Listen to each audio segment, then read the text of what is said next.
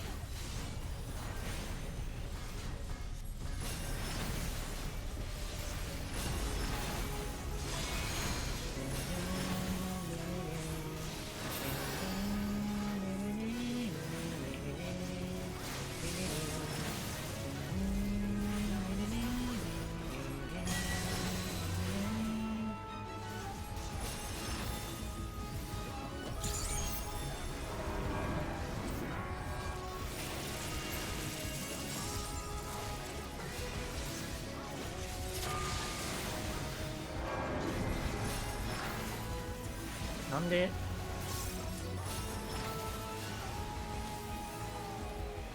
火ダメ上昇はなんでついてるんだこれ。タンクって絶対火ついたっけこれ。さっきのタンクさんも2個ついてたけど、あれ普通に避けれなかっただけか。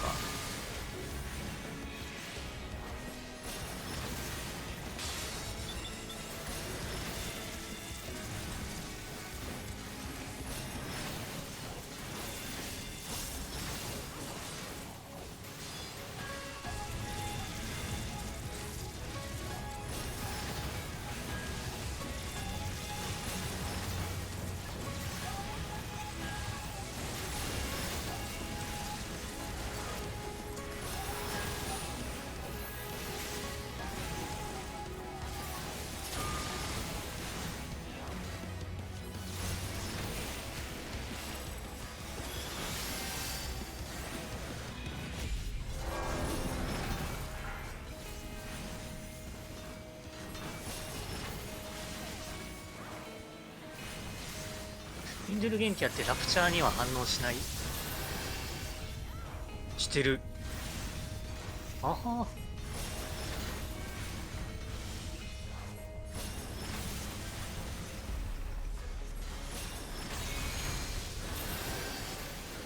でもさすがにもう一回使っとこう。足りないぞこれ。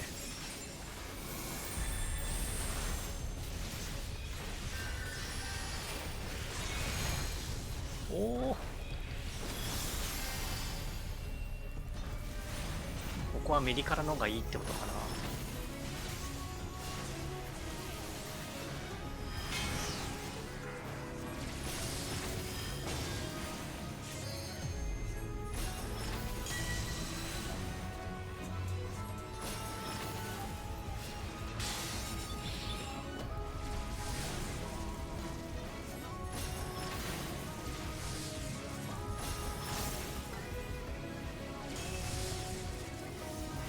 サイランメディカラってやっておけば、あとは最後に1回ヒール。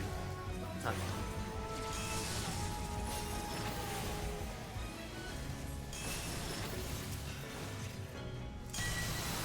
ほど。だと。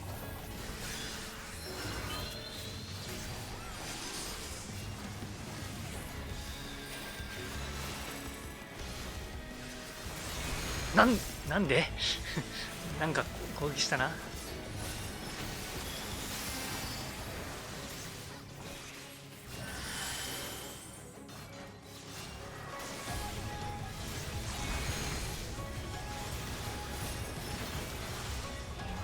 ラプチャー。まあいいか。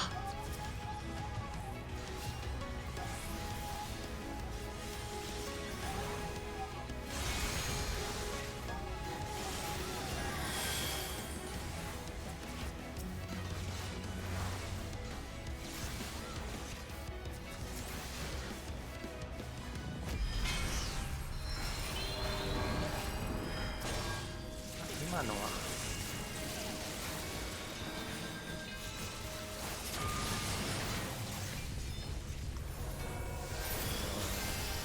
ベネディクション使うわ。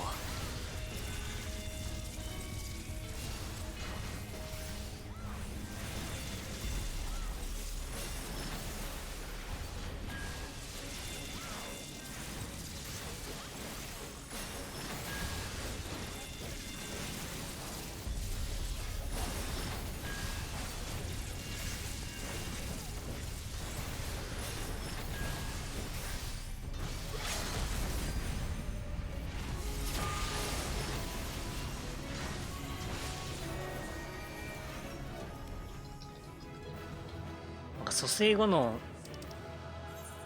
あれを知らない人多くないか。無敵時間を。お、やった。なんか戻った。うん、大丈夫。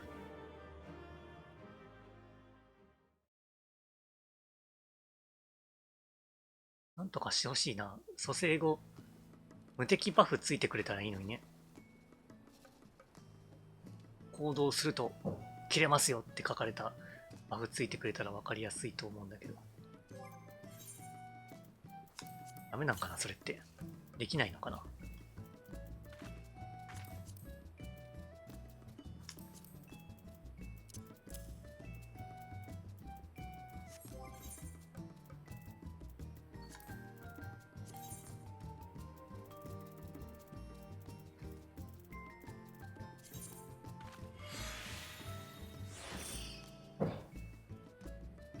迅速使ってた音聞こえたから、黒さん起きてすぐ迅速使った。なるほどね。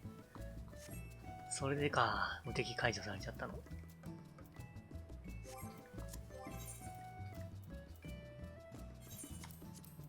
起きたらしばらく DPS さんはね、無理して攻撃しなくていいから、体力が回復するのをぜひ待ってほしい。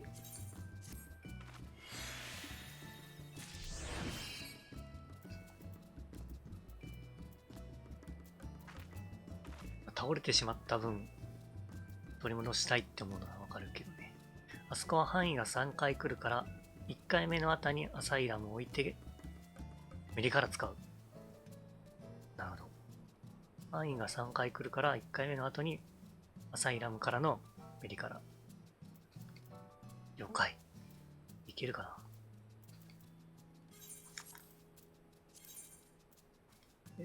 進行入らない。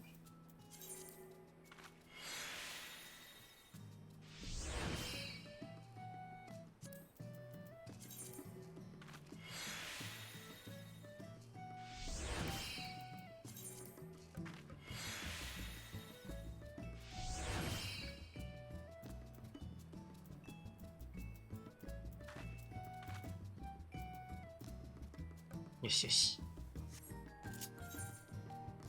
ふぅ。一回一回が疲れるな。こ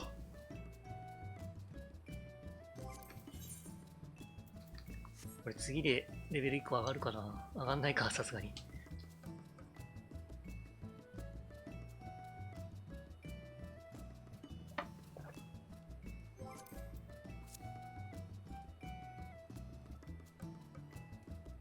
疲れた。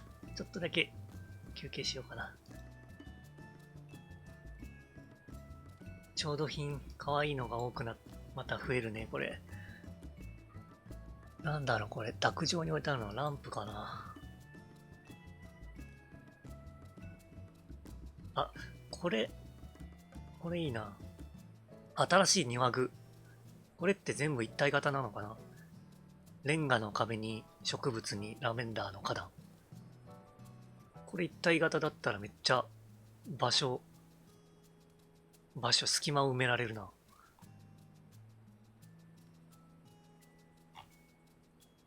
あ、これもあれか。デザインコンテストの作品か。お。そうね、一体型。若干、まあ応用の仕方はするのは難しそうだけど、なんかとにかく隙間埋めときたいって時には便利そうなんだよね。バブルチョコだ。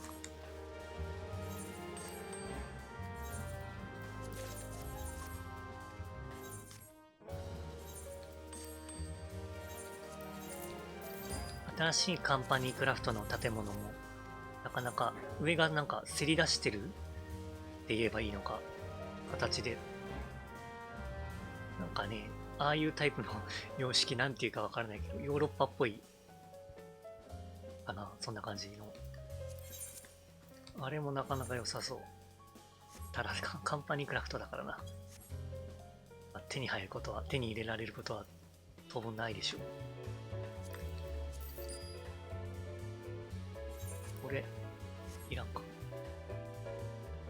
ああ、なるほど。確かにね、赤み強いね。ここ染色できたらいいね。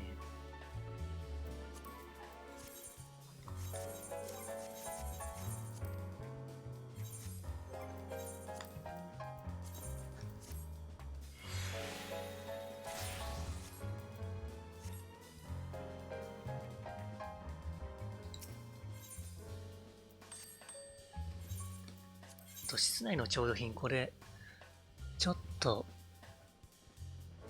若干わかりにくい。画面じゃない。画像がちっちゃいからわからないけど。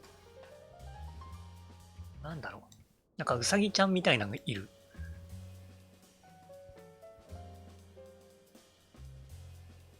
あとなんかチーズいっぱい置いてあるみたいな。これ棚、新しいやつかな。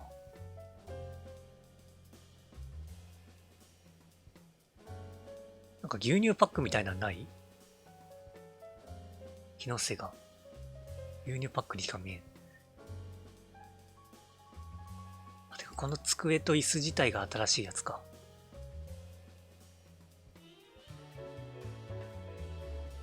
なかなか生活っぽい感じの調度品が増えるね。あとあれか。庭具にアーチみたいなのができる。これもなかなか。これもでも結構使いにくそうかな。インパクト強い。これ単体で成り立つやつだな。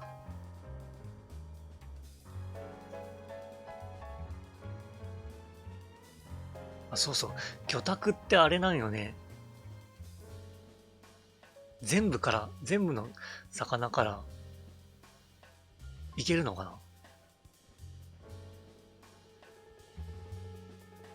魚拓。一部の魚、水産物とは書かれてないもんな。全種類に対応してるのか。まさか。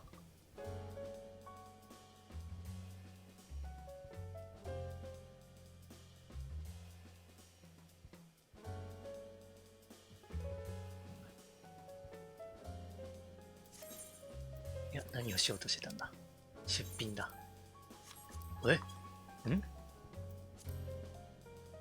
くず布なんでこんな高くなってんの？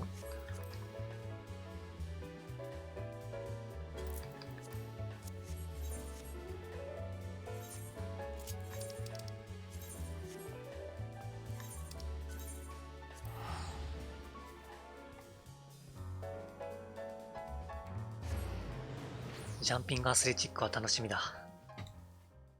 ニーム冬遺跡跡。遺跡跡じゃないわ。遺跡風。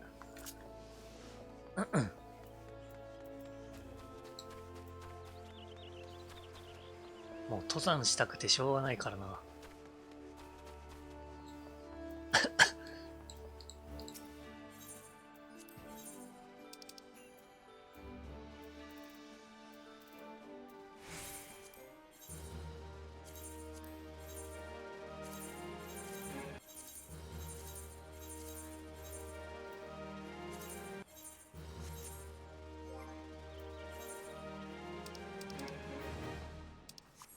交換しとくか。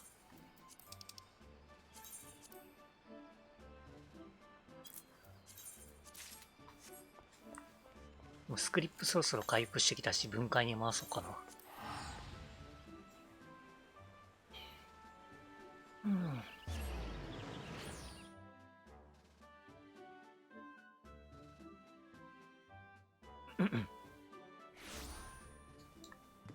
MGP と交換できる景品が新たに追加されます。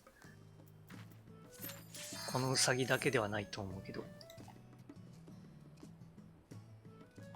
いや、ほんと、即射機で待ち時間ないのはいいけど、忙しい感じがあるな。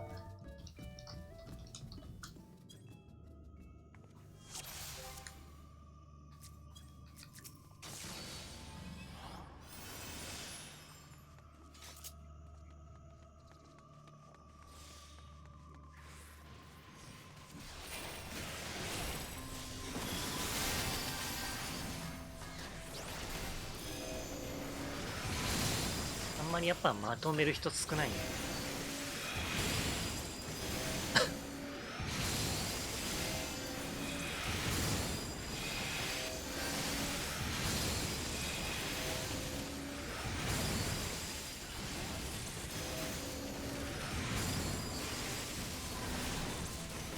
割れたかな。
この HP バーの数字の左に下矢印みたいなのが出るのはあれなんだ？今も出た。そっちまで行くか。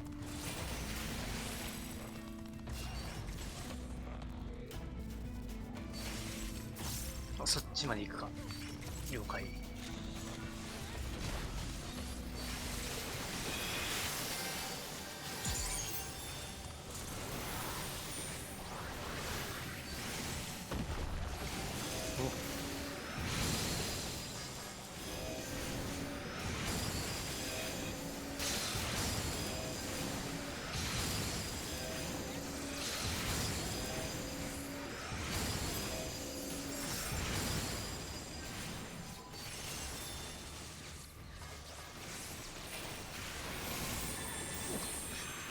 減るね。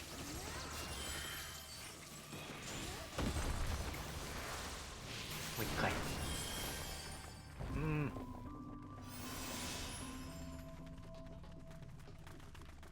まだまとめられる経験がないから、少ないから、どの程度ヒールに気を使えばいいのかわかんない。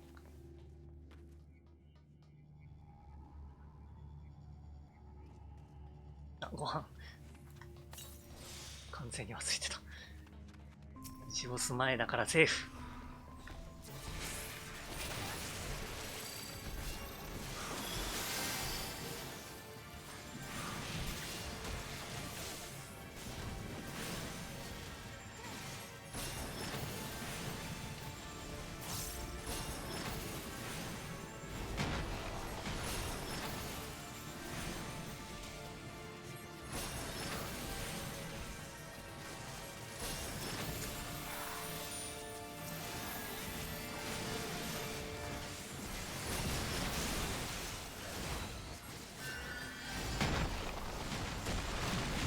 痛い。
怖い怖い怖い。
怖えー。あぶね。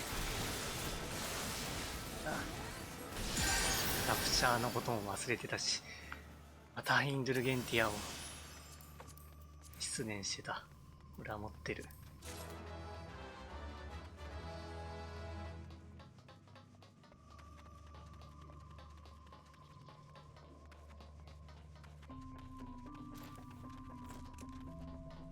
ヒールする前にインゲン。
暗黒は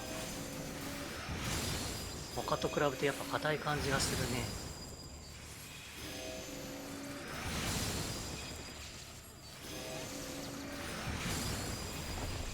ブラックナイト様々か。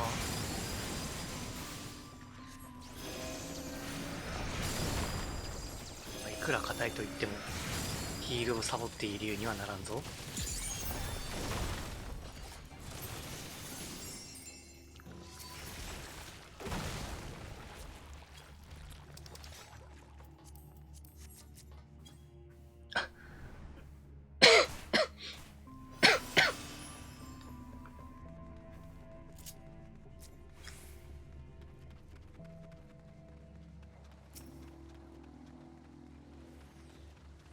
違うわ。こ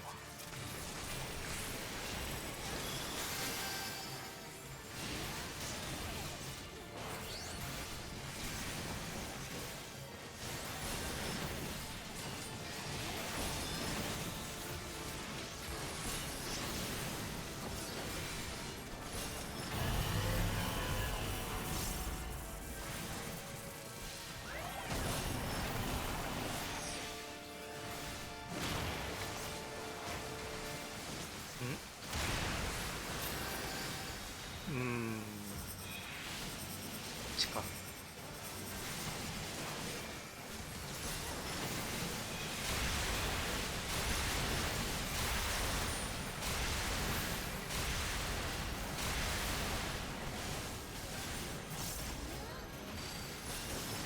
堅実まで吹き飛ばし耐えて、それで真ん中でヒール範囲ヒールしようかなと思ったけど、結局みんな飛ばされるんじゃ意味ないか。一緒に飛ばされた方がマシか。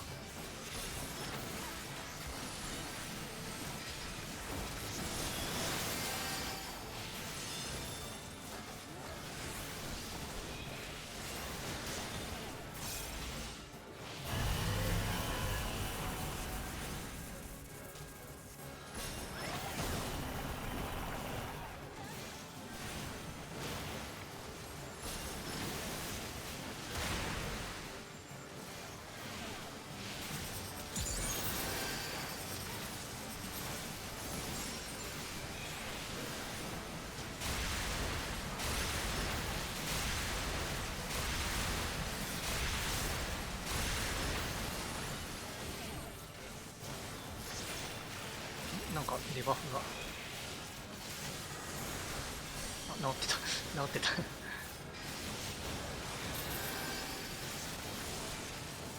ーっと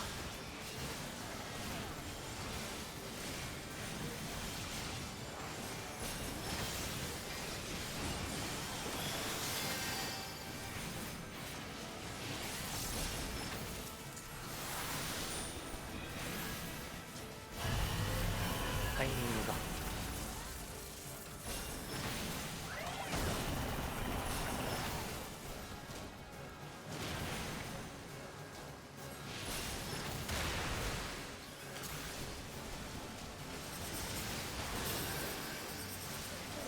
こっち。あ、お倒れたのか。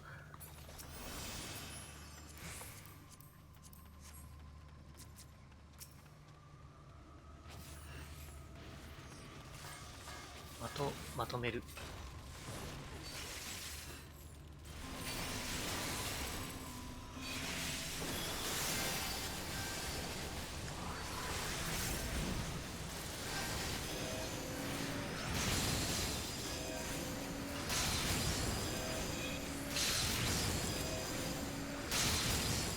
ミッフィーちゃんこんばんは。いらっしゃい。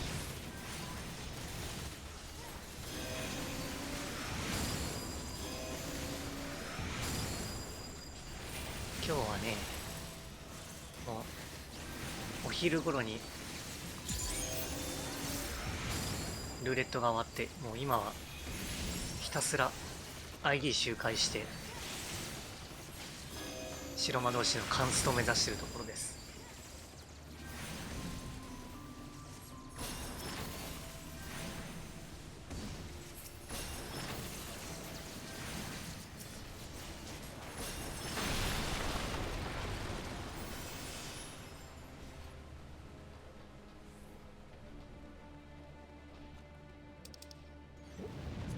リング持ってたっけ？あ、まだ持ってないな。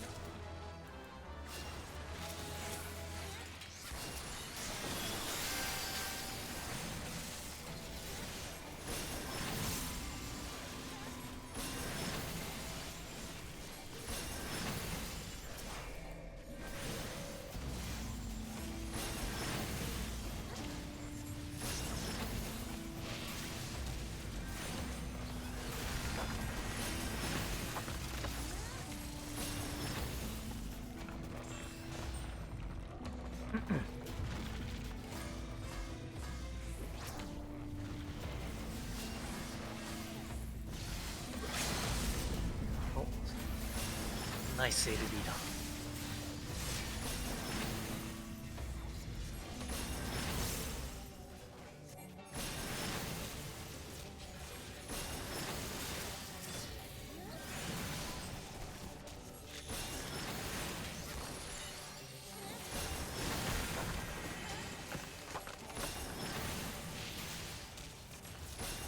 なんかあれかな、ヒーラーにマクロでとりあえず使っときゃなんとかなるだろうバフシリーズをまとめて、この新エアとかインドゥルゲンティアとかそれ連打しよっかな。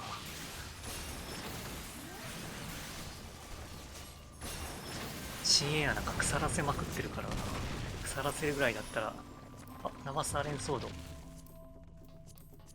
99、やった。おお、全部入ってきた。なんかナバスアレンの武器の黒みってかっこいいよね、色味が。あ、ちょ、危ない。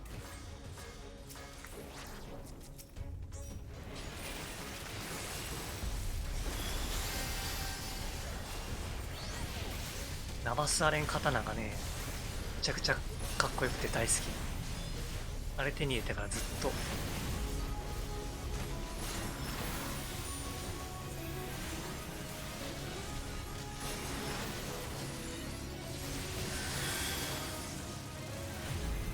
ずっとミラプリしてる。ああ、いいや。よ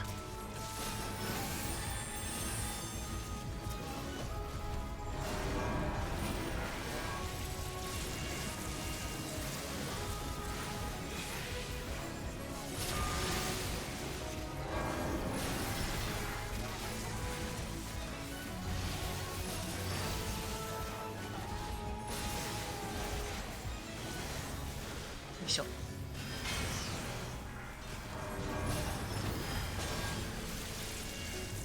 真ん中か。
今の危なかったな。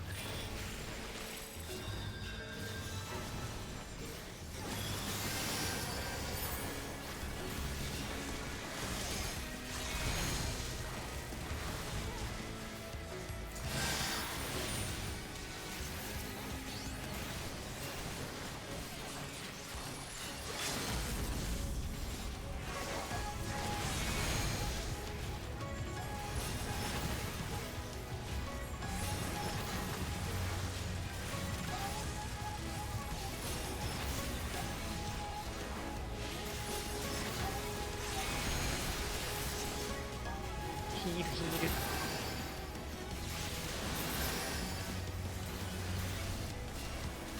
まだなかなかうまく実践はできないな。あ、ケーン手に入れた。オツでした。レベルも上がった。ボウ。ミストバンド持ってた。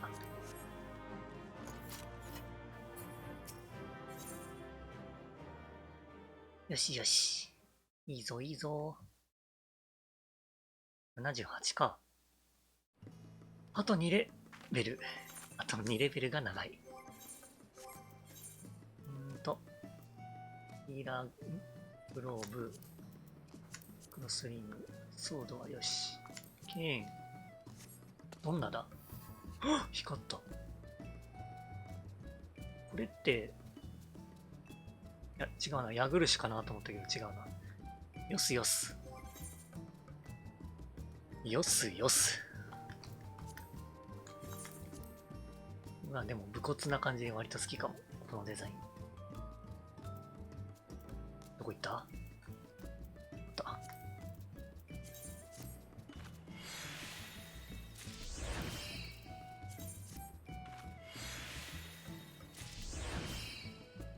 ラバスアレン刀がバルダーじゃないな。バルダー刀か。合ってるかな。元のやつね。だから、あそこら辺の ID の武器なのかな。ラバスアレン系も。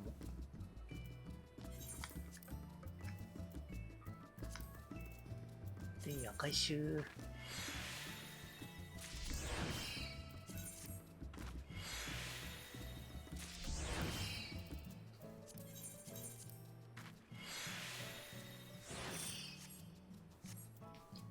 武具投影をしている装備を別の装備に武具投影することができないのがちょっとなんかめんどくさい。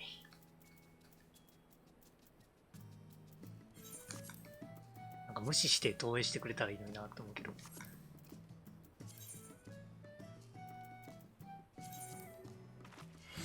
またその装備を別のミラプリで使いたいと思ってるときはいちいちディスペラーで解除しなきゃいけない。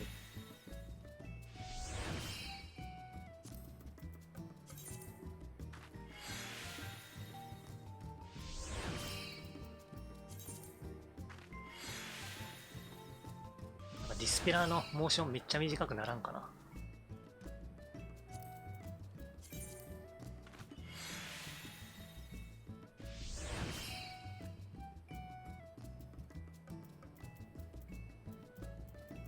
よし。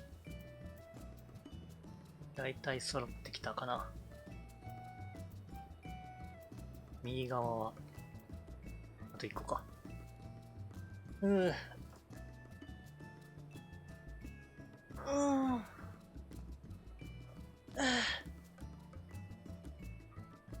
いて。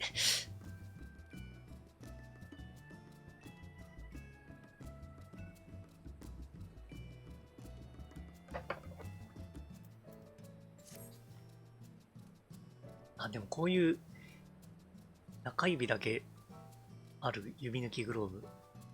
これも結構いいな。よ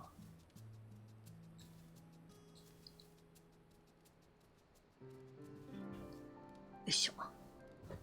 私ちょっと欲しいタイプのグローブがあって、なんて言うんだろうな。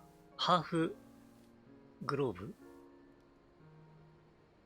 例えば、このグローブだと手首までちゃんとあるけど、手の甲ぐらいまでしかないやつあるでしょ。真ん中ぐらい。だいたい。親指の付け根がギリ収まるぐらいのサイズじゃないな。丈と言えばいいのか。長さのグローブ。あれ系来ないかなと思ってんだよね。なんかちょっとあれ、エッチじゃない？あの長さのグローブ。わかる人いるかな？あそこになんか、色気を感じる。アバサレソード。アバサレソード。やっぱ頭身黒いのかっこいいな。わからんではない。わかってくれ。完全に把握してほしい。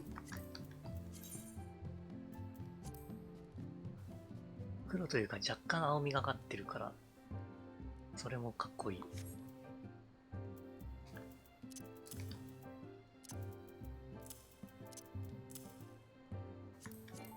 ってるな。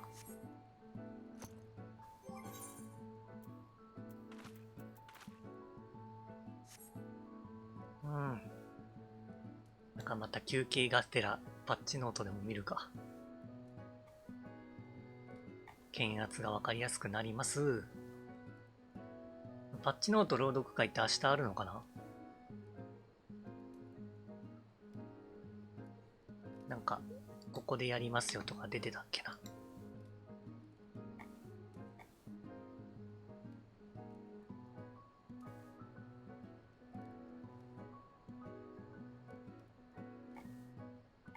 ないのか？まだ情報出てないだけか。あったわ。2月18日15時頃。明日15時、3時から。今回はゲストなしだな。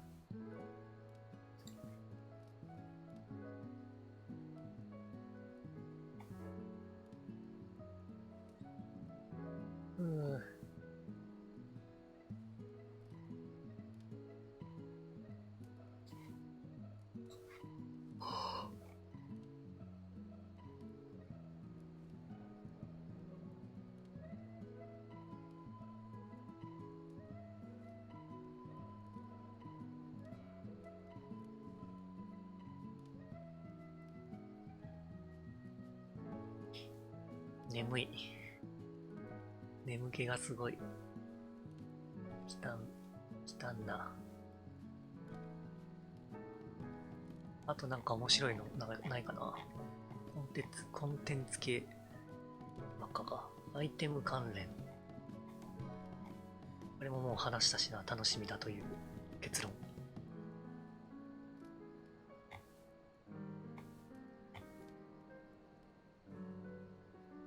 あ、なんかクラフターにまた新しいアクションが追加って。ベネレーションってこれ、あれじゃねえの？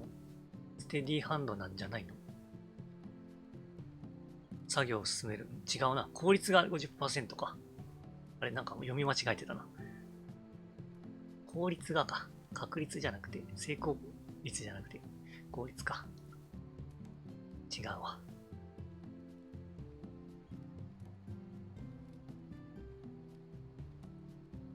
下地。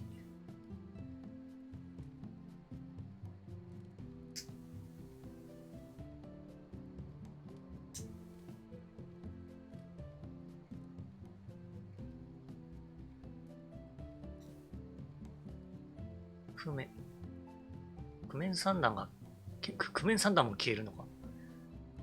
リユースだけじゃなかった。クメンってやっぱ強すぎるのかな。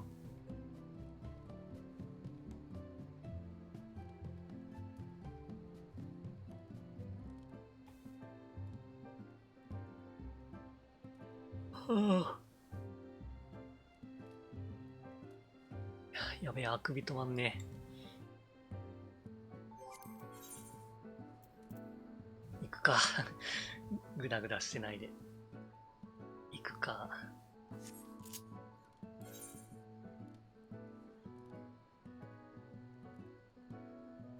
いや、リーブやってもな。行くか。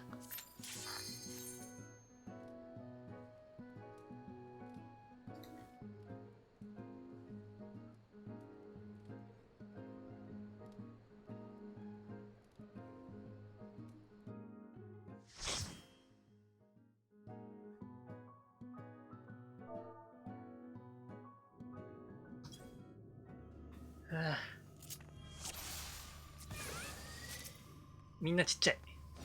ララフェルパーティーだ。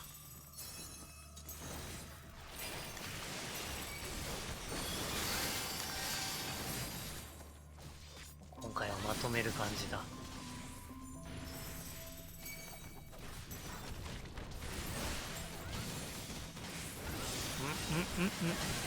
待って。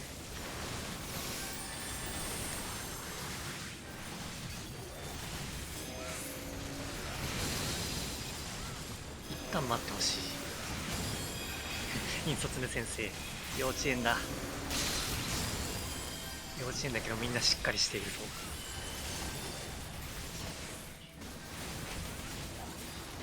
めっちゃ減るな。あ、インドゥルゲンティア。インドゥルゲンティア使えばいいのか、こういう時も。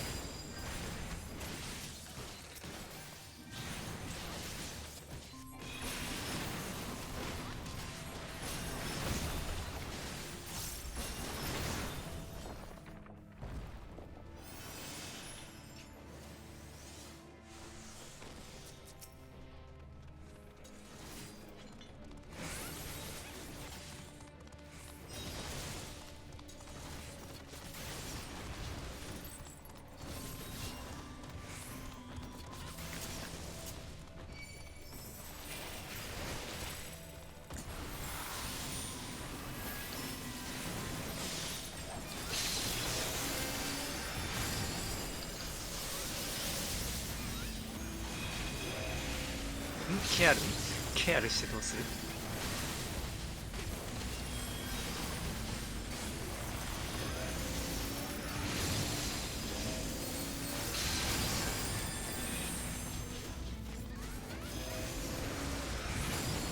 普通になんかヒール力が。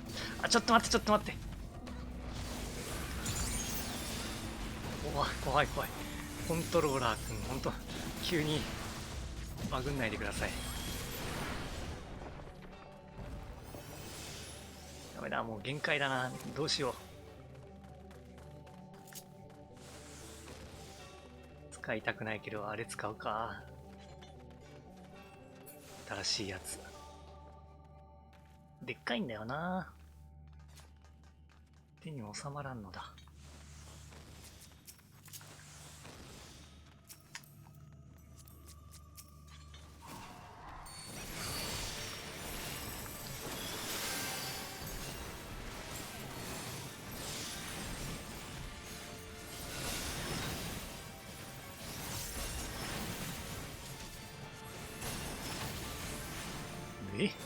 半分も減る？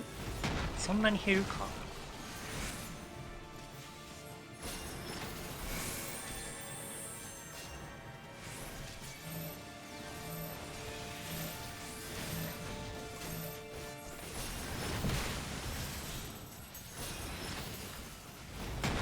危な。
怖い怖い。イン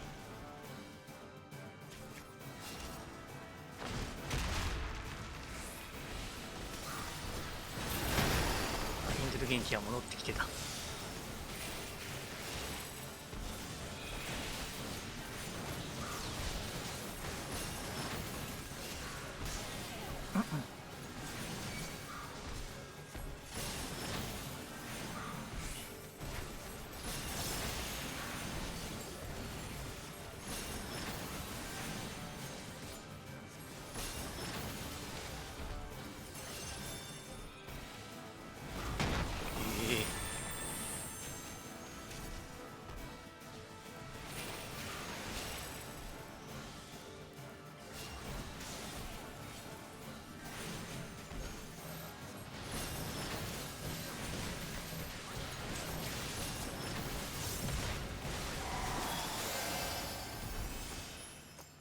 ふい、ヒーラーキャップやった。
とう、引っかかった。めっちゃ痛そうな声出したな。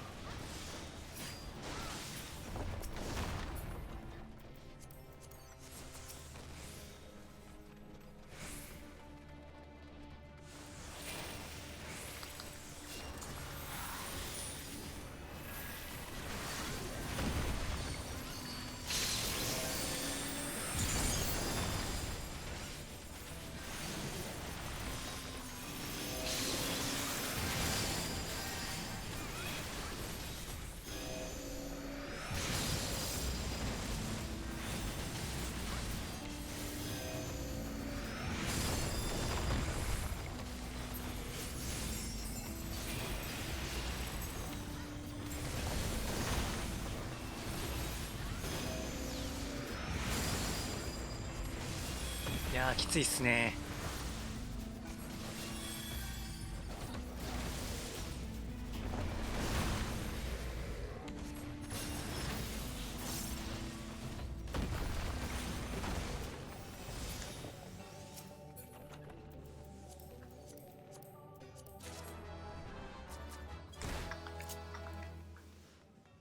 なんだろう、もっとなんかホーリーしたくなってしまうけど、ヒールに専念した方が良いのか。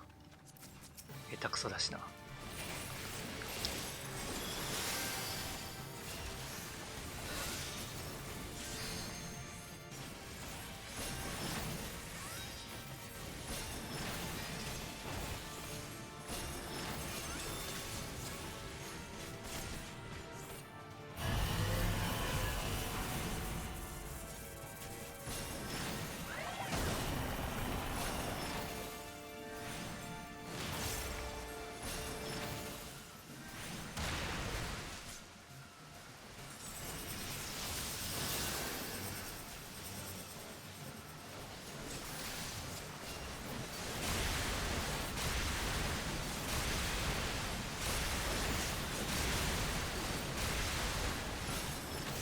このタロースは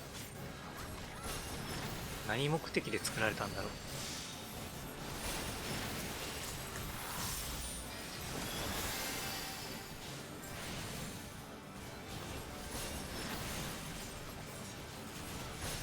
大井戸、井戸と名付けられてるけど、これは多分鉱山の跡よね。ってことはあれか、掘ってる途中で出てきた水とかを運び出す役目かしら。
よしよし。あ、ご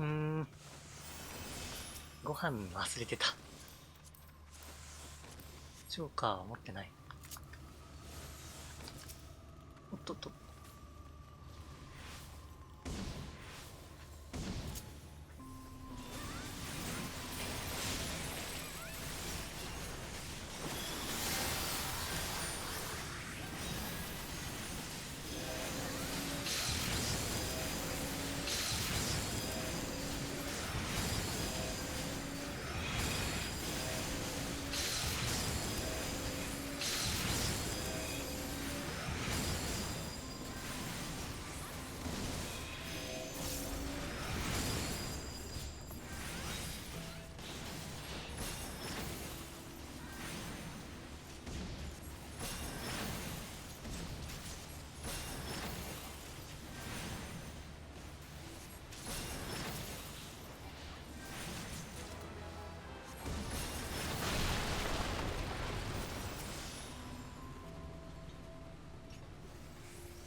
一瞬蘇りかけた。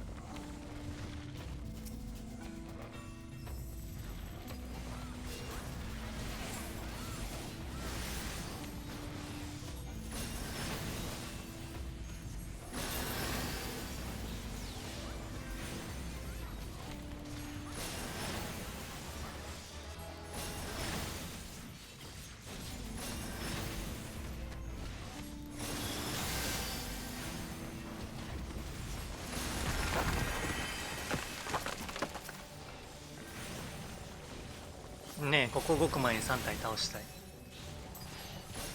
ホーリーの方がいいのかな。ホーリー、届くか。微妙に届かない気がしたけど、あれは届く距離かな。ミラーイヤリン持ってるわ。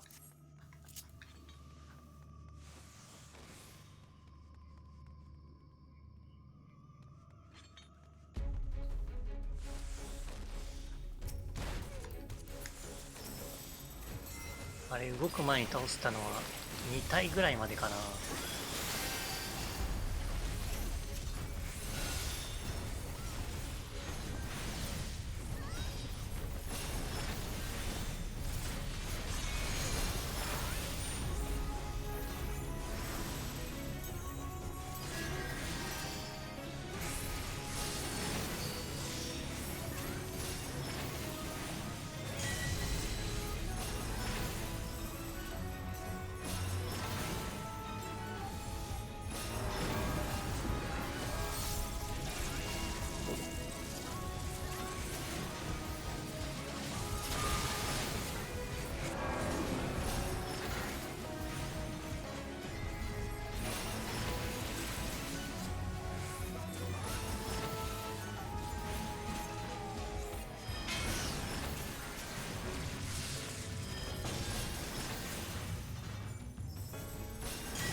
今更だけど、配信のタイトル、白魔導士80になるまでとか書いといた方がよかったかな。相変わらずデイリーのままなんだ。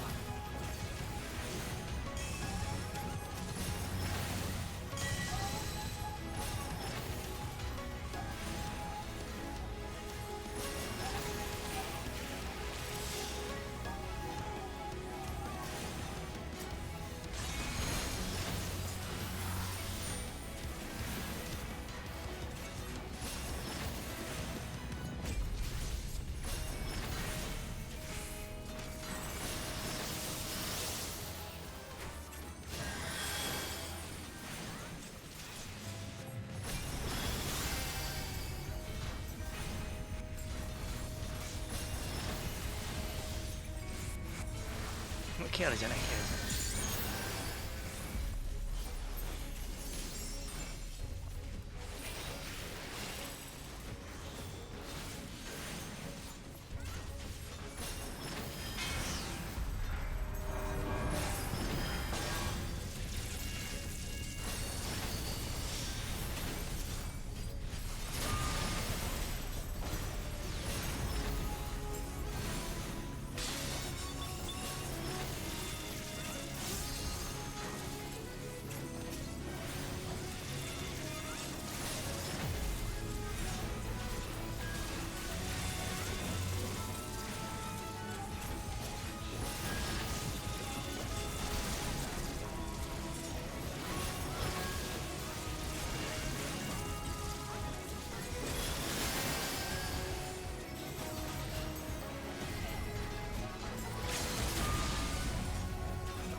よいしょ、オツでした。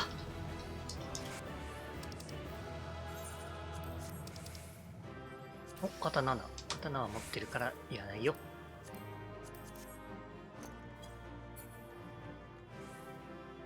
よし。なんか、気持ち、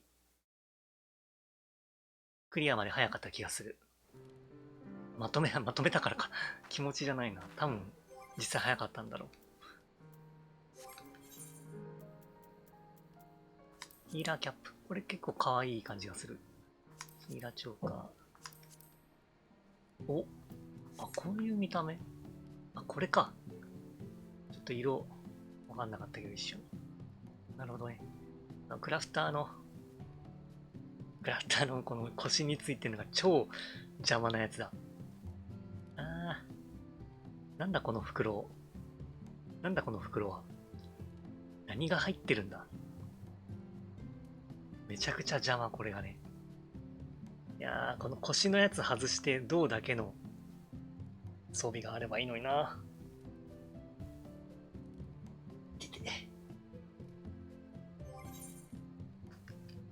頭は可愛いでしょ。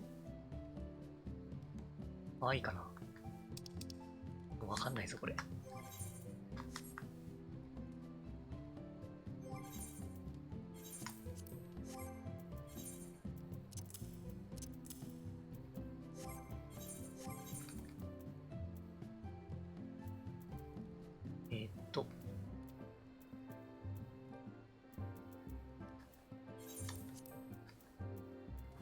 外します。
なんか微妙だな、頭。なんか変化あるか。ないな。ちょっとこの後ろにこう、なんだろう。ちょっと出てる部分。これが非常に何とも言い難い。これだったら普通のキャスケットでいいかなって思っちゃうな。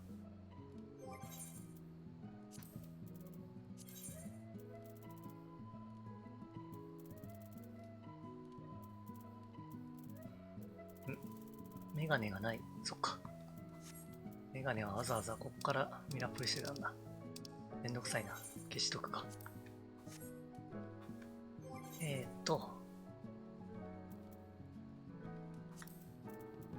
バッテリアつけよう。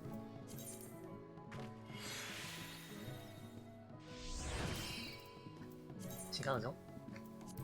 信仰、神を信じる。こっちはつかない。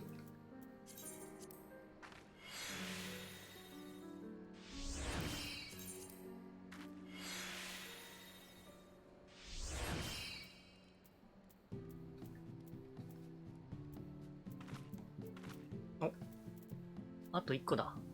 あと1箇所。即装備、即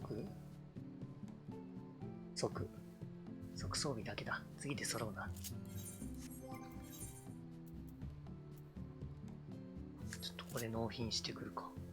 いや、まだ余裕あるからいっか。よし、ちょっと一瞬トイレ休憩します。ちょっと待っててね。どこだ私は。私はどこだ。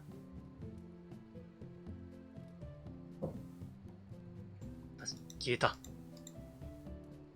ちょっと待ってね。ちょっと待ってね。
ただいま。よいしょ。よいしょ。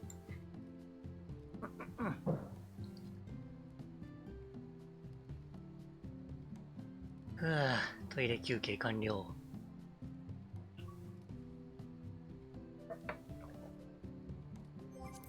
行くか。ガンガン行こう。なんか元気出てきた。トイレ行ってスッキリだな、これ。おお、杖で殴りたい。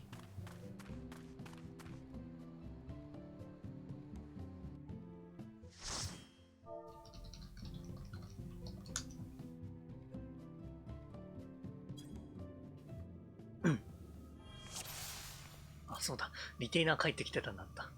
それ先やってきたらよかったな。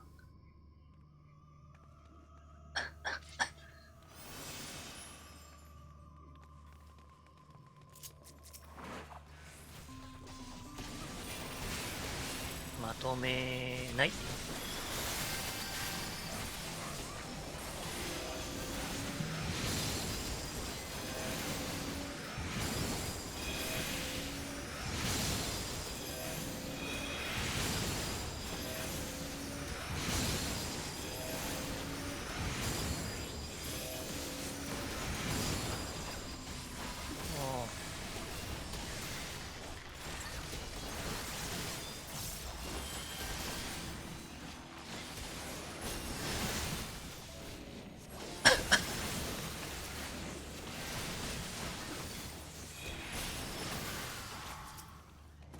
ゴーゴー。あ、そう、食事。これ忘れちゃいけんね。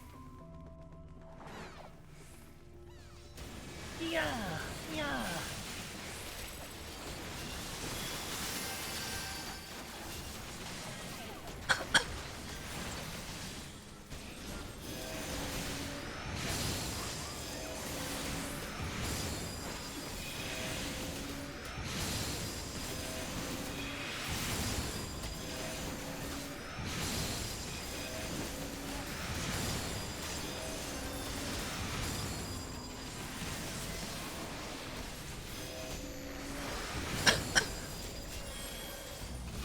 おお、なんか、回復しないな。2万回復してるのか、一応。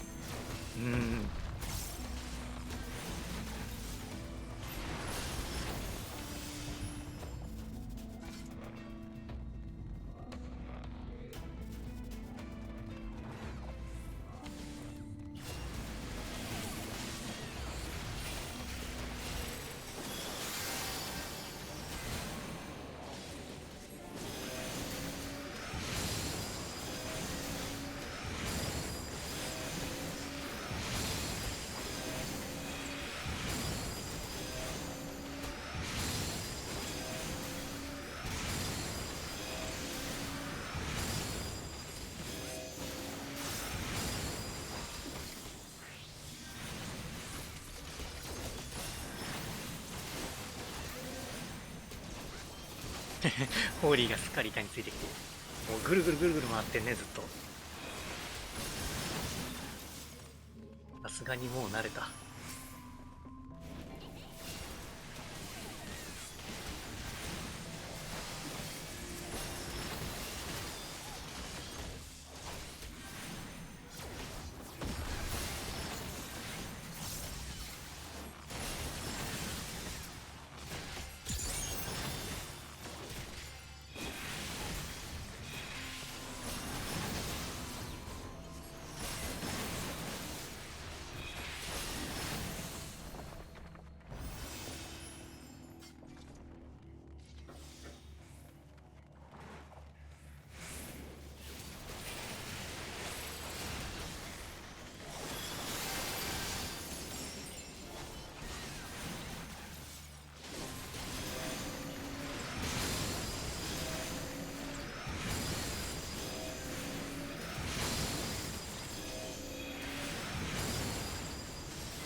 や、もうちょっとだからね。もうちょっとで80なれるから。あとちょっと、あとちょっと。78だから。あと2レベルだからね。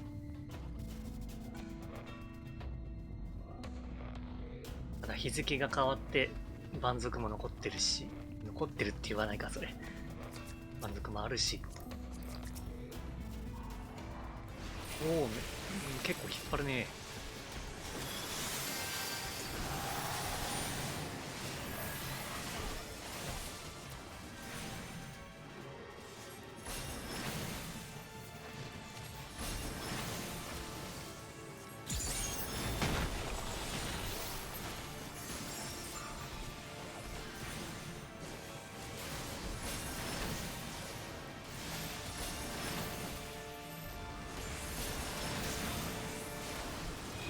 うん、日付変わったらルレイってちょうどいい感じ。確かに。あスカった。スカってしまった。あーっと。イ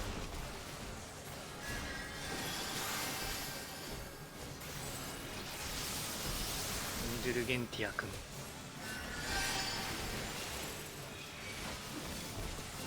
そういえば、ケアルガの存在をすっかり忘れていたが。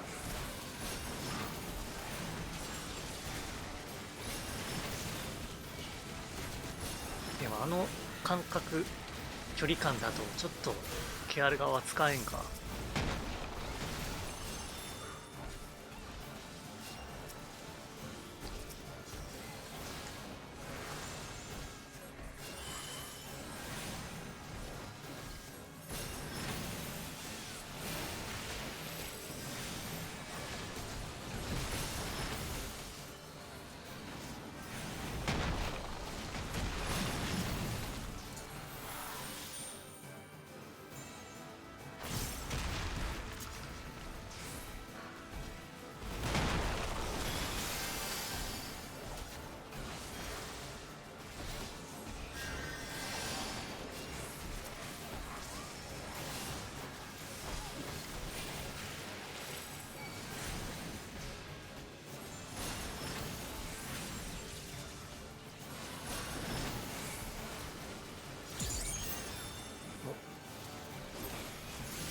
い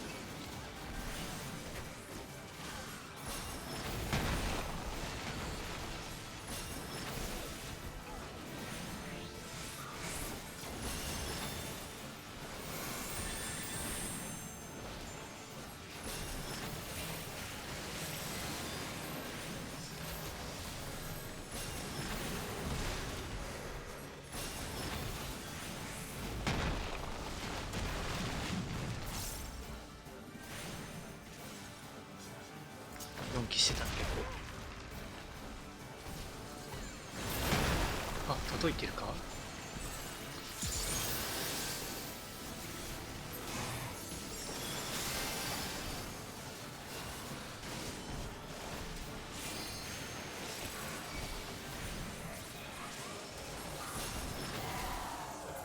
よしよし。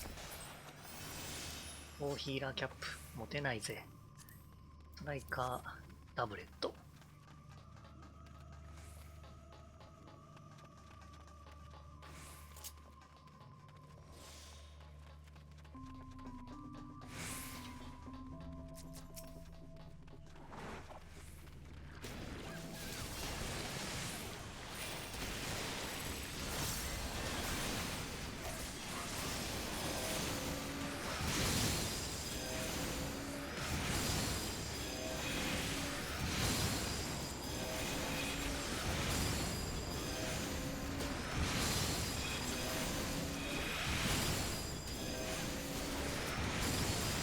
なぜそんなに食らっているのだ。ち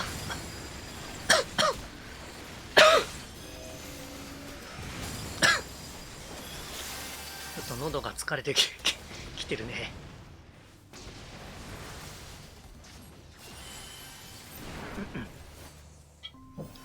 紅茶も飲んでしまった。お水飲もう。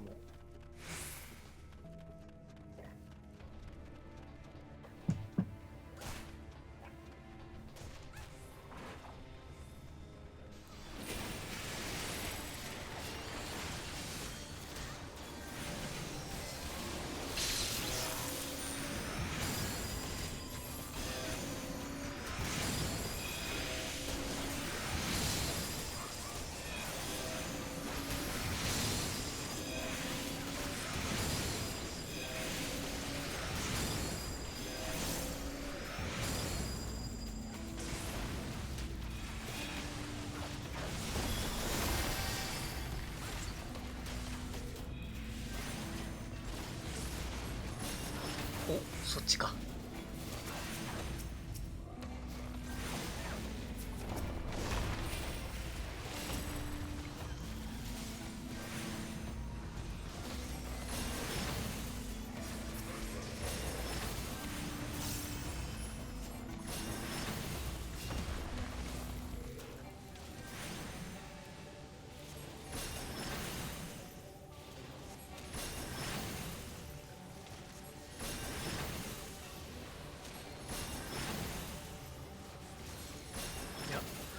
グレアほんと綺麗。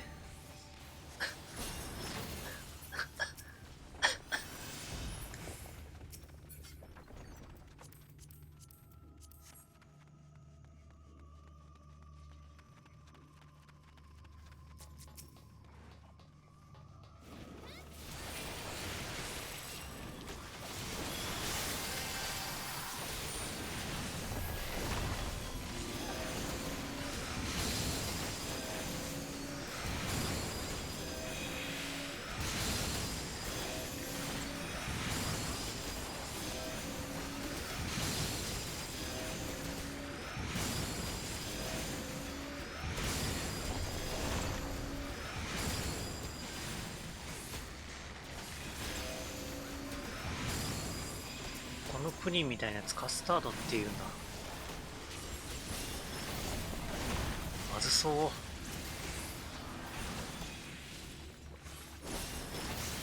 ちらかといえばマスタードのような気もするけど、色合い的に。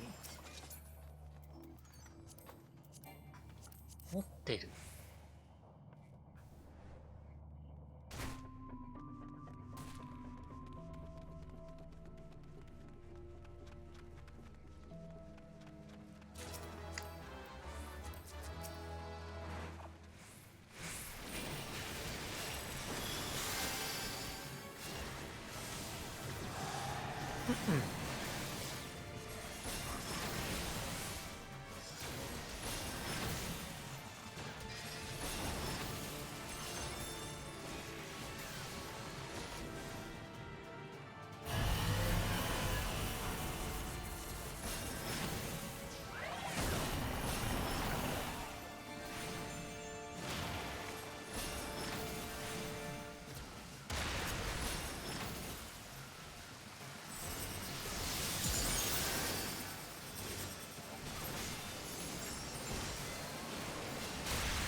危ない。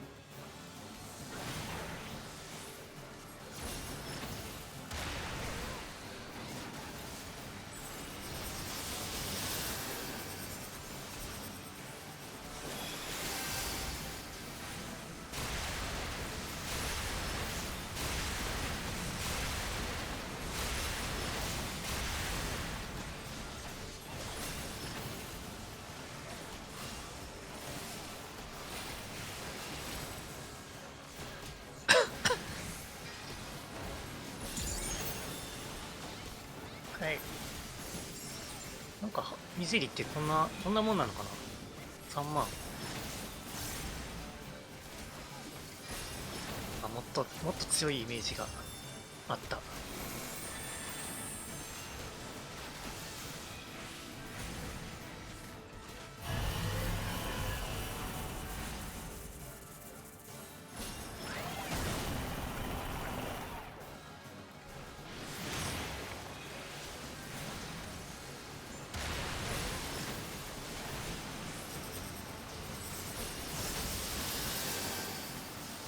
逆だ。よっしゃー。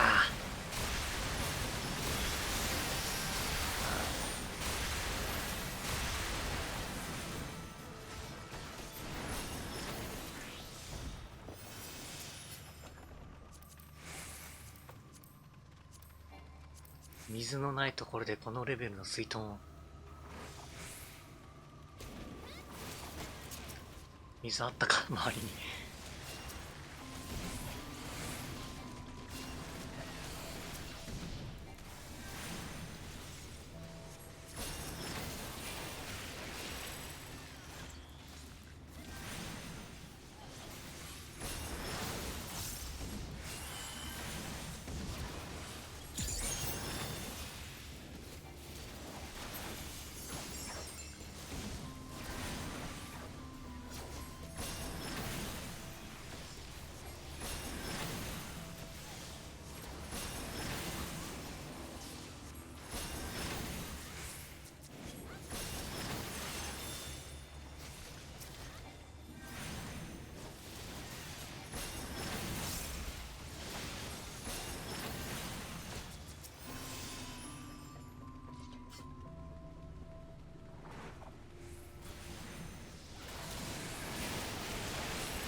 何度も言うけどやっぱりヒーラーって大変だ。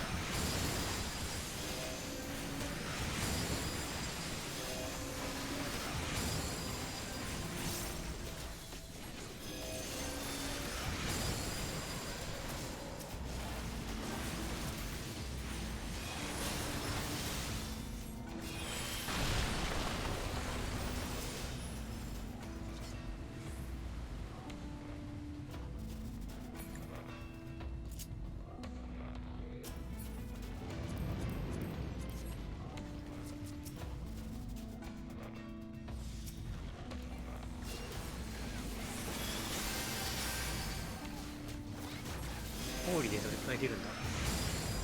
5000かたった。それだったら単体で殴った方が早いか。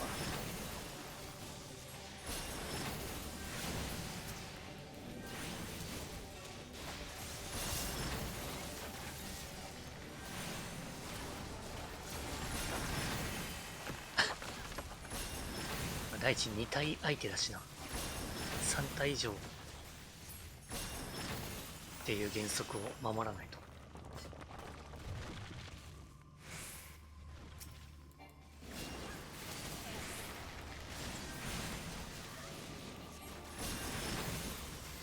もうなんというか、起き上が復活するまでに1体でも多く減らしておくのがいいのか、全体的に削っておくのがいいのか、まあ、普通に倒した方がいいか。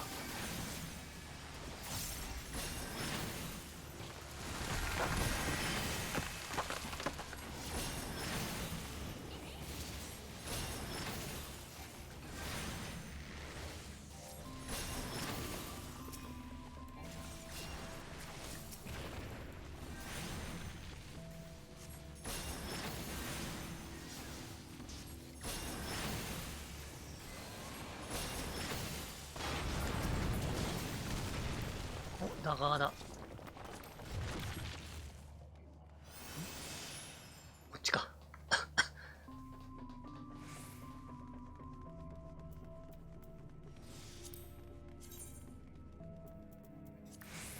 見た目が好きだった記憶があるんだけど、違ったかな。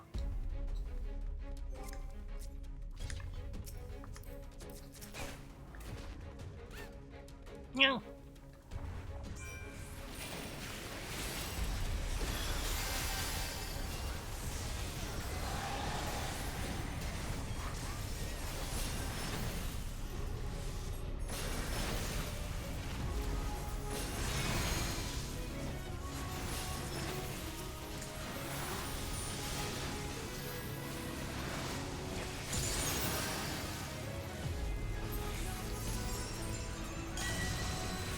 なんだと？一体何が？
ストルゲゲゲ、そんなゲゲゲの鬼太郎みたいな。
インデルゲンティアを生かせず。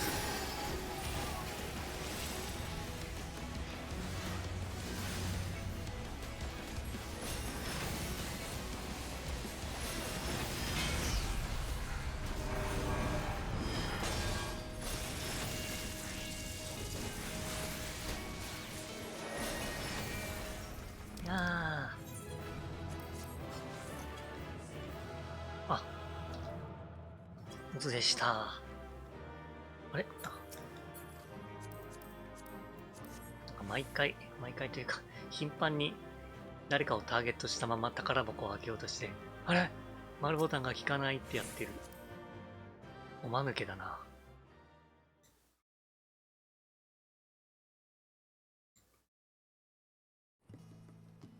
ふぅ。半分超えた。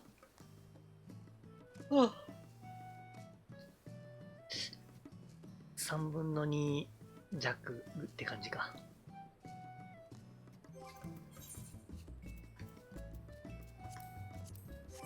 あ、生足。違う。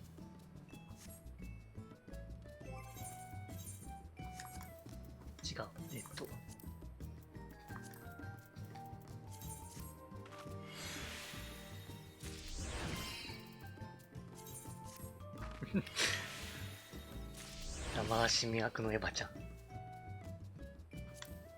まだ ID 以外に使えるレベリング少ないから大変だな。そうなのよね。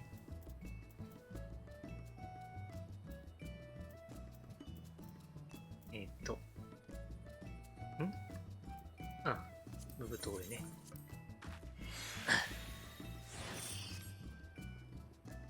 ああ、VP か。VP はな、好きじゃないんだよな。単純に苦手だし、難しい。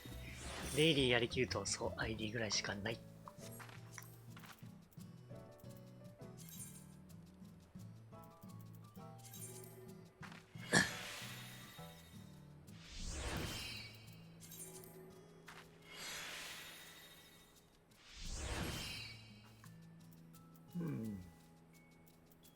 ちょっとでも装備揃ったから、なんか、息抜きにフェイトでも行こうかな。しんどいか、逆に。トレイナーベンチャー見とこ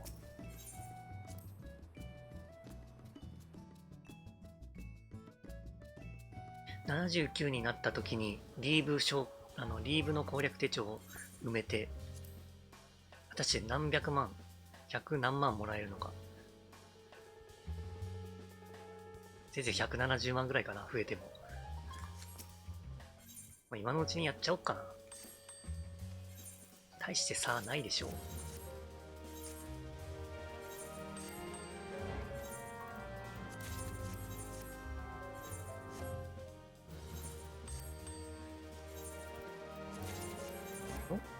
なんか、ニッティングウール。これ調度品か。おお、卓上。まず、売り値を見てみる。700円。じゃあいいや。どっかに置こ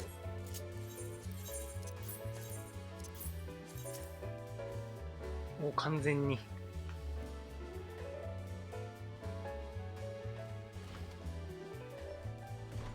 くりした。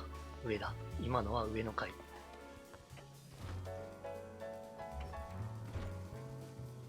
なんかニッティングウールで作業するような場所がないんだよな。ここにしとく？どっち向きが正解だろう。奥に玉があるのか。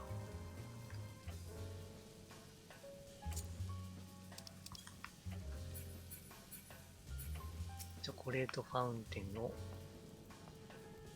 なんか適当にこっちに置いとくか。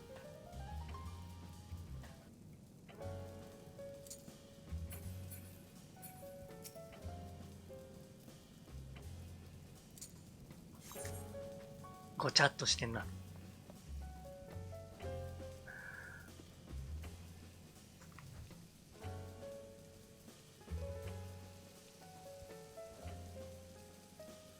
鍵割りや毛玉がある方が手前。あ、そっか。なるほど。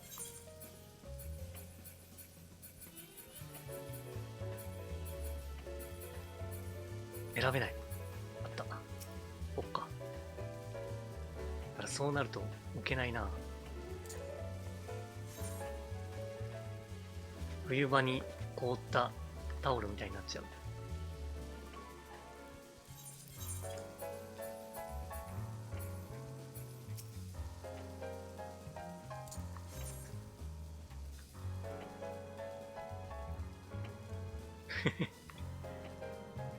あんまり使いどころないかな。テーブルがまず狭いや。こういう調度品はどのテーブルを対象にして作られてるんだろうな。若干微妙だな。やめとこう。倉庫に入れる。戻そう。床置き前提。アイテムアイコン。なるほどね。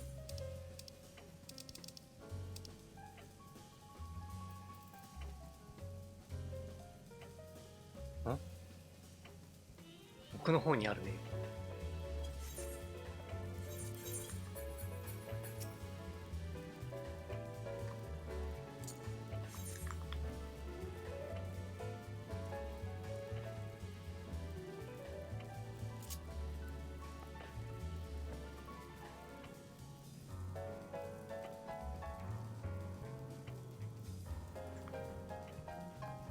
よーし、なんか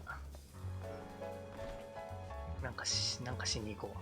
リーブをやりに行こう。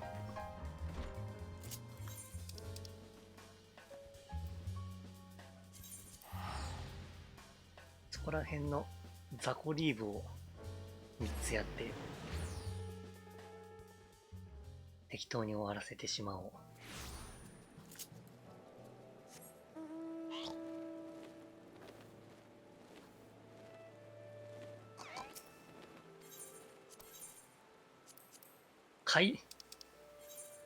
しまった。何も考えずに怪獣に向けちゃった。これクリアできないんだよな。あ、まあいいか。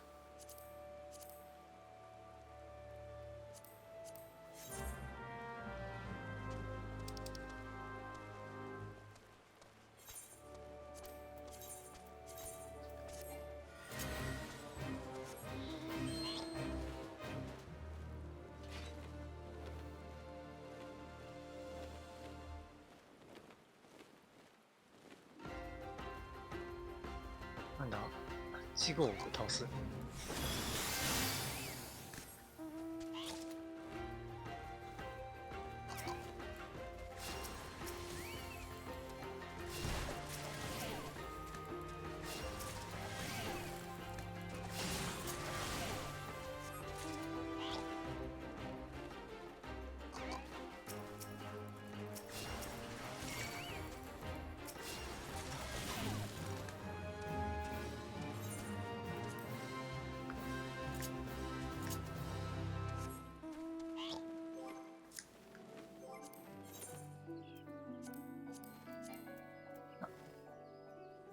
乗ってる。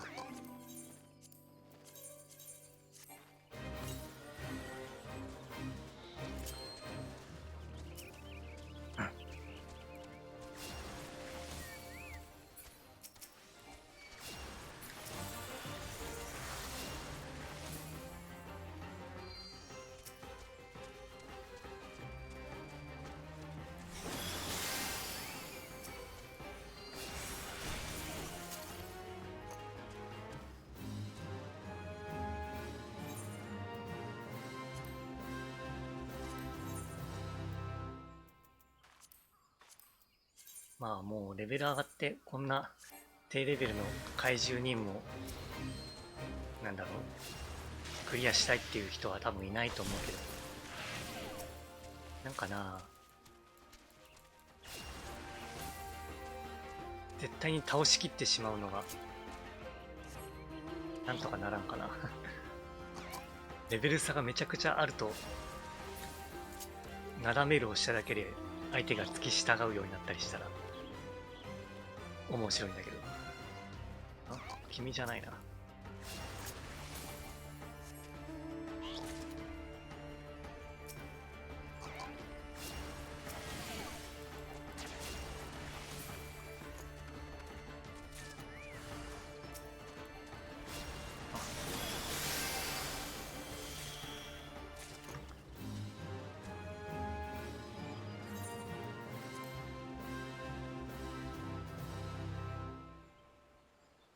漆黒でなんで戦闘リーブなくなったんだろうね。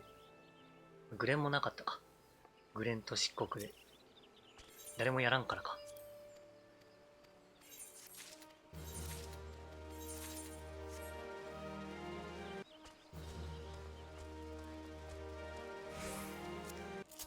あともう経験値もらえるやつはないな。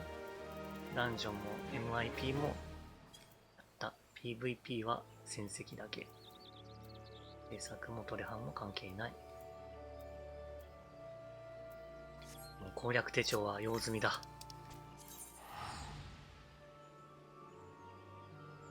コンテンツ過剰だったしコストもかかるし。あ、そういうことか。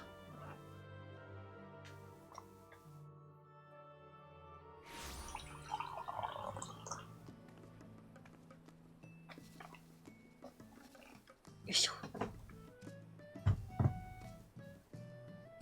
いたたた。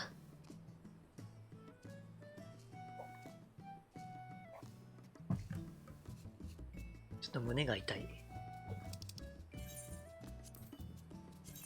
もったいないけど破棄。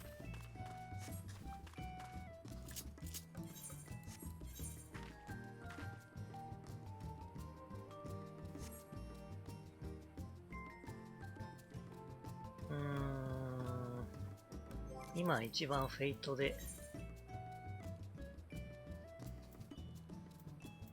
アムアレーンでも行こうかな。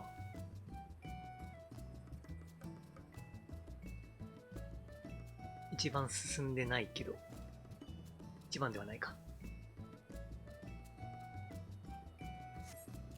多分アムアレーンあたりがレベル的に適正な場所でしょう。もったいないって言って、あんたどうせ100枚貯めてるんでしょ。その通り。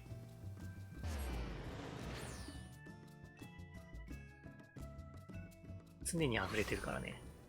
すんごく気まぐれを起こさないと消費しないからな。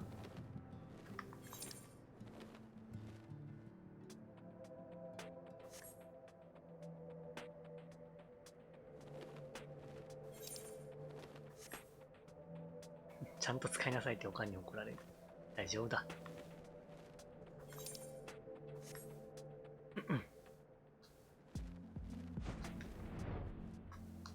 ギルは確かに美味しいけど、めんどくさいしな。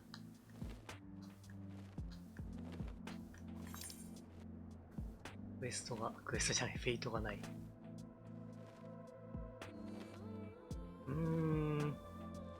テンペスト行くか。おなんか面白いな、あれ。テ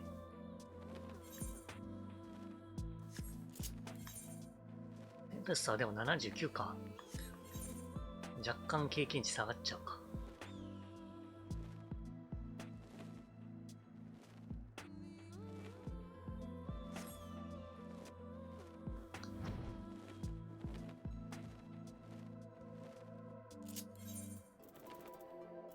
じゃあコルシア島に様子見に行こうかな。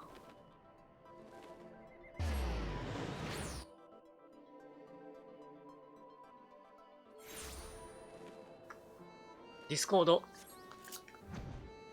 誰かやってる？やってんね。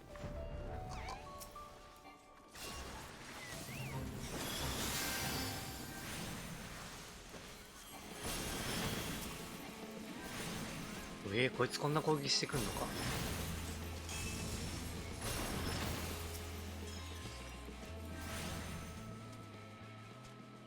あれ？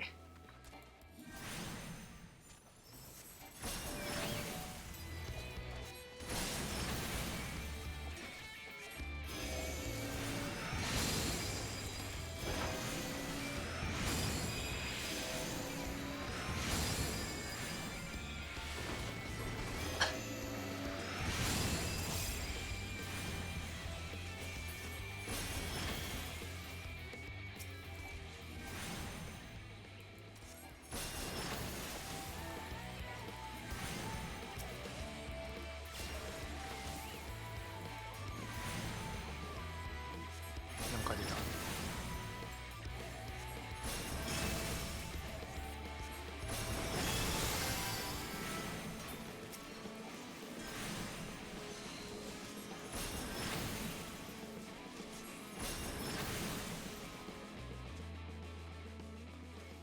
どれだい？あ、いっぱい来た。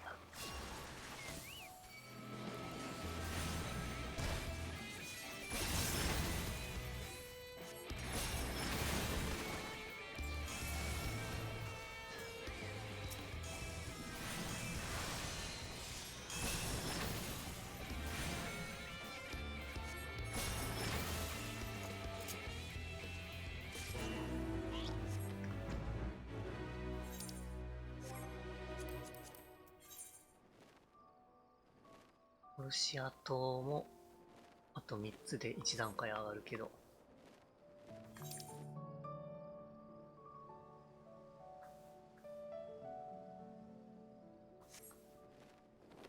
やっぱちょっと眠くなるかな、フェイトは。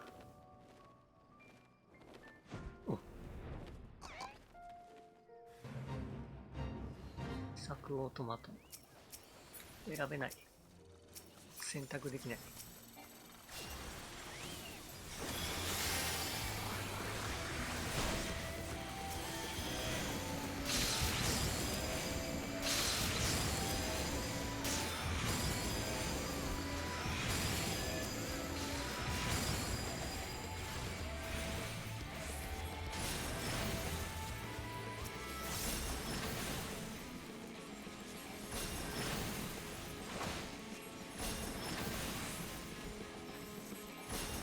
アリホー、あの試作機はいいの？なんだ。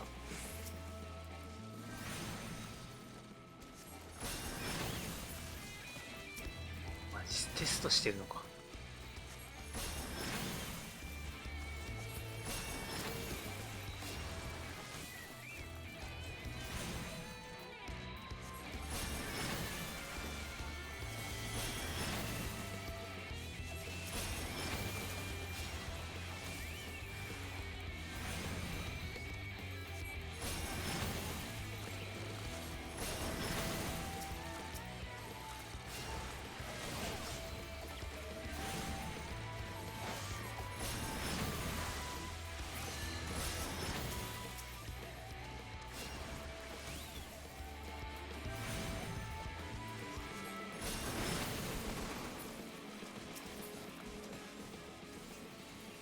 まだか。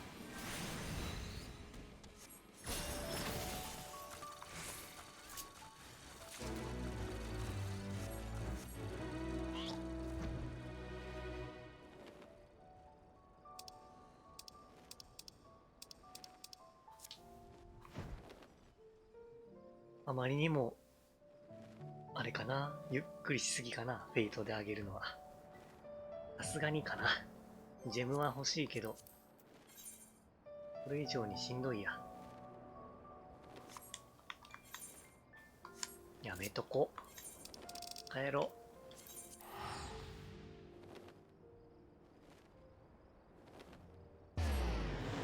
おとなしく ID 行こうか。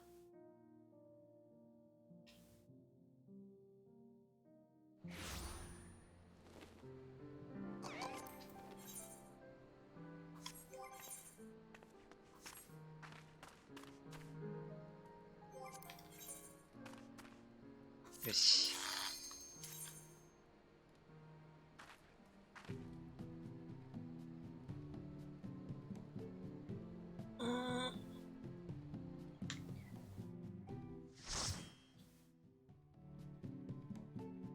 よろしくよろしく。よろしくです。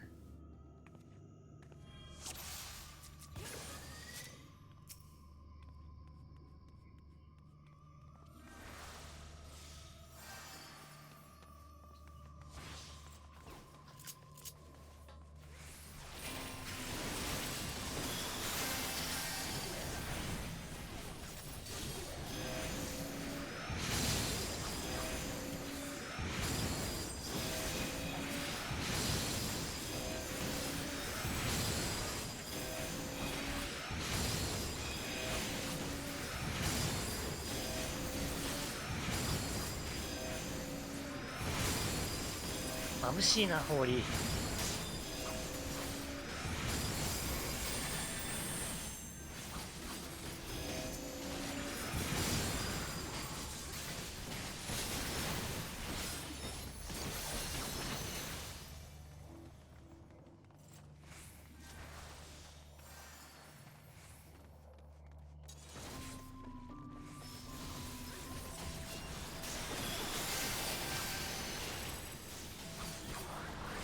間違えた。ホーリー、ホーリー。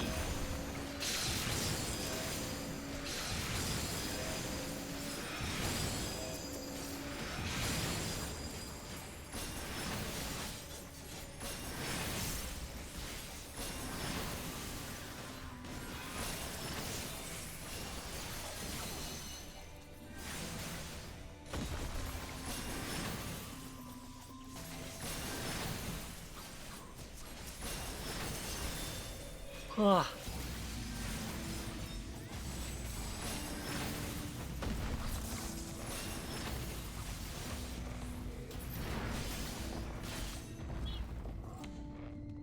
あ、チャイ。チャイを飲まないと。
あ、本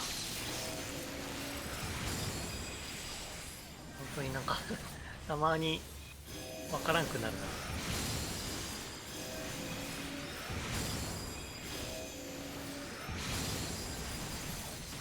集中力がだいぶ切れてる。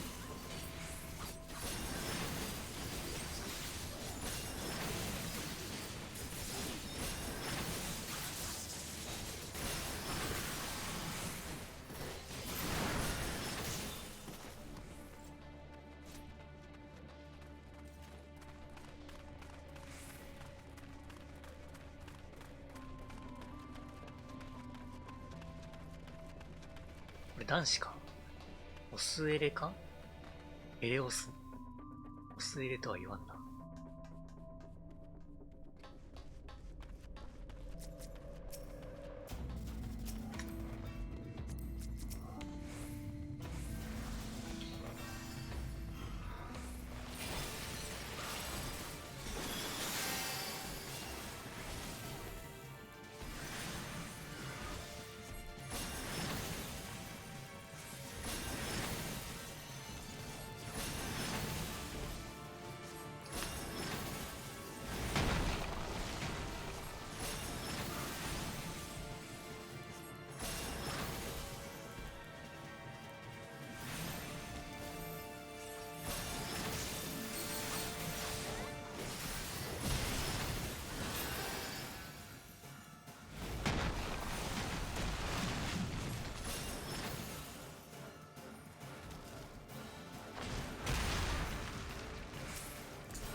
お、なんか来たな。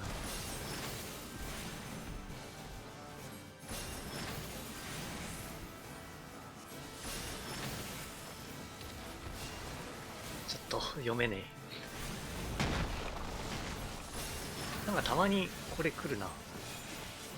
うんうん。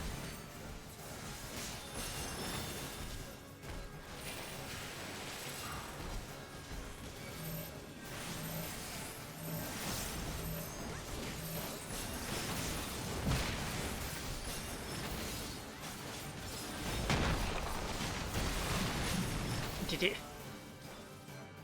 ああ。あ、なんだと？テンパっているぞ。テンパった。ありがとう。そっか、赤間さんがいた。あ、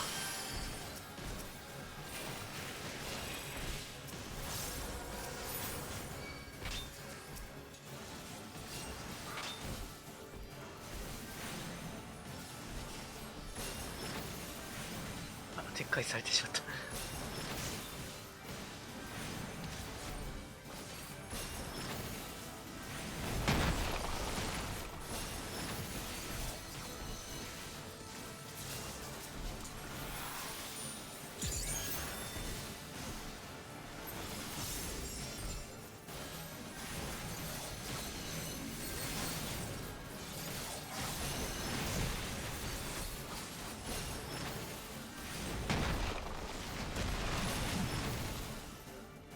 で、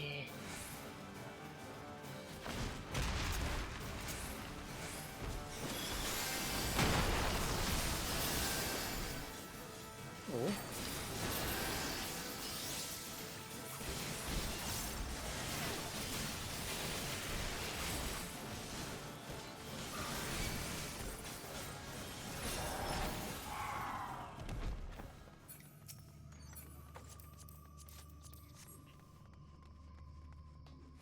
うん。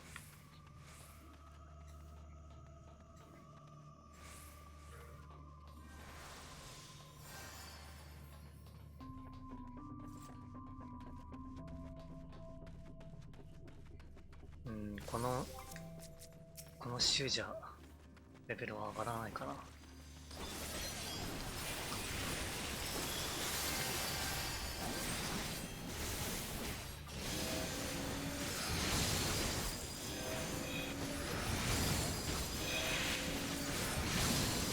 なんか最近ね、すごく標準語が不安定になってきて、すごい訛りになってる時よくあるくない？って聞かれてもって思うかもしれんけど、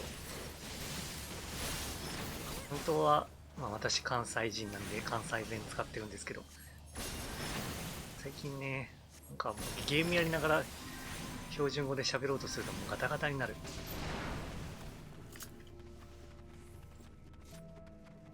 関西弁で通した方がいいのかなと思ったり、どこの言葉とも知れないイントネーションになってる時がまあまあある。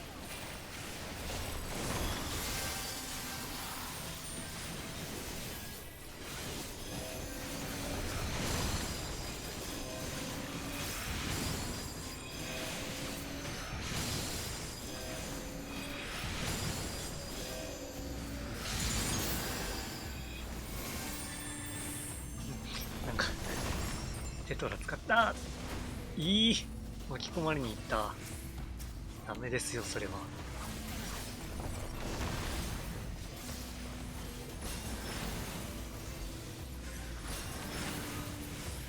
危ない、危ないな。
あ、ここってあれか。敵倒した時になんか衝撃的なもので橋崩れてたのか。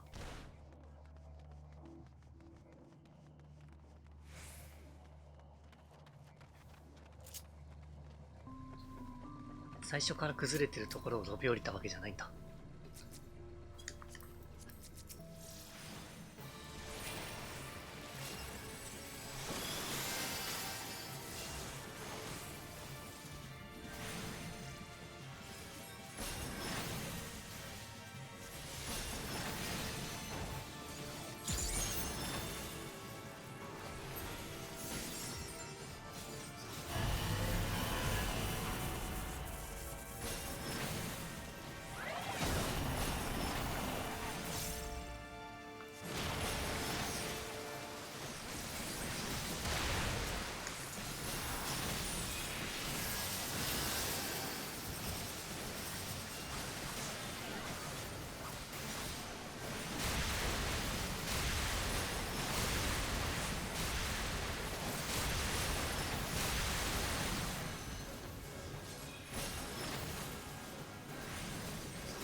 またぼーっとしてた。デ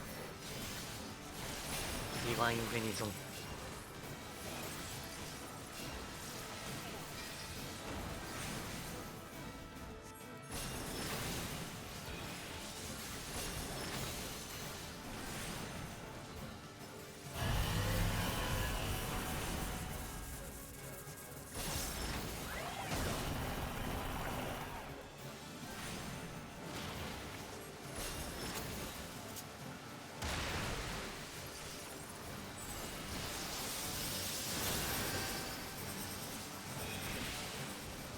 あ、危ねえ。正面に出ちゃいかんねえ。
ヒーラー装備はもう全部持ってるんだってば。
なんかもう顔が半分寝てるなこれ。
どれだ、真ん中、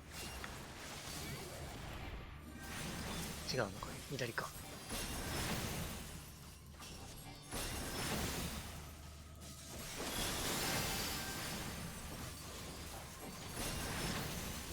あ、もうすぐ日付が変わります。あと5分。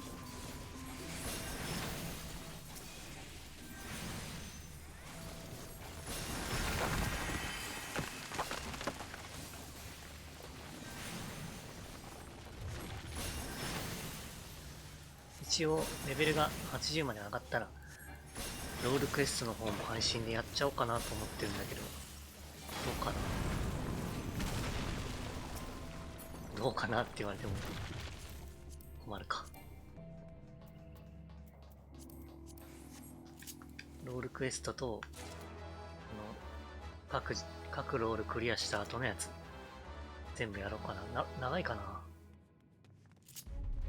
しっかりお話あるのかな。あ、待って、ロールクエストやってないわ。ロールクエスト途中も経験値もらえるが、それやらなきゃダメさ。目覚めたの今ので。もったいないお化けが出るところだよ。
危ない。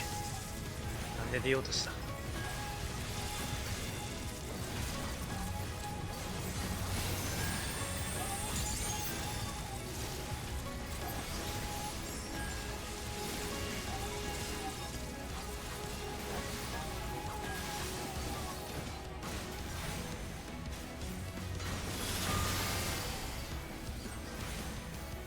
なんかあれね、ブラッドリリーの咲き具合分かりにくいね。今何段階なんだろう。今使ったところだからゼロかな、これは。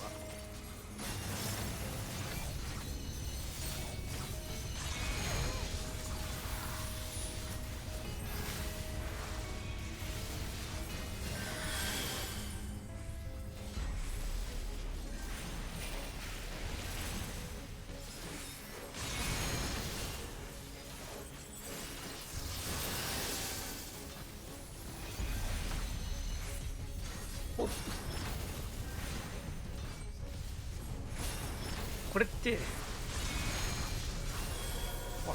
今分かんなかった。オーライドバフ見ときゃいいのか、マフアイコン。今のはあれかな、暴発かな。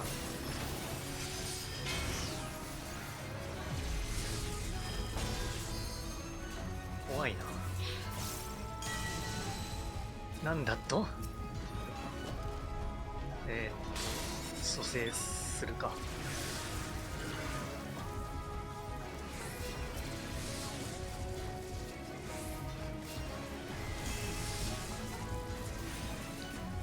攻撃しないで。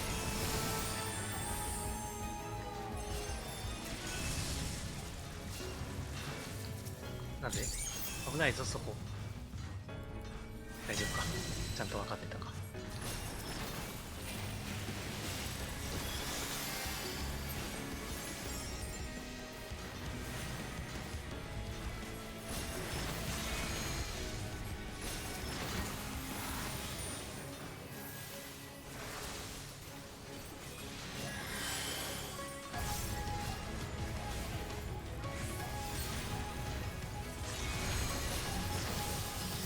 一周なかなか長いかいだね。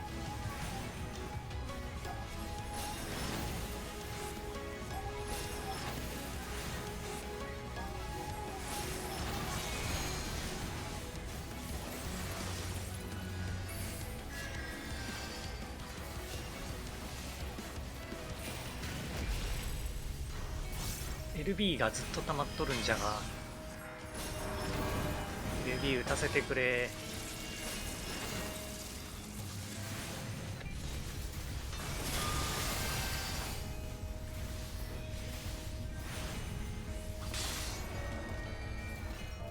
オスでした。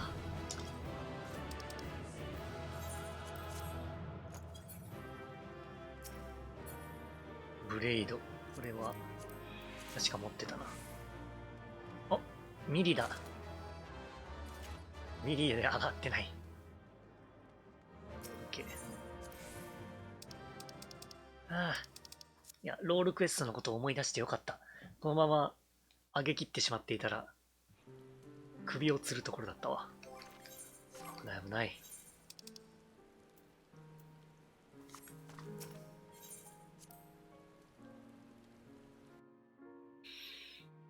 ちょっと鼻かんでいいかしら。ちょっと待ってね。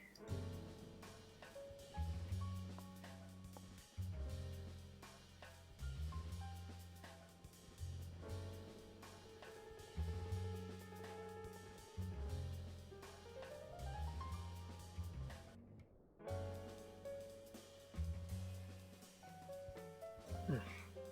よし。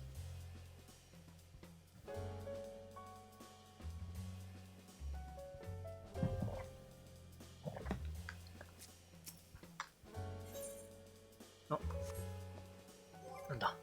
なんか帰ってきているような気がしたけど、気のせいだった。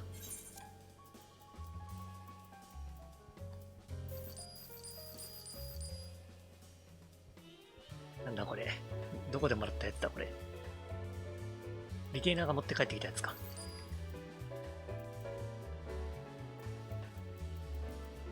バラそっかなこれ。い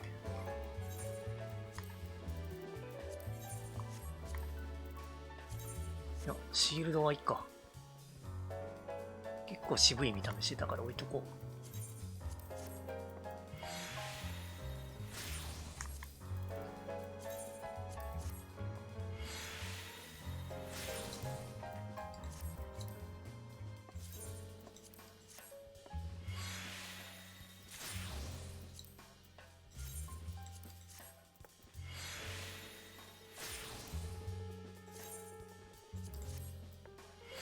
何かいいもん出ないかな。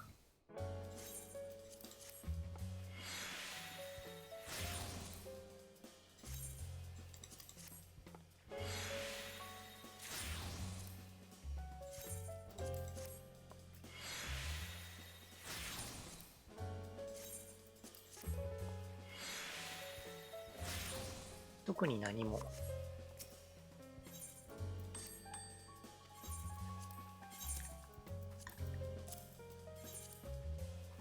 あ、でも結構高値ついてるな。思ったより。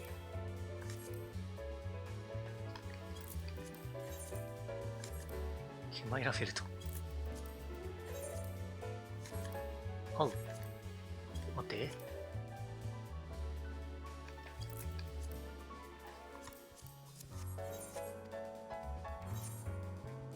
よし。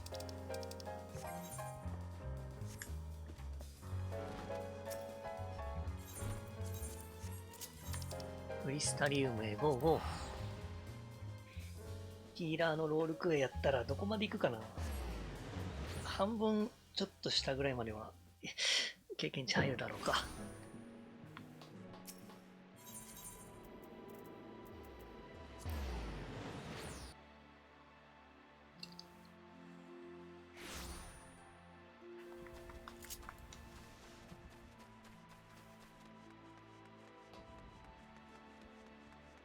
どこだ？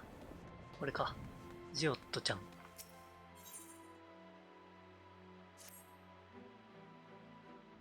唐突にここからロールクエストストーリーを見ていきます。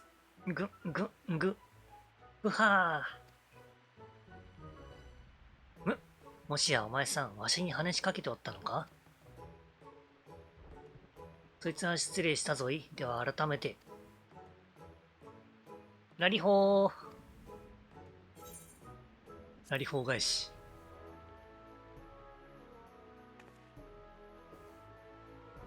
実に気持ちのいい挨拶じゃの。それにしてもお前さん、あまり見慣れぬ顔じゃな。ずっとここ通ってるけどね。なんと、水晶校の同郷であると、道理で不可思議な気を放っておるはずよ。しかし水晶校か。あやつは奇妙で、そこが知れぬが知恵者ではある。その縁者ということなら使えるかもしれんな。もし、お前さんが癒し手なのであれば、わしの積み食い退治に力を貸してもらいたいんじゃが、いかがかのう？良きですよ。まだまだへっぽこですが。だっはっは。自信たっぷりと見える。これは頼もしい。目が腐ってるかもしれない。じゃあ正式に契約を結ぶ前に、まずは腕試しをさせてくれ。おっと、気を悪くせんでくれよ。わしが狙っている積み食いは波の存在ではなくての、挑むだけでも相当な危険を伴うのじゃ。命を預ける相棒を選ぶからには慎重にしたい。すまんがクリスタリウムを出て西に進んだ先、前より羊飼いの森まで来てくれ。待っておるぞい。待たれている。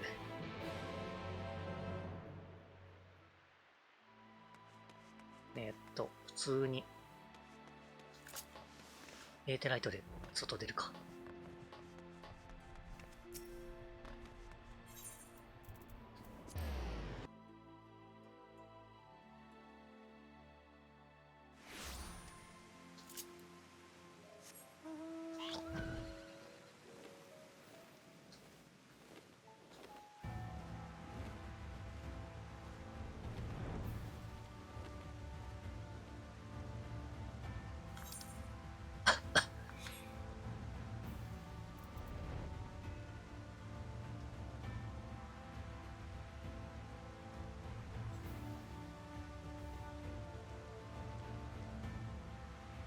よっ。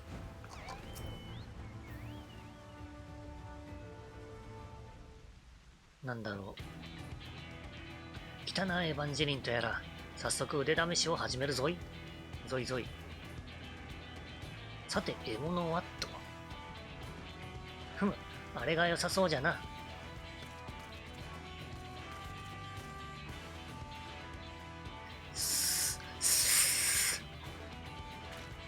ドアホー、バカタレー、お前の母ちゃんホブゴブリン。かかって今回この正面たれのひげなし野郎。悔しかったらかかってこいやー。激しい。やっぱりドア不足は口が悪いの。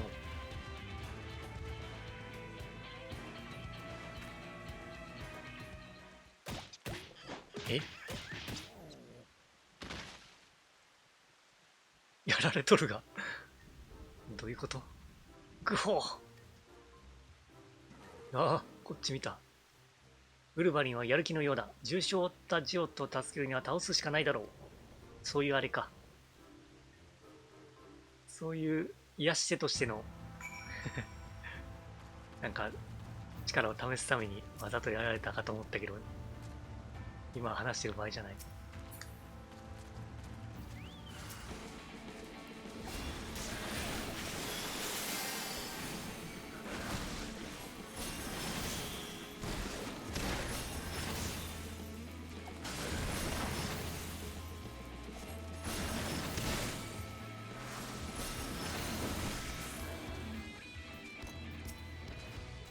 大丈夫か？お、ヒールしてる。すごい。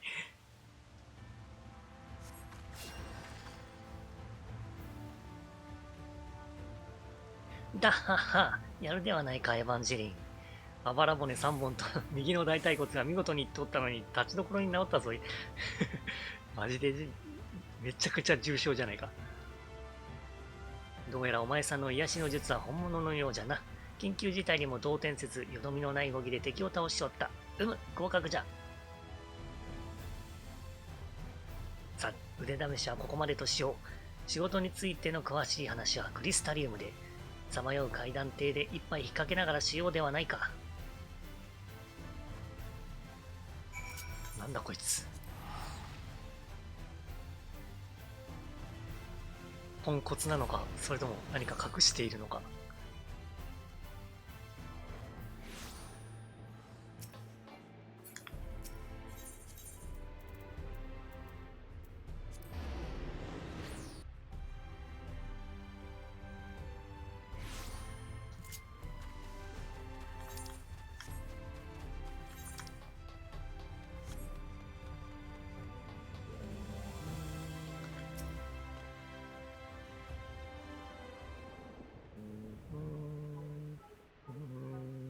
また飲んでる。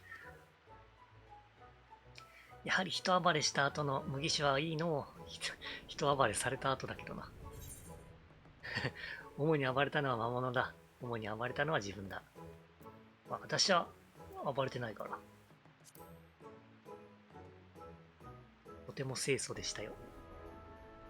お前さん、いちいち細かいことを言うやつじゃの。確かに生きのいい魔物じゃったかな。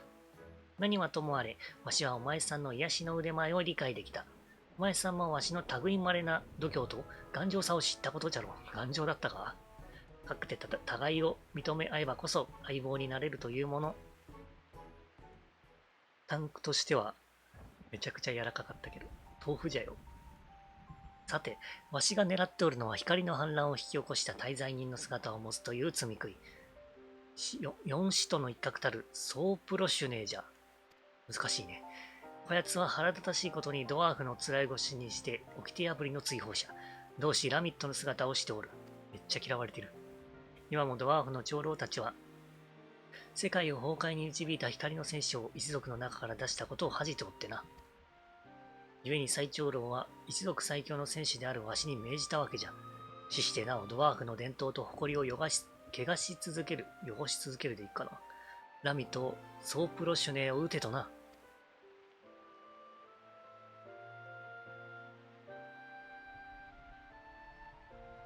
問題はこの罪食いが凄腕の癒し手だったとされるラミットの能力を引き継いだのか、強力な再生能力を有しているという点での、ほうほう。各地を飛び回っては倒した罪食いを蘇らせておるのじゃ。そればかりか、いくら痛烈な攻撃を加えようとも、立ちどころに傷を癒されてしまう。故にわしは敵の再生能力の秘密を解いて封じぬ限り、奴を倒せぬと見て熟練の癒し手を探しておったのじゃ。死してなお、恥をさらす大悪党の討伐にぜひ力を貸してくれ。癒し手として協力しよう。ラミットは大悪党ではなかったはず。そうだ、ラミットちゃんは可愛い。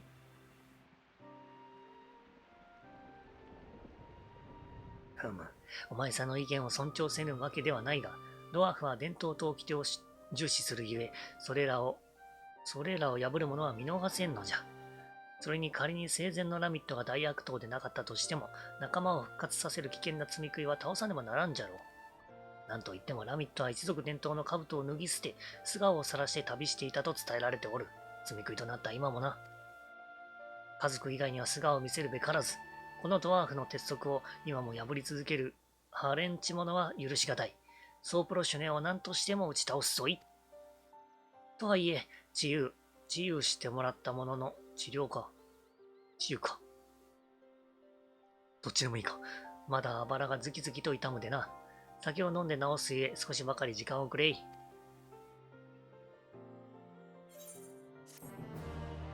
なんか、あばら痛い人近くにいますね。やったー、レベル上がったー。ナイスだ。お、もうあれだね。レストボーナスほとんどなくなってる。また飲んでる。よう飲むの。おやおや、誰かと思えば、誰ちゃったかの。おめえな。お前さん呆れておるな。冗談じゃ冗談。相棒のことを忘れるものか。命を預け合う者として親睦を深めようとしただけじゃよ。ともかくあばらの具合もお前さんの治癒魔法のおかげで良くなったでな。本格的にソープロシュネ退治を始めようと思っておる。と言っても敵を知らねば対策も立てようがない。そこでまずはお前さんの目でソープロシュネの再生能力を見て分析してもらいたいのじゃ。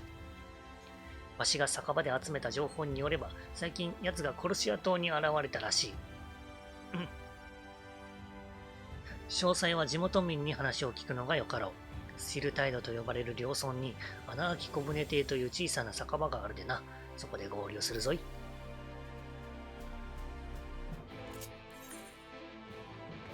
穴あき、どこって？あ、そこか。スティルタイドの中か。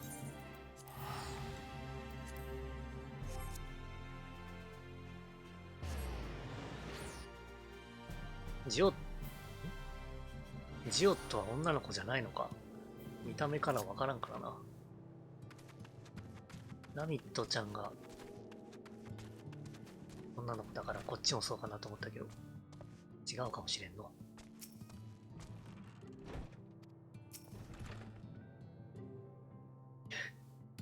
飲み続けているな、こいつ。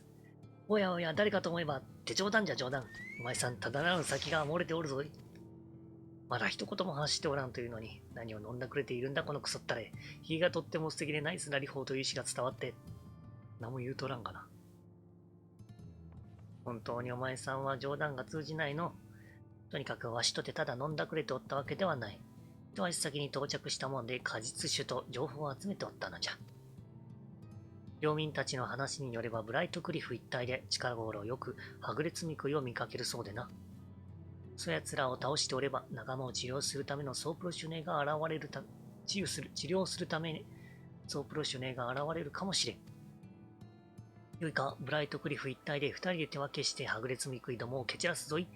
そして何体か倒したら合流じゃ。よいな。やれんのか？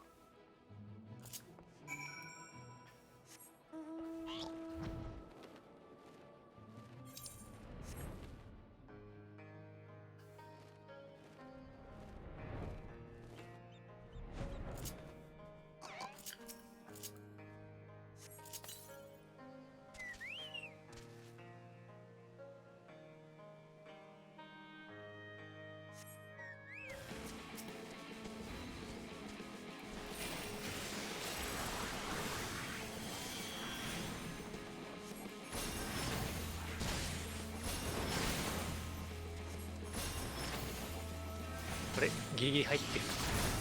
入っとった。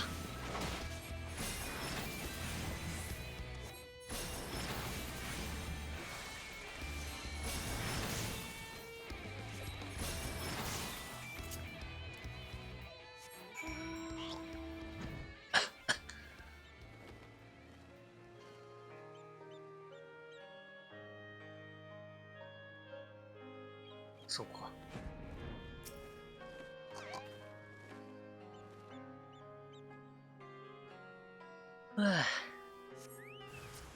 二人も。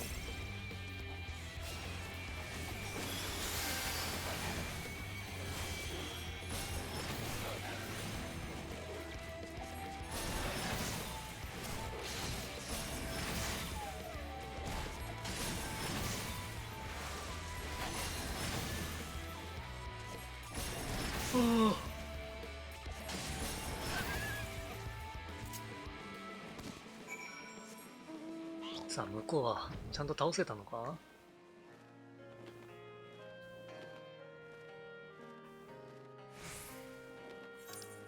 またケツ出して寝てるんじゃなかろう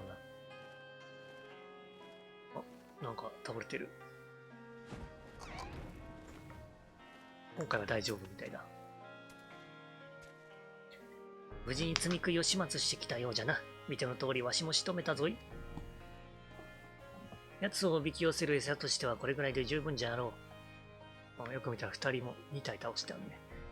俺向こうにある岩陰にでも隠れてのんびりソープロシュネが現れるのを待つかのう。こそこそ。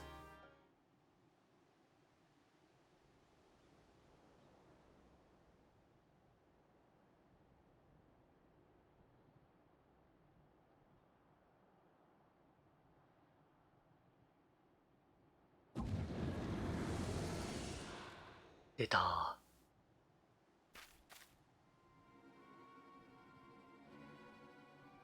すごい顔になっちゃってる。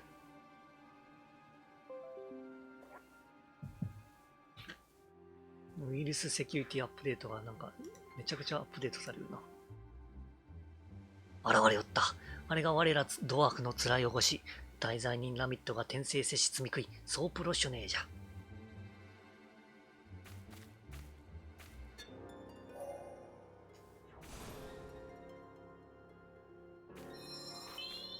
レイズだ。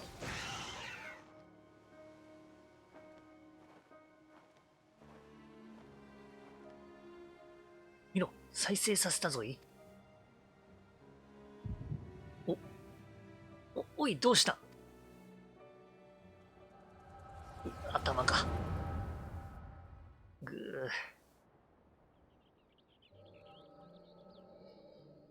ー。倒れとる。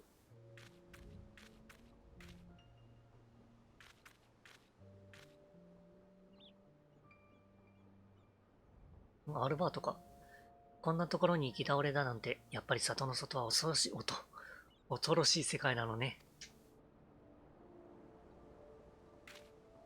誰かいるのか。血を流しすぎて目が霞んで生きている。もしかして生きてたの？それならそうと早く言ってよ。死者を生き返らせるのは無理でも、生きている相手なら私の魔法で。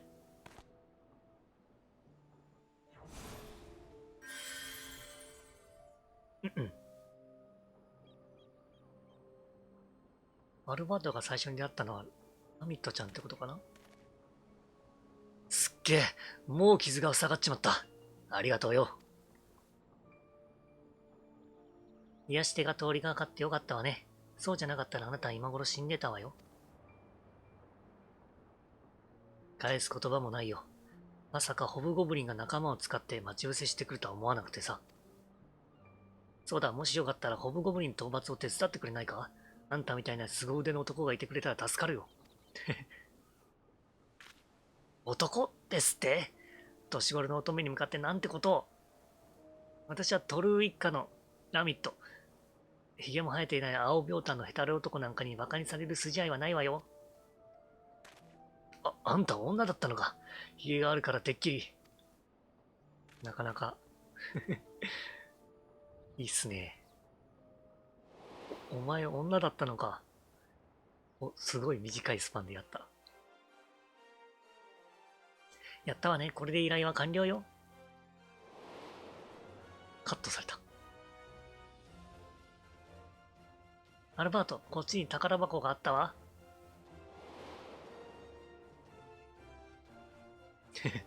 嬉しそう。なかなか似合ってるじゃない。だけど、その鎧に見合う活躍をしてくれないとね。いいですね。もうすでにラミットちゃんかわいい。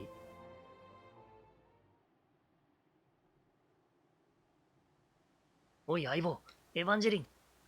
しっかり1000回このアホ面、ヒュム娘。お前の母ちゃんホブゴブリン。誰がアホ面だ？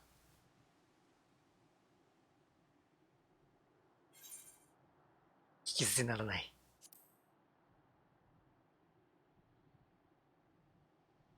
相変わらず冗談の通じないやつじゃの。怒りは生きる力になるゆえ、わしの語彙力を総動員して愛の罵声を浴びせただけであって、本当にお前さんの母ちゃんが、やれやれ。とにかく、ソープロシュネは再生した積み食いを伴って飛び去っていきよったぞい。もう周囲は安全じゃよ。それにしても突然どうしたんじゃ。お前さん、意識が朦朧としておったが、過去が見えるんです、実は。なんと、ソープレシュネ。いや、生前のラミットの過去を見たというのか？さすがは水晶校の縁者。そんな異能を秘めておったとは。聞いた限り、おそらくお前さんが見たのは、ラミットが里を出て、旅を始めた頃の様子じゃな。当時はまだ兜を身につけた礼儀正しい人物であったわけじゃ。行き倒れの若者を救った点も実にドワーフ的な行いと言えよう。それが素顔を晒して歩く、アレンジ者になってしまうとは、一体何があったのやら。気になるね。まあ、わからんことを考えても仕方がないの。ソープロシュネーの能力を確認できたことじゃ。今回はここまでとし、クリスタリウムに戻るぞい。そっか。なるほどな。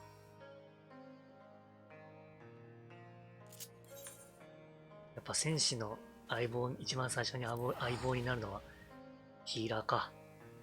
タンクヒーラー DPS の順だな。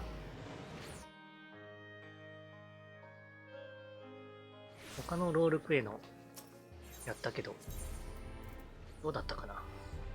順番的に。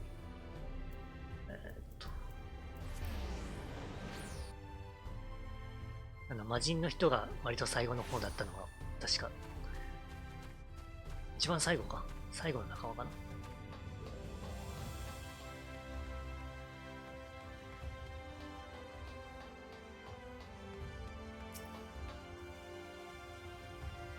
やはり一仕事を終えた後の麦酒は格別じゃわい。5本、ともかくくぐり返すが、今回の目的は果たせたわけじゃ。ソープロシュネの再生能力、お前さんも見たじゃろ？とはいえ、その様子からすると、奴の能力を封じる手段を思いついたわけではあるまい。安心せえ。さすがにわしも一朝一朝一夕でよかったよっけ。一朝一夕で対策が考案できるとは思っておらん。お前さんも癒し手としての修行を積みながらじっくりと対応法を考えてみてくれ。わしも酒を飲みながら思案にふけってみるからの。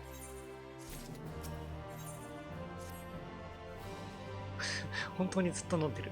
なりほう。我が相棒エヴァンジェリンよ。なかなかに実力に磨きをかけてきたようじゃな。いっく、言わんでもいい。20、いや30に分裂して見える。お前さんの身のこなし、壮絶な修行を積んだからこそ体得できたのだとわかるぞい。飲みすぎだろ。分かっておるじゃろうが冗談じゃぞ。ドワーフがこの程度の酒で目を回すものか。5本。ところでお前さん、ソープロシュネの再生能力を封殺する方法を思いついたかの？いや、全然。何も考えてないわ。ふむ、差し物エヴァンジェリンも一度見ただけで対策を考案することはできんか。ならば、少しばかり実験してみるぞい。はぐれ積み食いを探して仕留め、お前さんの治癒魔法で癒してみるのじゃ。なるほど。もちろん、積み食いは生物ではないゆえ、治癒は失敗するじゃろう。だが、いかに失敗するかの反応を確認することで、ソープロシュネの能力に迫る手がかりを得られるかもしれん。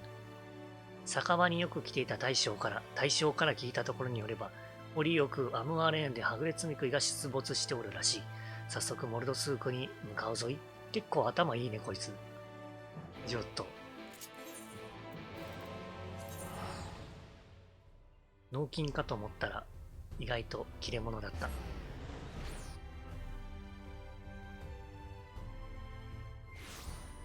どこかな？上か。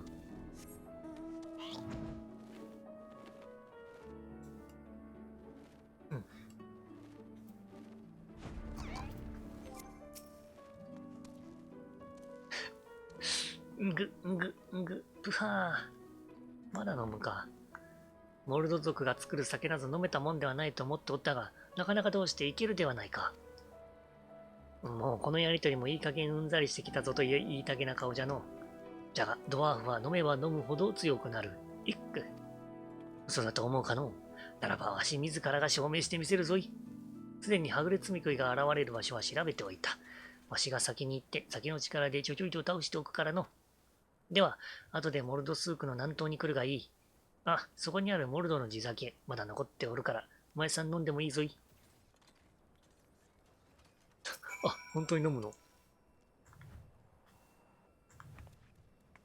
半分ほど残ったモルドの地酒だ。強烈な匂いを放っている。いや、何が入ってるのか。飲まない。まあ、飲むか。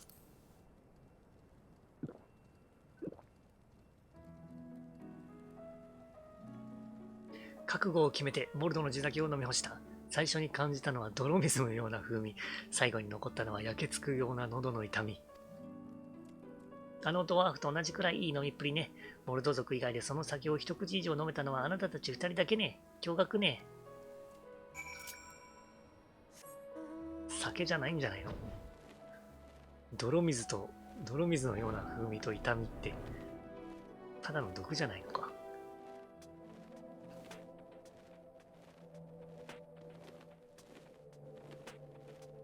そこら辺の普通に泥水すくってきてそう。お、倒してあるね。はぐれ積み食いが倒れている。これ見ての通り積み食いは始末したぞい。実はもう一体倒したんじゃが、張り切りすぎて原型をとどめんくらいになってしまっての。危うくいろいろと逆流しかけたもんで片付けておいたぞい。とにかくわしが酒を飲んでも戦いに支障がないことははっきりしたはずじゃ。ここらで今日の目的を果たしておくぞい。この倒された積み食いに向かって治癒を施してみてくれんかの。いけ。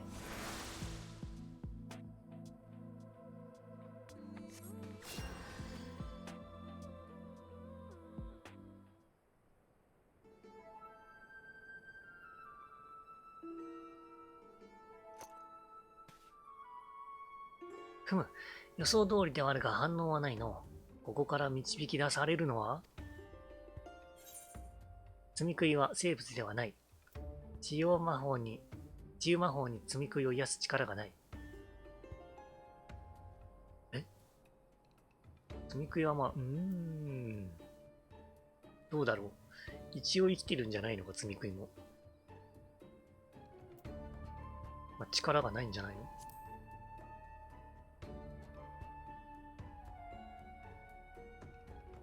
うん、その通りじゃ。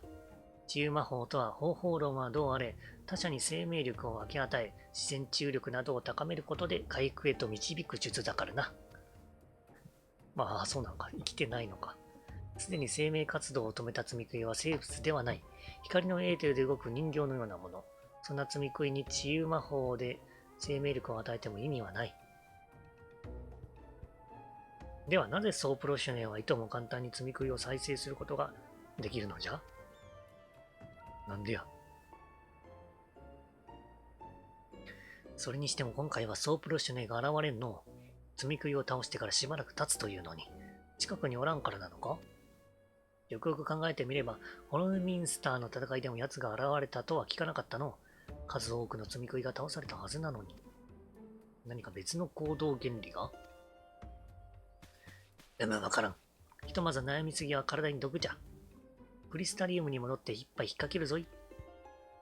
なんだろ、場所？コルシア島にしか出んのか？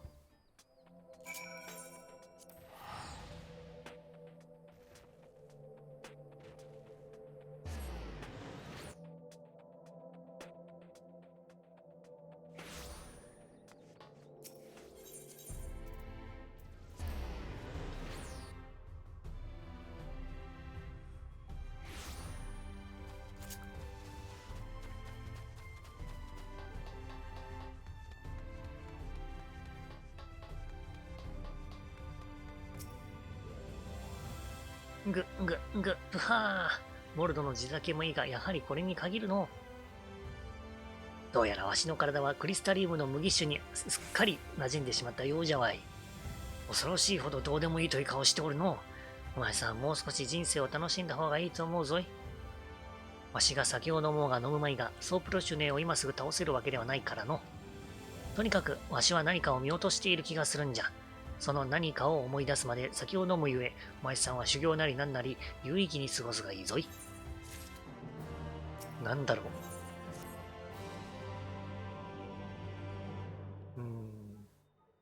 場所以外思いつかないな。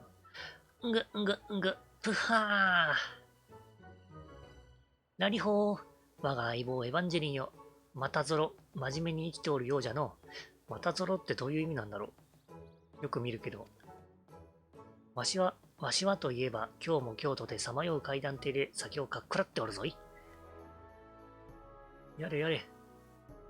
仕方ないじゃろう。調べ物をしようにはモーレンとかいう男に、博物陳列館への出入りを禁じられてしまったんじゃから。あらもう。ちっとばかり手元が狂って蜂蜜酒を本に引っ掛けたからといって、劣化のごとく怒り狂いよってからに、これだから頭でっかちは。どちらかというとララフェルの方が頭でっかいだろうが。なんじゃその目は。まさかお前さんまでモーレンの味方をするのか？ああ、我らが友情はどうなってしまったのじゃ。せっかくわしが酒場で噂を集めに集めて、ソープロシュネの目撃情報をつかんだというのに。早く本題に入って、さすがジオット。褒めておくか。さすじを。だはは、もっと褒めるがいい。おひげが素敵ねと称えるがいい。そしてなんなら一杯おごるといいぞい。調子に乗るな。とにかく目撃された場所の近くで積み食い狩りに励めば、いずれソープロシュネをおびき出すことができる。結局行動原理の解明も進んでおらんゆえ、こうなったら一度ダメ元で戦ってみようと思うんじゃ。手合わせすることで得られる情報もあるかもしれん。まあわしとお前さんの腕なら無理をせん限り倒せずとも逃げ切ることぐらいはできるじゃろ。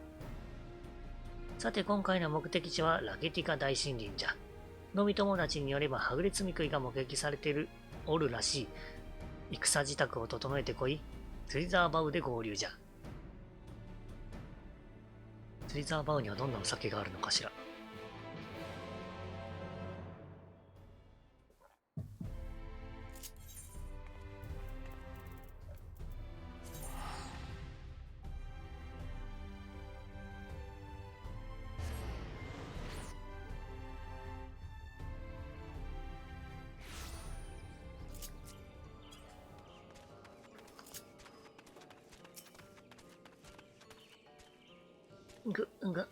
ぷはー。わしは以前にソープロシュネを探し求めてラケティカ大森林を訪れたことがあっての、ここの連中ともそれなりに仲がいいんじゃよ。闇なんぞを崇め立てまつる奇妙な連中じゃが、酒を飲み、組み交わせば悪い奴らじゃないとわかる。乾杯、ラリホー、もう一杯ってなもんよ。それでな、久しぶりに森の果実酒を楽しみながら情報を集めてみたわけじゃが、はぐれつみくいどもはこの集落を出て東、イキスマヤへの森に出没するらしいぞい。例によって手分けをして積み食いを買ってから合流じゃ。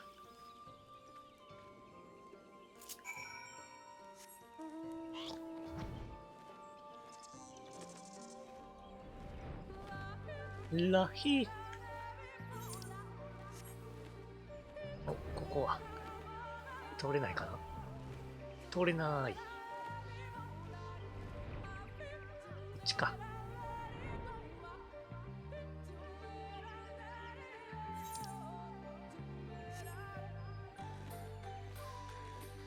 腰が痛くなってきた。よ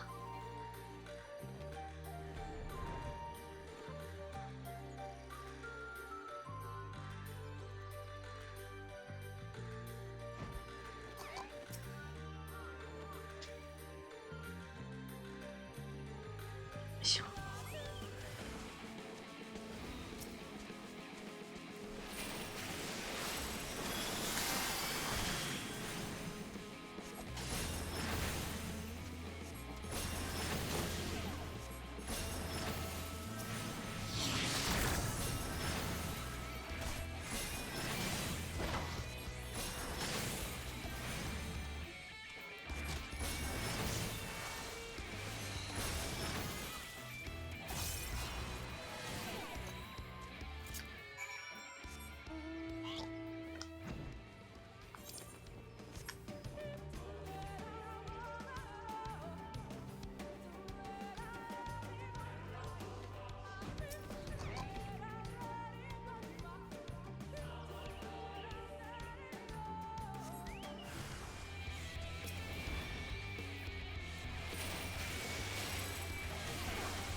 今日何時間ぐらいやっておるんじゃろう。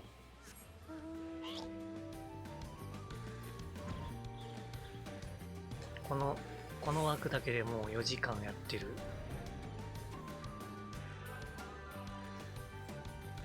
おお、倒しておるね。戦闘だ。ちょっと待って。お水を。よいしょ。あ。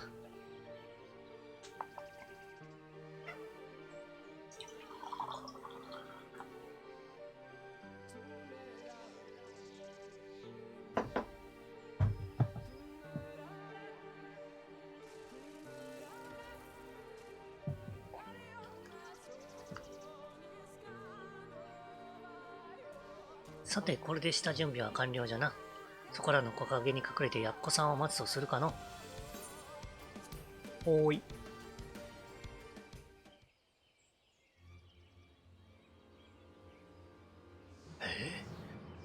不穏な空気。そろそろやっこさんが現れてもいい頃合いじゃが。いつの間に転移してきたのか。エヴァンジェリン、いつでも仕掛けられるよう準備を怠るなよ。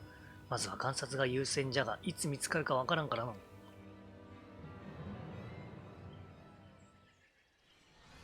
なんだろう。ラケティカにも来るのか。最強のジオット。焦るなよ、エヴァンジェリン。まずは様子見をして情報を集めるんじゃ。ソープロシュネーが動くぞい。再生能力を使う様子をよく見ておくんじゃ。はい。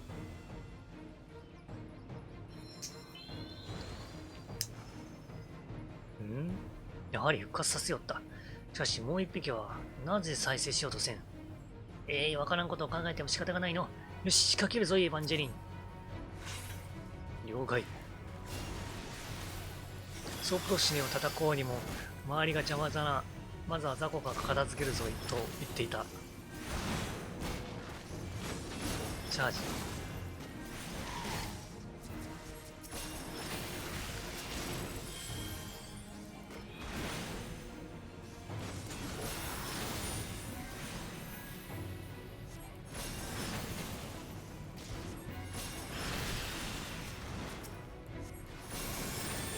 この調子で一気に叩きのめすぞい。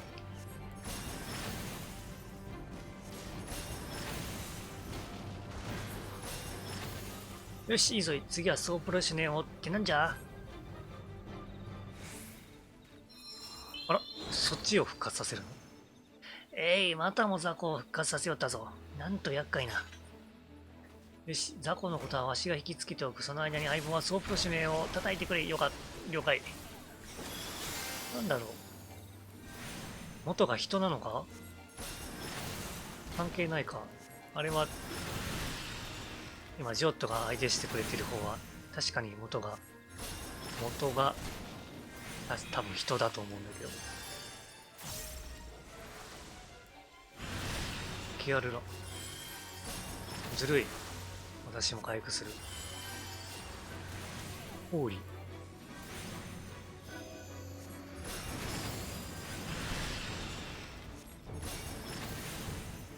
ストーンが。その調子じゃ、このまま押しまくるんじゃ。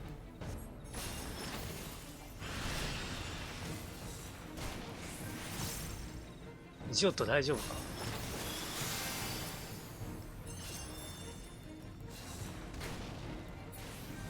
やったか。さすがは相棒。どうした。なんだろうな。一気に1体しか復活させられないのか。そのまま散ってしまえ。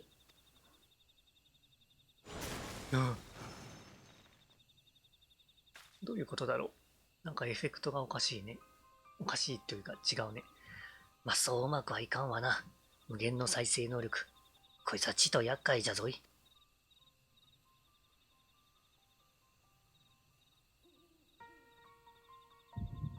もう一回、カコシ。エヴァンジェリン、まさかお前さんまた。ちょっと待ってて。見てくるわ。いや、ほんと目の前でカコシって、あれよ、隙が多すぎる。仲間が。こいつは、グブラにいたやつ。こいつが失われた大再生魔法の守護者ってわけか。ラミット、準備はいいな。もちろんよ。この魔法を求めて、私は長い旅に耐えてきたんだもの。必ず勝利して古代論化文明の遺産を継承してみせるわ。ほう。それが関係している。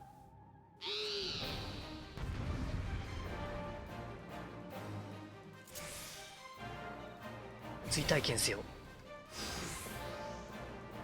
何ができるんだろう。論化フルケア。これがベネか。エスナー、メディカ、ケアルラ、ストーンラ。はい。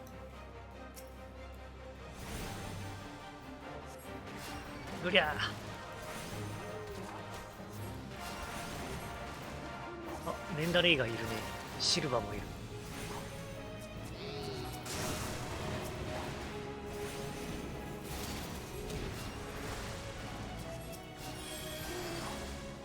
回復力すごい。サンダが。ちょっとレンダレイもうちょっとこっちに来てくれんかな。エースナ、はい。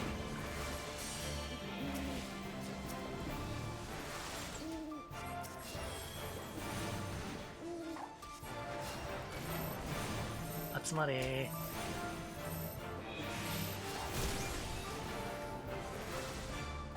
メディカ。あんまり回復しないな。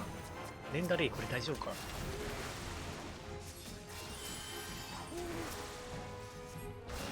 こ俺が狙われている。強烈なのが来るぞ。おお。フルケアか。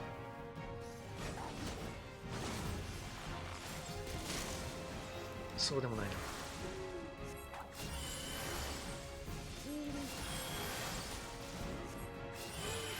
よし。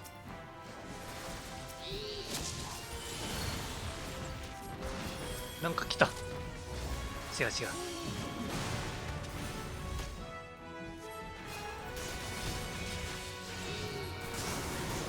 踏ん張る。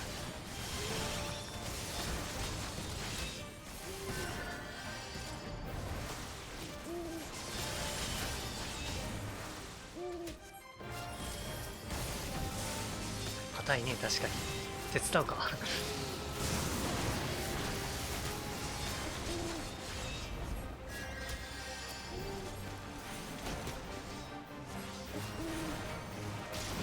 ダーク。え、そっちかばわれた。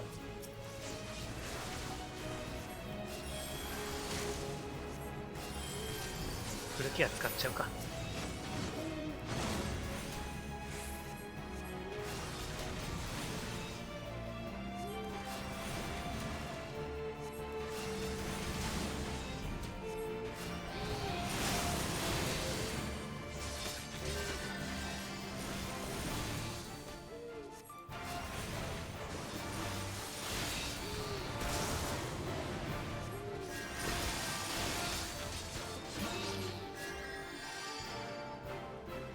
なんというか、こういう戦闘を、あれだね、初心者の館でやりたいね。一番わかりやすい気がする。ヒールして、状態以上には S なして、簡易ヒールもあって。よし、倒した。みんな無事だな。無事だ。余裕だった。大丈夫よ。それよりもまずは目的を果たしてしまいましょう。古代論化文明の封印されし大再生魔法、その継承を。どういう魔法なんだ？大再生魔法。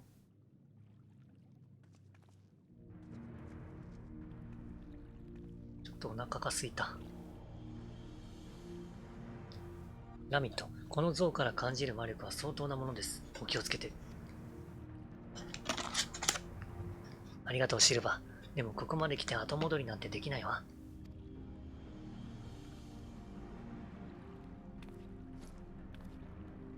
なんだそれ。メダル。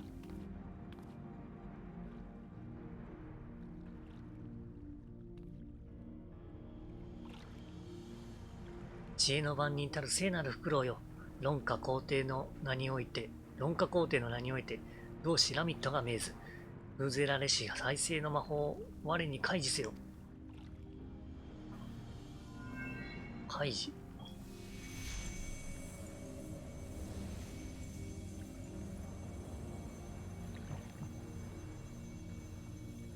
なんだ魔法アイテム。大丈夫かラミット。お、クリスタルじゃん。やったわ。ついに手に入れた。古の大再生魔法リバイブを。リバイブ。これで妹たちを助けられる。ほ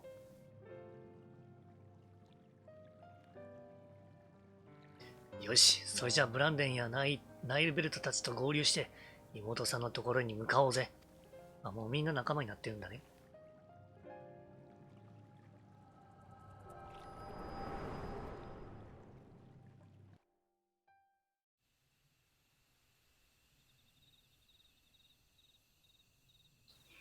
シャキッと1000回このアホ面ヒュム娘。お前の母ちゃんホブゴブリン。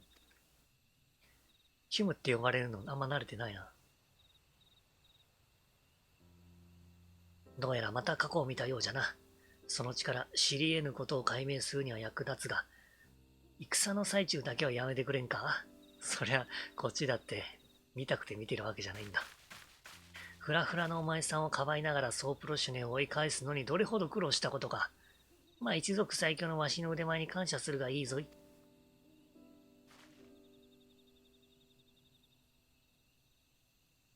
それで、今回は何を見たんじゃ？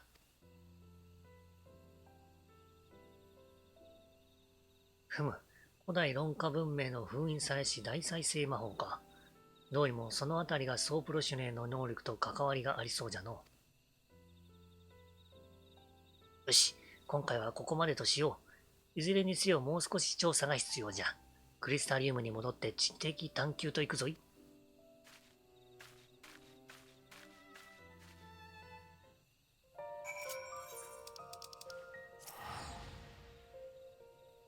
リバイブか。あまり昔の FF を知らんので、リバイブって魔法があるのかどうかわからんけど。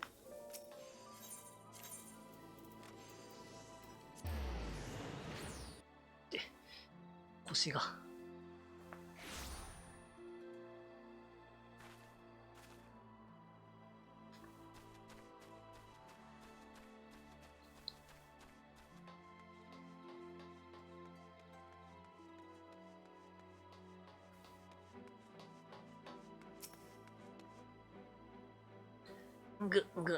ぷはー。気持ちのいい戦の後は麦酒に限るのう。なんじゃその目は。ドワーフが酒を飲まずして何とする。しかし同じ酒ばかり飲んでおるわけじゃないぞ。戦の後は麦酒、本を読むなら蜂蜜酒、歌を歌うなら果実酒、口喧嘩をするなら蒸留酒に限る。さて、次は蜂蜜酒でも頼むとするか。古の大再生魔法とラミットの妹とやらがいた場所、古文書やら一族の記録やらに当たって調べるしかないの。古文書やら一族の記録やらに当たって調べるしかないからの。ということで、わしは蜂蜜酒を飲まにゃならん。お前さんは適当に修行でもしまっておくことじゃな。おい、修行したよ。うんがぷはー。おお、我が相棒ではないか。蜂蜜茶もういらんぞ。いや、酒の頼んだのではなく、お前さんじゃなくサイエラじゃったか。いっか。サイエラさん、あそこにいるね。呆れ果てて言うべき言葉も見つからないとでも言いたいという、なんか、変だったね、今の。言うべき言葉も見つからないとでも言いたいという様子じゃな。いや、その場合、言いたいのか言いたくないのかどっちじゃ、わけわからん。いかん。最近調べ物の連続で頭を使いすぎたようじゃ。出ない答えを探す腐れ哲学者のようになってしまったわい。いいか、わしが言いたいのは、古の大再生魔法についての知識は得られなんだが、ラミットの妹がいた場所が判明したということじゃ。それでは、我が相棒を招待しよう。わしの故郷、コルシア島のトメラの村にの。やった。もうすでに行ったことあるけどね。ちょっとだけクッキー食べていいかな。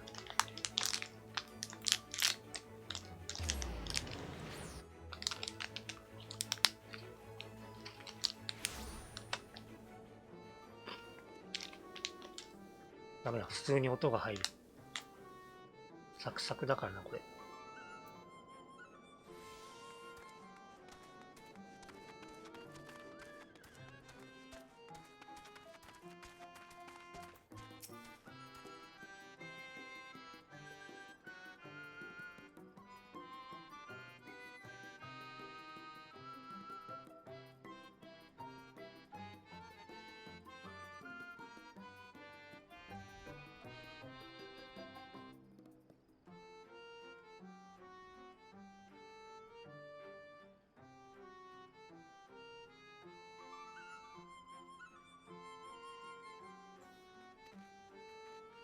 エヴァンジェリンではないか。どうやってここまで来たんじゃ？テレポしてきました。ほう、あのラダー、大昇降機を動かしたのはお前さんたちだったか。いやはや、さすが我が相棒。やるではないか。見直したぞ。ちょっと。ちょっと。あ、間違えた。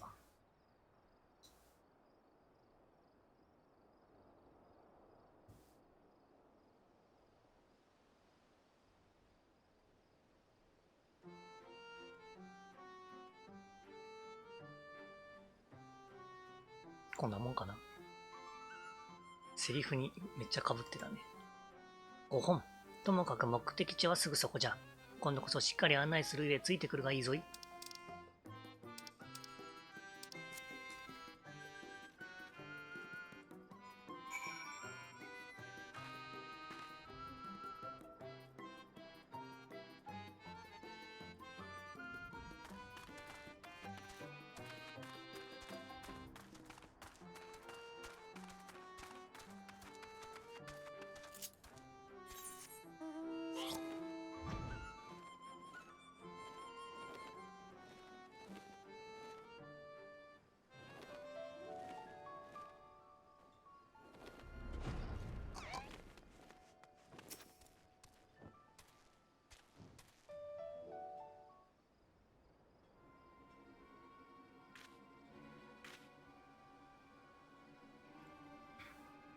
はあはあはあ。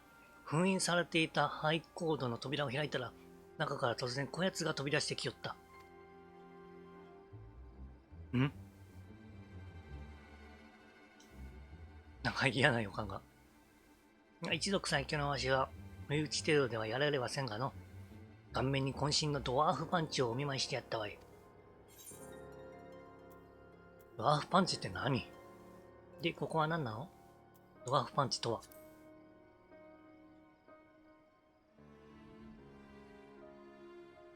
すまん。一族以外の者には教えられん。お前さんとわしの中であっても、掟で禁じられているゆえな。それよりもこの奥の行動についての話をするぞい。ケチだな。ともかくこの行動は光の反乱以前のこと。ある病気を患った者たちを隔離するために使われておった。病の名はドベルグ病。感染すると少しずつ皮膚が岩のように変異していき、短いものは数ヶ月、長いものでも数年後には完全に咳がしたという。原因も不明ならば治療法もわからない。故に感染拡大を防ごうと、汚れの行動と名付けた愛行動に患者を押し込めるという忌まわしい行為に手を染め、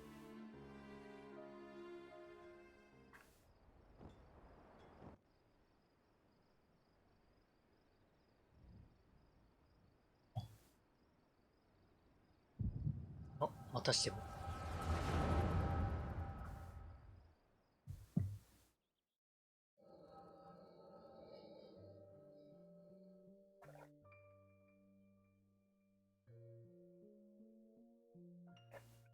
ラミット、汚れの行動に立ち入ってはならぬと申し付けたはず。あれ誰だ？勝手に里を出ただけでは飽き足らず、よそ者を連れて舞い戻り、さらに禁忌を犯すとは。もはや我慢ならん。お主に永久追放を言い渡す。追放だ、追放だ。なんだと、貴様ら。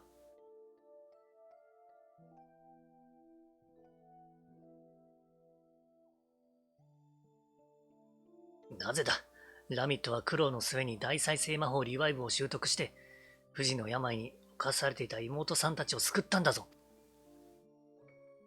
よそ者は黙っておれ。これはドワーフの問題じゃ。黙っとれ、黙っとれ。素人は黙っとれ。黙っていられるものかよ。俺たち、いや、ラミットがどれだけ。もういいの、アルバート。理由はどうあれ、掟を破ったことは事実なんだもの。わかりました、最長老様。永久追放を受け入れます。一族の証、この兜もまたお返ししましょう。そういうことか。ラミット、お前。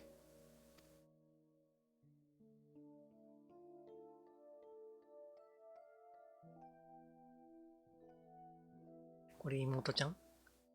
お姉ちゃんが永久追放だって言うなら私も出ていきます。あらま。私たちドベルク病の患者たちはこの薄暗い汚れの行動に押し込められて生きてきました。呼吸が辛いから兜も外して。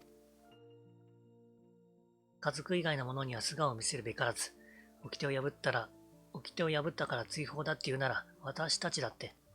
なるほどね。ドワーフ族の元病人。そうじゃな。わしら病人はラミットに命を救われた。彼女一人を掟破りとして追い出すわけにはいかん。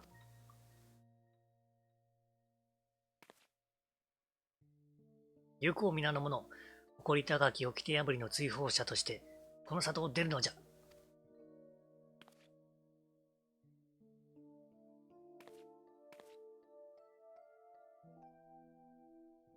みんな、いい子たちばっかだ。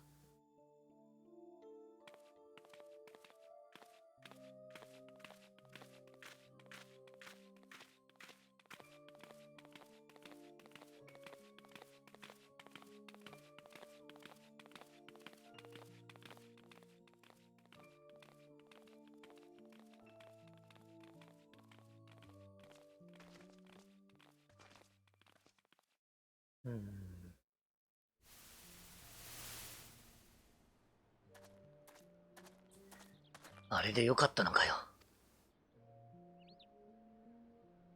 今からでも里に戻って、あの石頭の最長老を撲殺する。あなたの自慢の斧で叩き割るつもり？もうやめてよね。今のあなたはホブゴブリンにやられる新米冒険者じゃない。その腕前なら、ドワーフ随一の戦士と呼ばれる最長老様さえ簡単に倒しちゃうと思うわ。でも、それじゃ何の解決にもならない。今私たちがやるべきは、病を広めた元凶を探して倒すこと。きっと今回の剣の裏にも影の王がいるはずよ。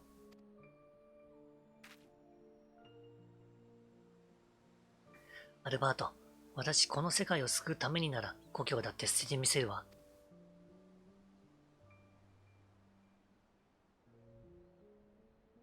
それに重い兜を脱いでみて初めて気づいたの。風を感じるのがこんなに気持ちいいってこと。せやろせやろ。へへ、そうかよ。まあなんだ。俺も素顔のラミットの方がいいと思うぜ。アルバート。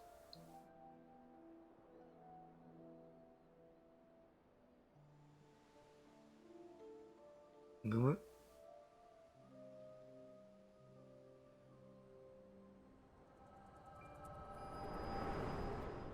悪い顔してんね。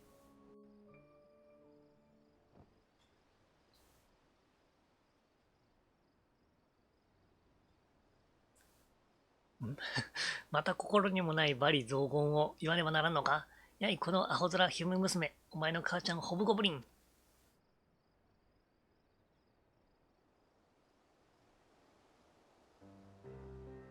どうにか目を覚ましたようじゃな。今回ばかりは差し物をわしもあさって焦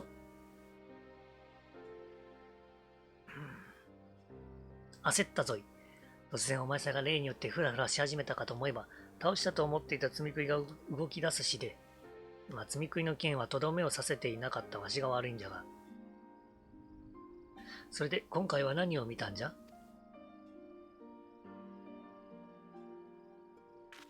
なんと、ドベルグ病ラミットが持病に侵された多くの同胞を救っておきながらそれゆえに追放されていたと。しかも永久追放を言い渡したのは当時の最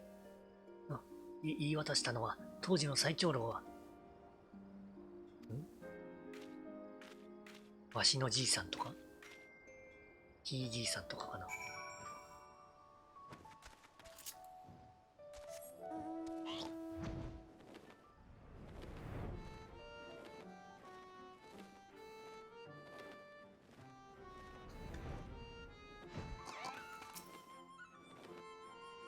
お前さんか。すまんな、勝手にふらふらとこんなところまで。じゃがすまん、少しだけわしに時間をくれんか。お前さんが見たという過去について、その事実を飲み込むまで、少しだけ時間が必要なんじゃ。お前さんは少し修行でもしていてくれ。それではな。なんだこれ。あ、チャイだ。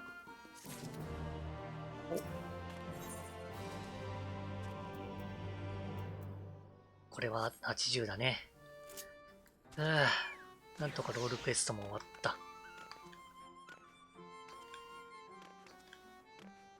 これ登れないか。さて、こっからだ。ルーレットがあるからな。それに行って。はあ。てて。胸が痛い。ちょっとおトイレ休憩しようかな。ちょっと。待っててね。よいしょ。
よし、ただいま。一回家に戻ろうかな。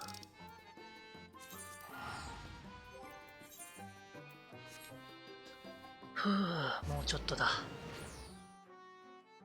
まあでもさすがにルーレットじゃ上がらんかな。ルーレットだけじゃ。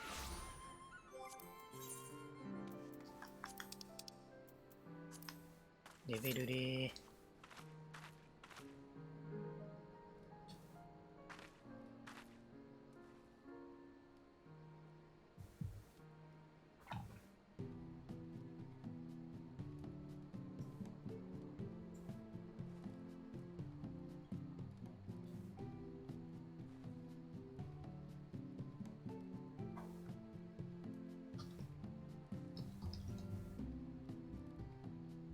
いや、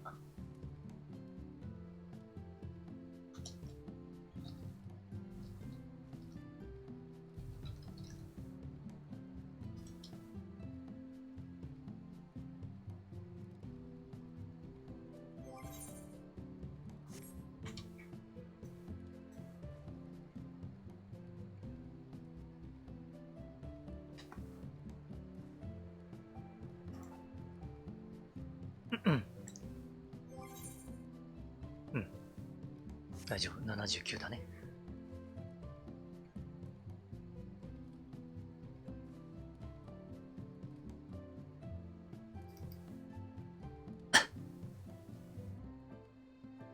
はあ。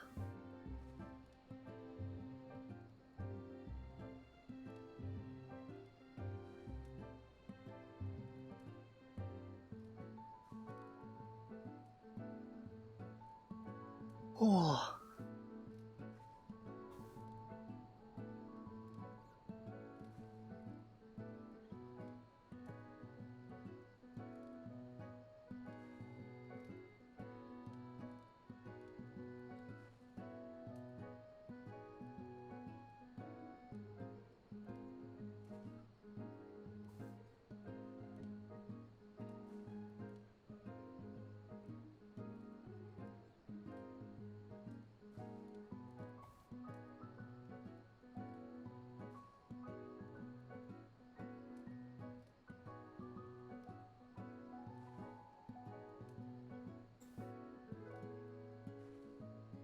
眠っ。おお、シャキッと。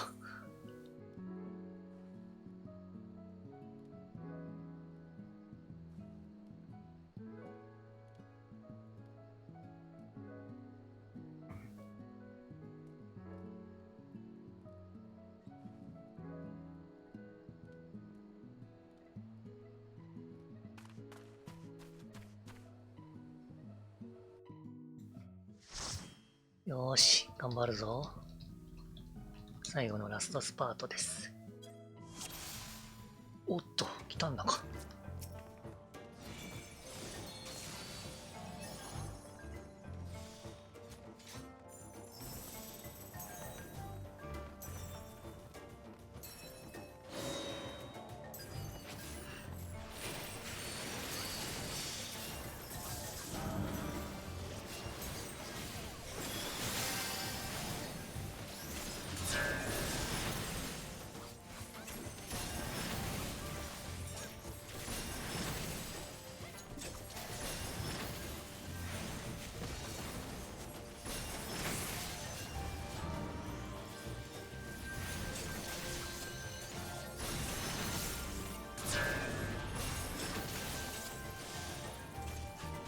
危ない。食事忘れ。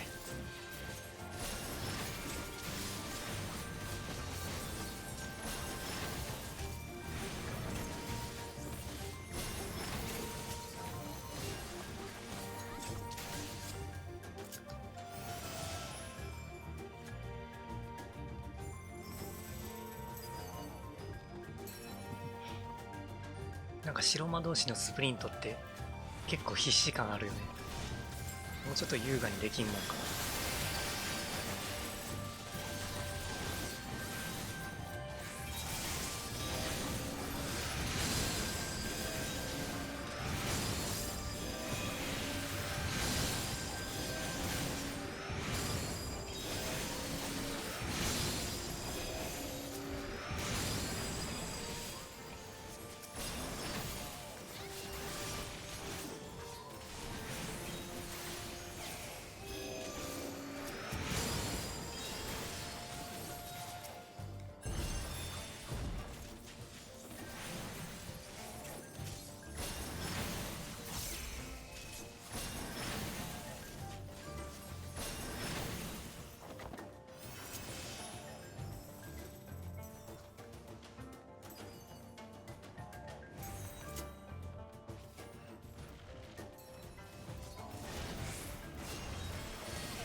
かなか硬いな。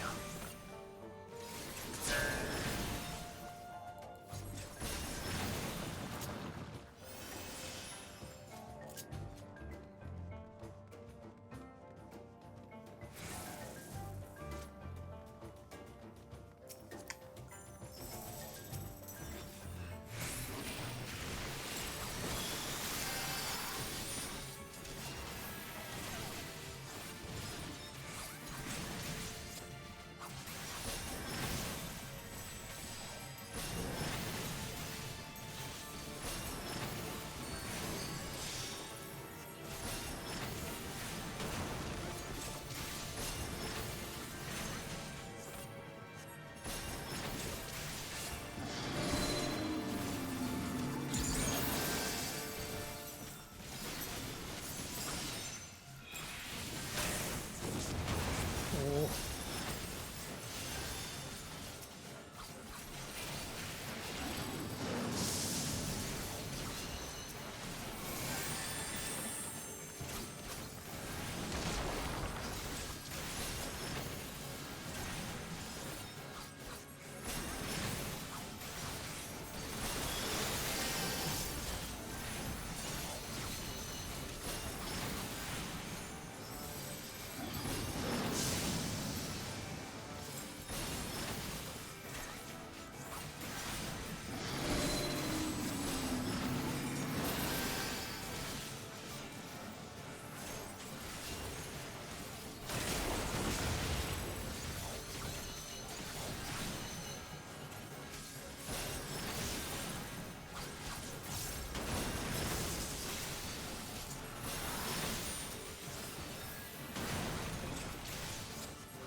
なんかやたら硬いぞ。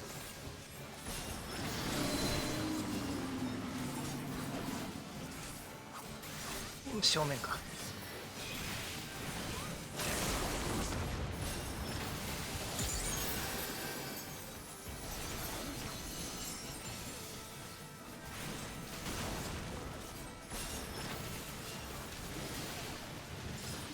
よし。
間違えたか。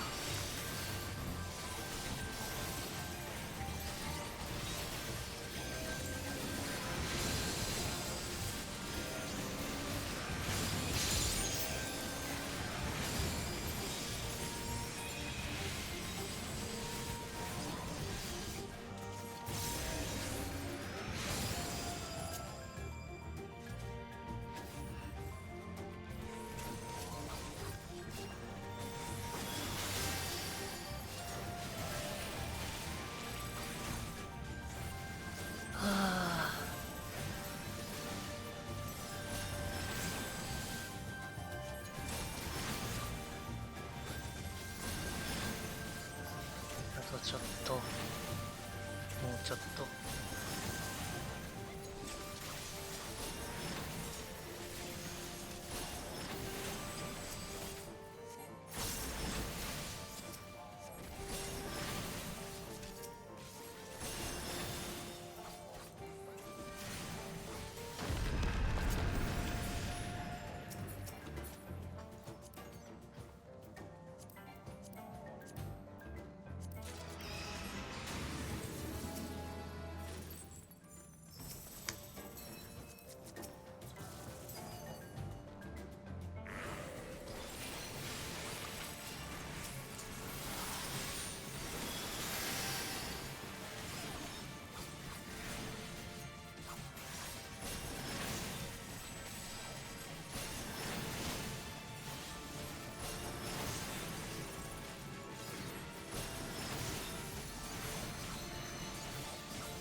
今のアメリカラじゃないな、普通に。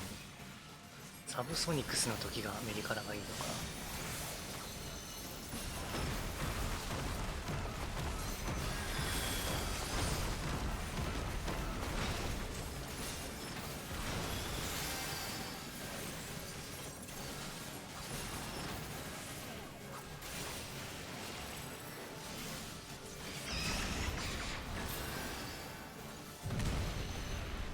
危な。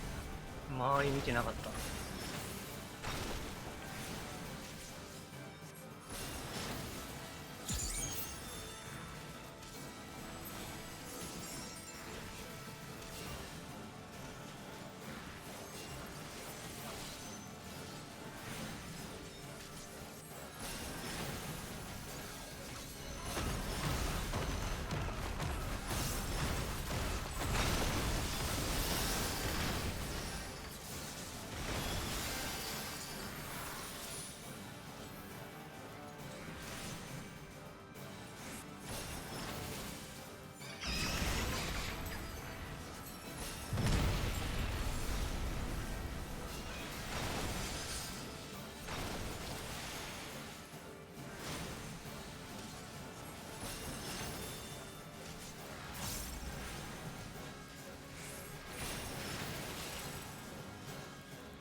よし。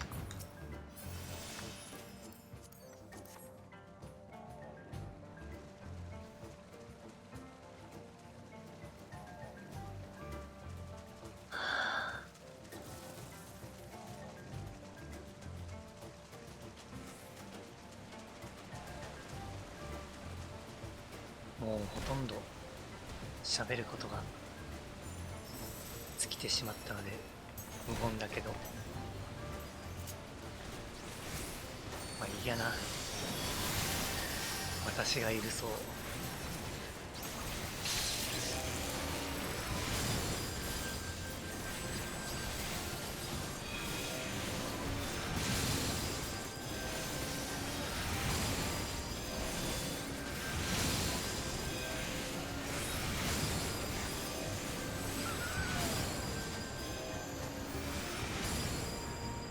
つも一発ボリ多いわ。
遠い。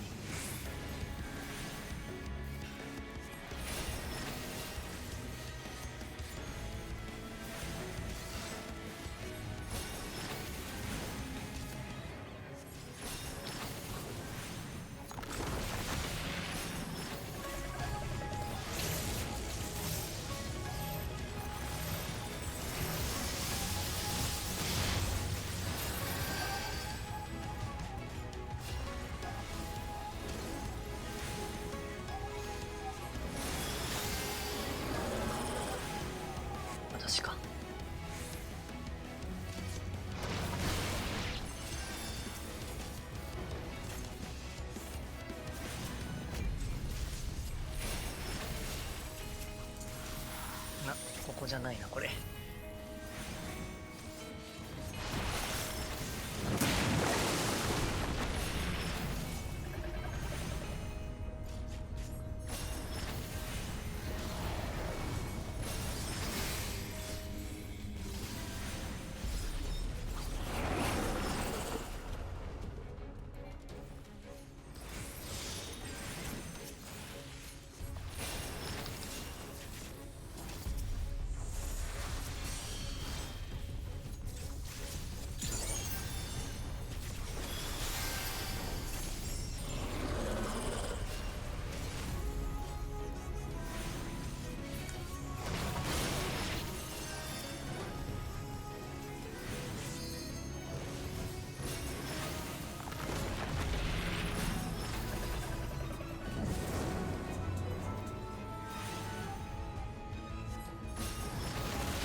激しい。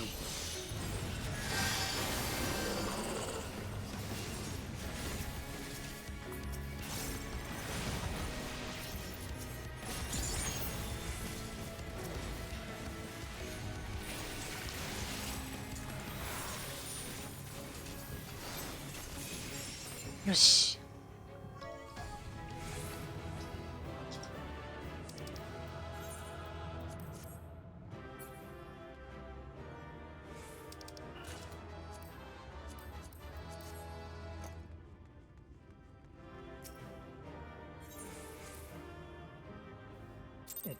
どれぐらい溜まったかな。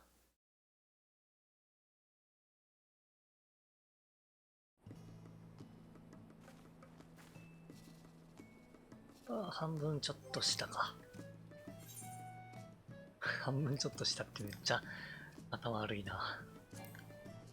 違う違う。こっちこっち。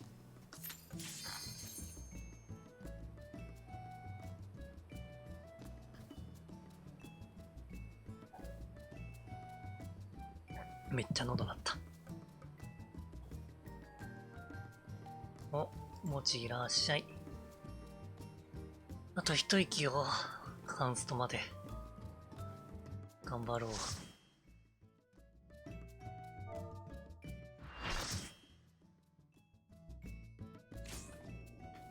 つくよみえ、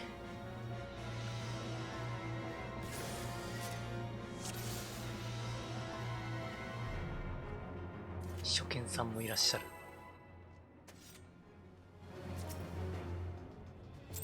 これは一体どうすればよいのだ。世のことごと楽しもうじゃないか。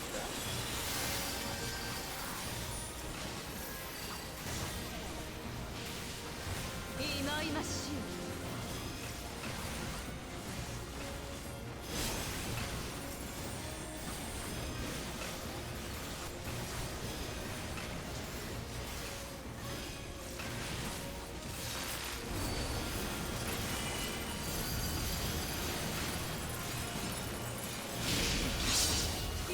で持つかね。やべ。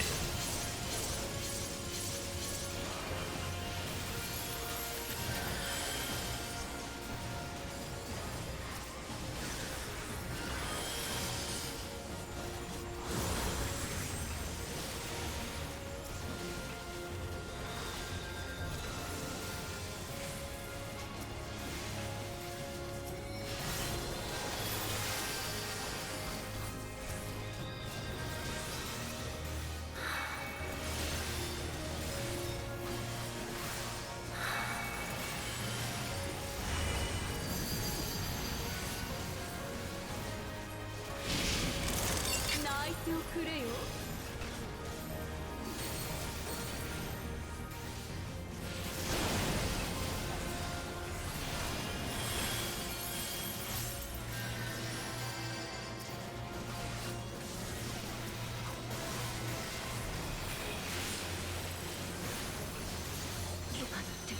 じゃないか。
朝日、お前だけは許さん。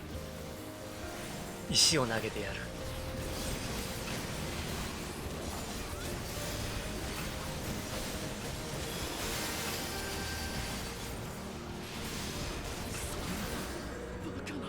ヒヒヒ。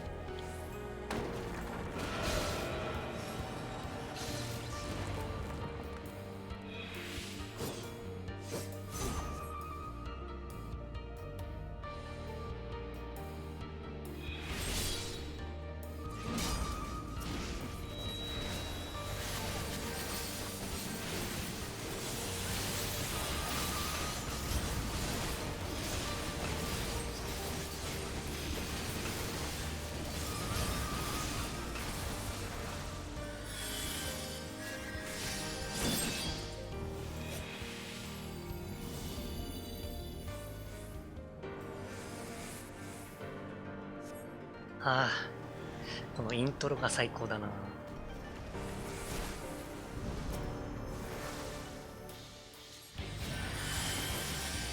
願だよ、闇のうつつに咲きしめ、人より落ちて悪しき神たる。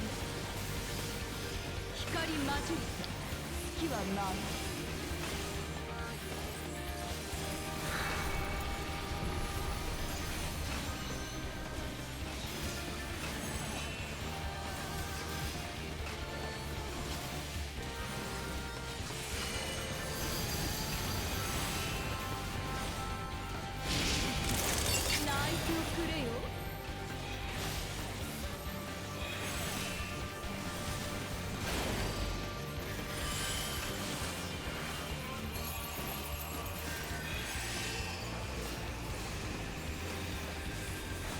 光満ちて月は笑う。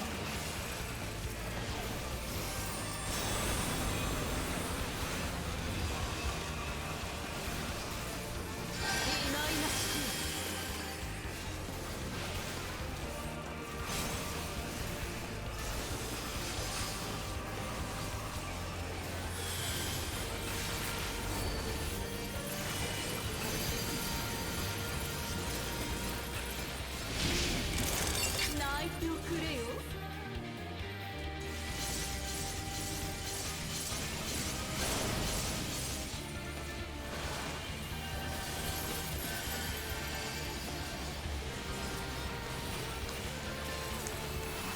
二重。これアサイラムって二重にしても効果あるのかな。あるな。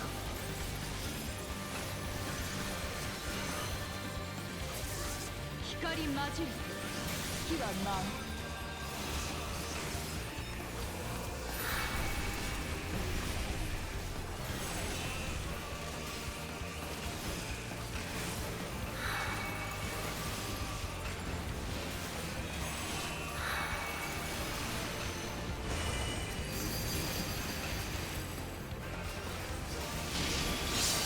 いつまで持つかね。やばいかこれ。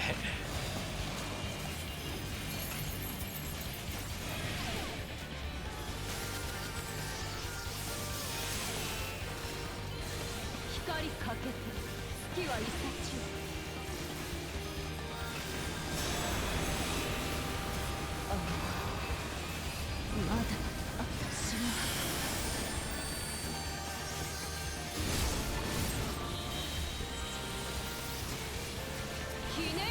してくれる。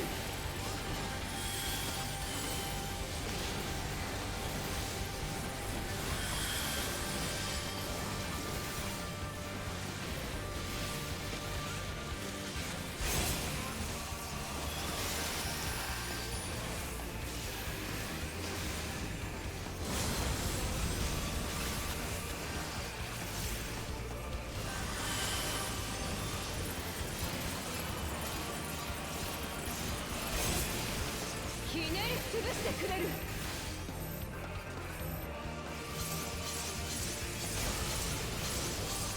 まあでもなんだろう、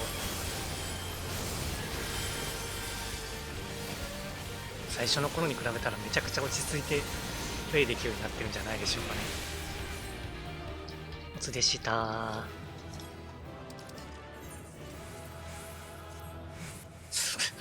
すごい名前の人だったな。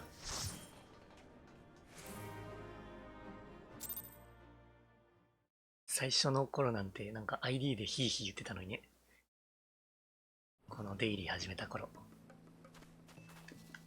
ふぅ、もうちょい。継続は力なり。そやね、ほんとそう。やっぱやらないと成長しないし。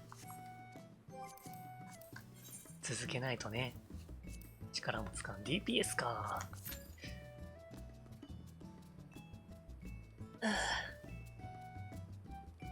最近本当にアラルレは DPS のボーナスが多い。そう、DPS だったらもらえてんのにな。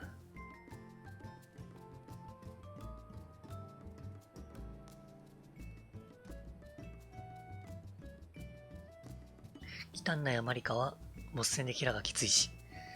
確かに。なかなか。そうね。忌憚な。忌憚なはなんか、変なボス多いし、マリカも変なボス多いし。だから人どころに立ち止まらせてくれないというか、弾き飛ばされたり、集まれってされたり。足を止めるのがな、難しいというか、そういう敵が多いな。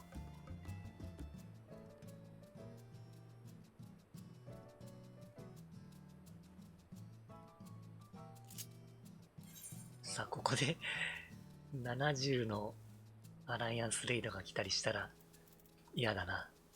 おまじないしとくか。蒼天、蒼天、蒼天が来ますように。最後の試練でグレンアライアンスが来たら泣く。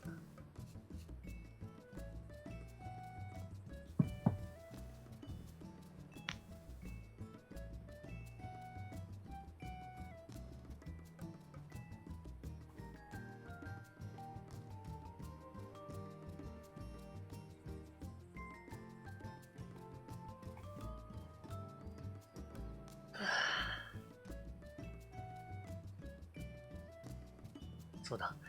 もう日付が変わったから、本日19時、19時でよかったっけに、バッジが当たって 5.2 のスタートじゃね。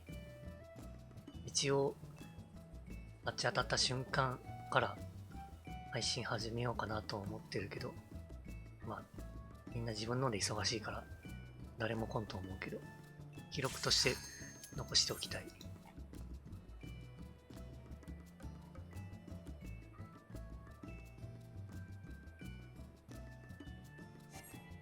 あら、辞退者。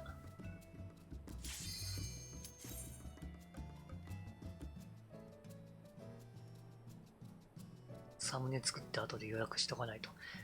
予約というか枠取っとかないと。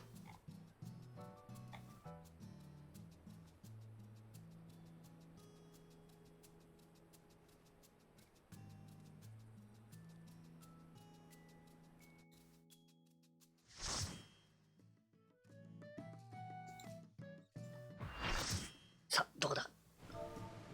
おや、シルクスか。久しぶりに来た気がする。ずっと蒼天のどれかが5台だったからね。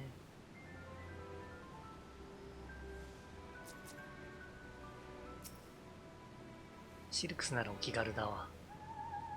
お気軽、お気楽。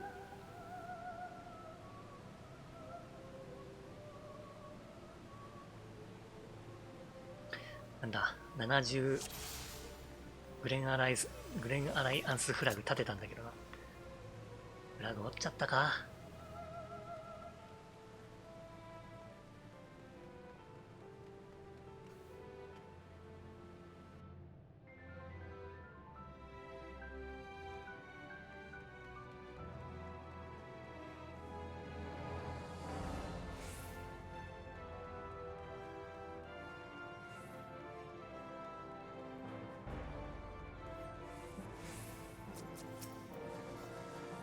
あ、でも、50の、何ができるんだ、50って。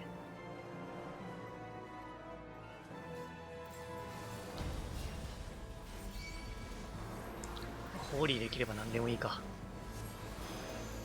はいはい、ホイラ。ホイラ、ホリラ。ホリラとはホーリーゴリラのことです。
すごいところにいるな、あの黒さん。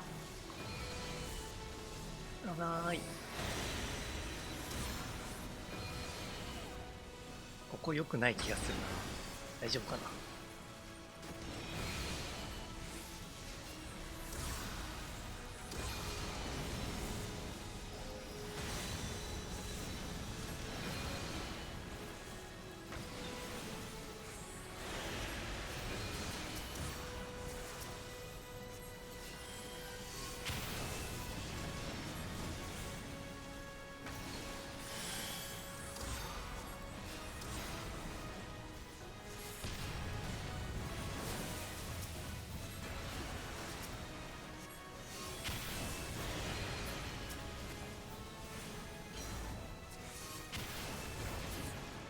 うん。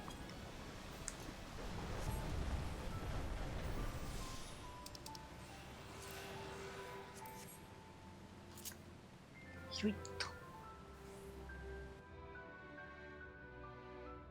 あとちょっと、もうちょっと。あれかな、テンペストに行ってフェイト巡りでレベル上げることになりそう。もうさすがにこの時間にメインルレとか行きたくないしな。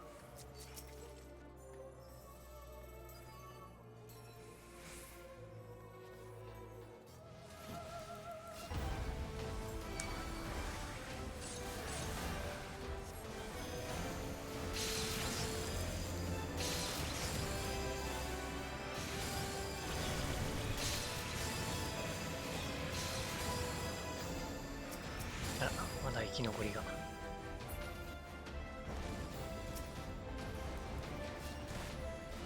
痛い。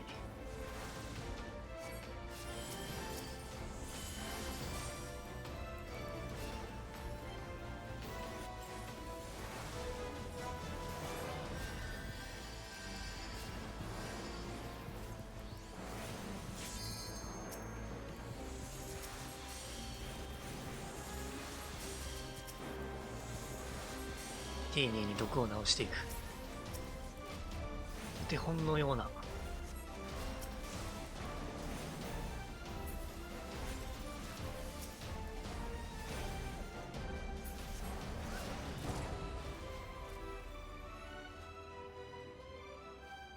やっぱお腹が空いてきちゃったな。クッキー2枚じゃさすがにお腹膨れんや。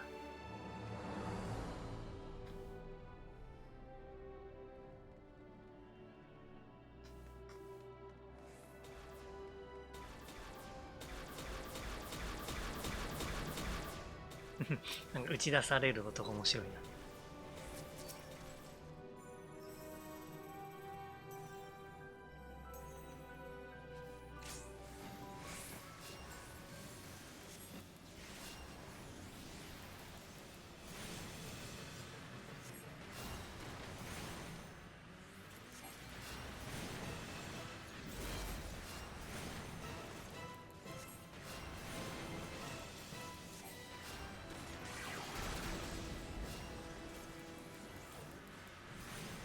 すごいね、リジェネが2つもついてるとすごい勢いで回復していくね。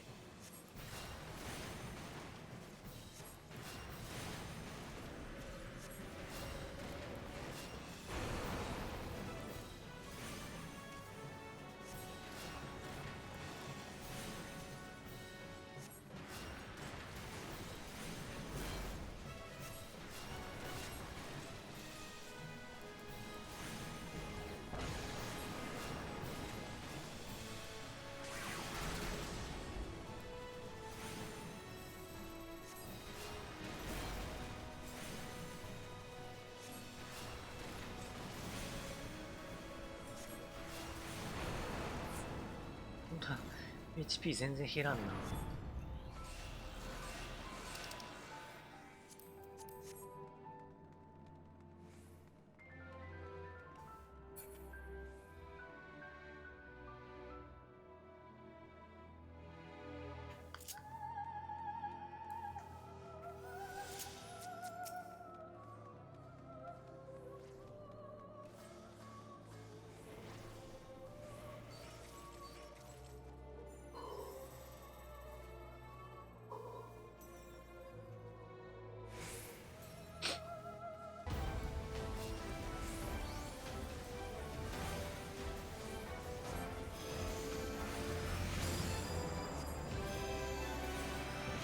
届いてないわ。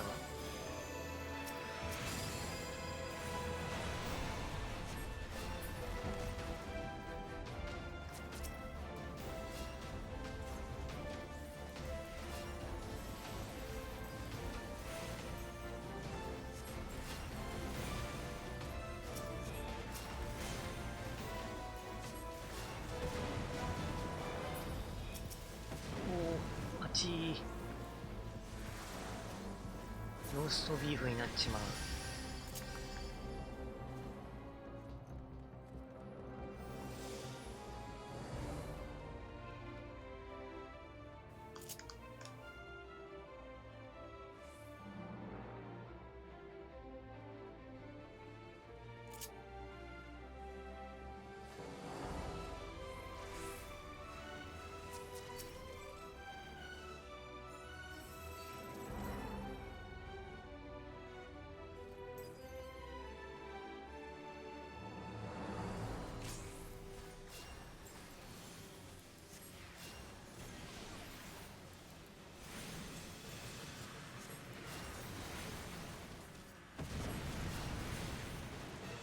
なんか変な方向向いとる。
通りになっちゃった。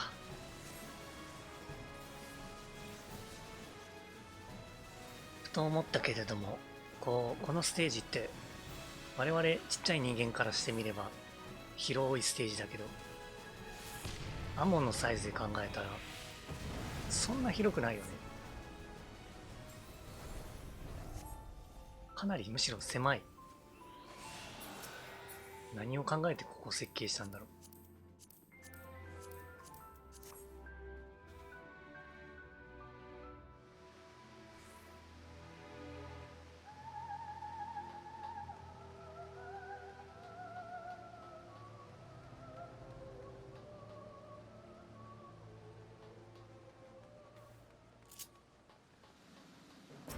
ここも残念にしてみれば結構狭い。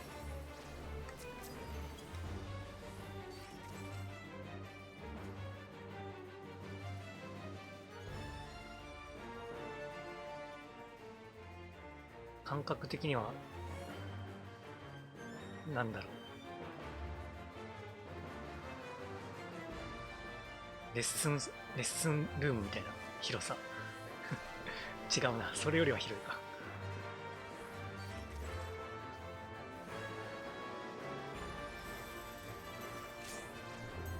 まあなぜ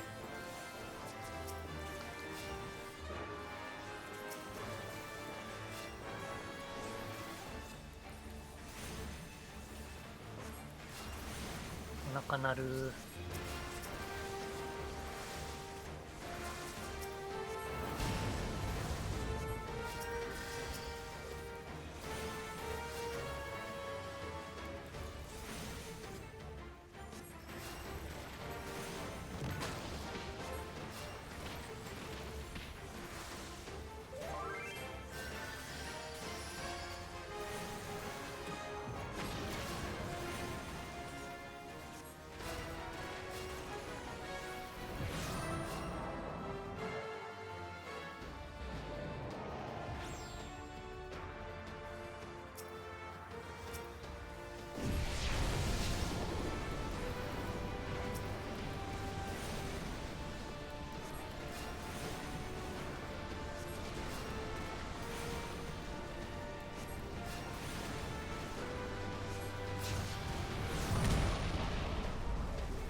お腹すいた。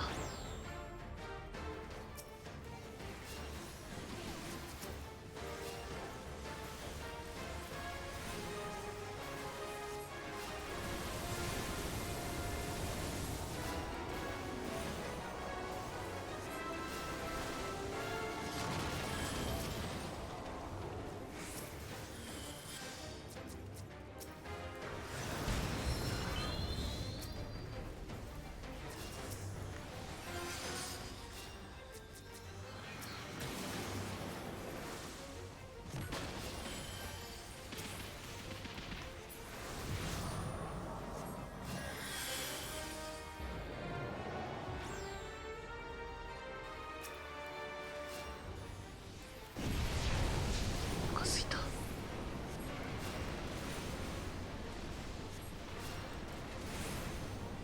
何食べようかな。おやつぐらいしかないな。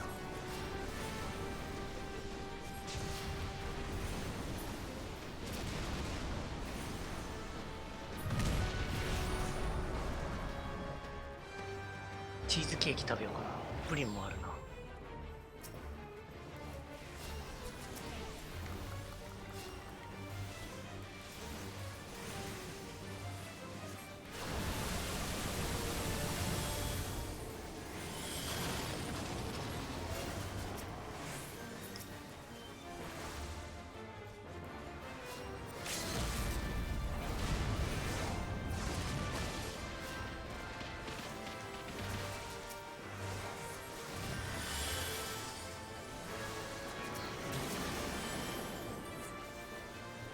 よし、こつでした。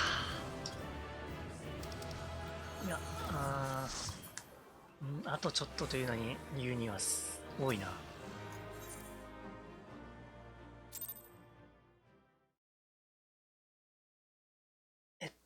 あと何百万だ。約800万ぐらいか。800万ぐらい。うん。860万ぐらい。とりあえず、装備は大丈夫。イルメグエ。これで600万もらえるから。あ、でもやっぱあとちょっとか。本当にあれだな。どのジョブでも大体ルーレット行って、あとちょっとってなって、イルメグで600万ぐらい稼いで、残りをフェイトで上げるっていう流れが完全に出来上がっちゃってるな。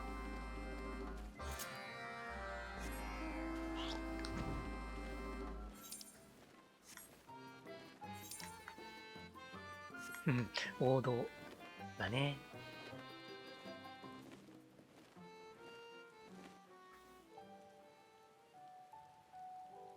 ああ、癒しの BGM。雨音と相まって、これは眠るわ。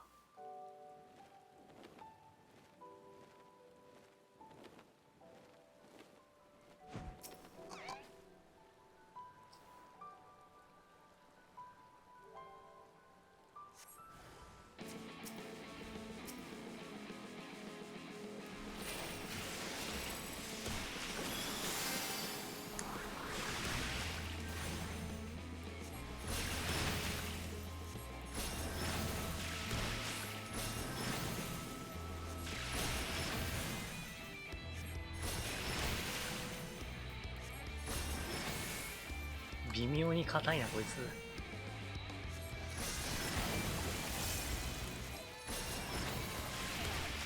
ディア入ってなかったかな。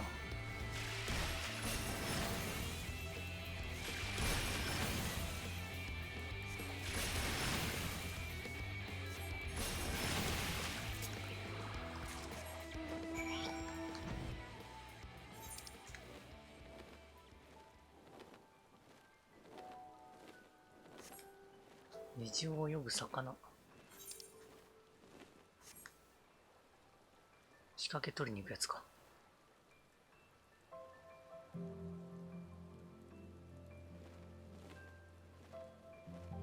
あとちょっと、もうちょっと。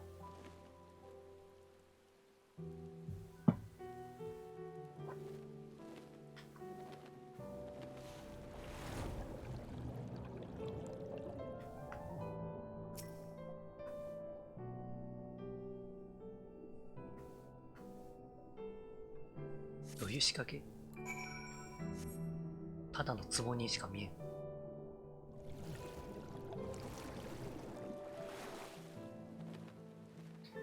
あんな壺に入るのはタコぐらいのものでしょう。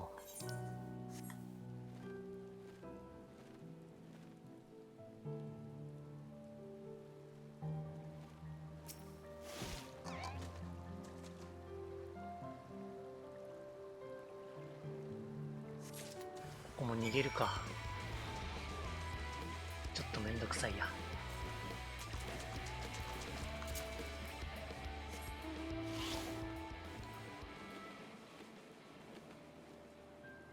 はあ。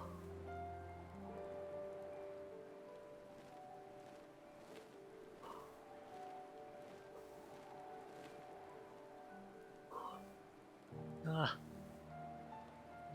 あくびもだんだん最上級のあくびになってきた。最上級っていうか一番でっかい。経験値くれー。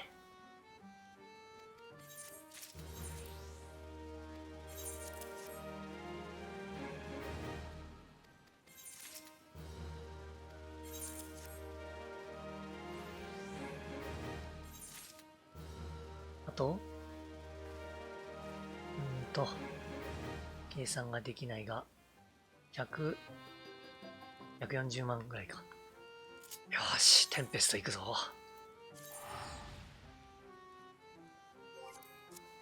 テンペスト行くぞ。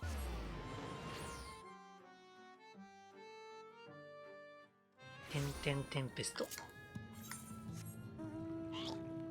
バハ温度シュリンプ。バハムーチョか、こいつは。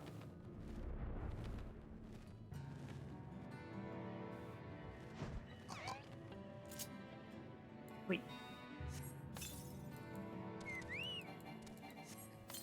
テンペスト。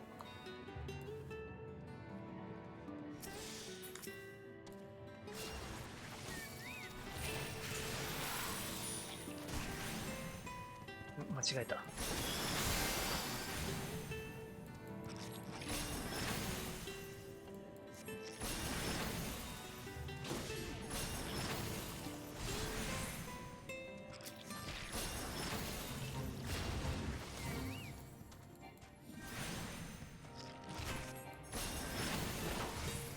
もうちょっとなんだ。もうちょっとで。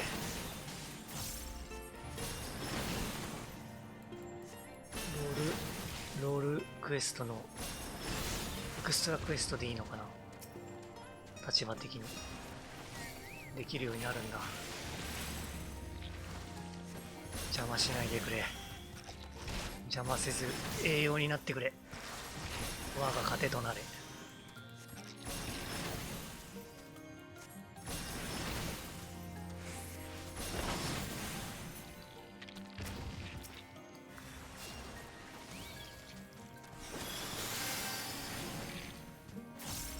頑張れダチョラ、お前の蹴りを見せてやれ。ナイス蹴り。いや、今のお尻か。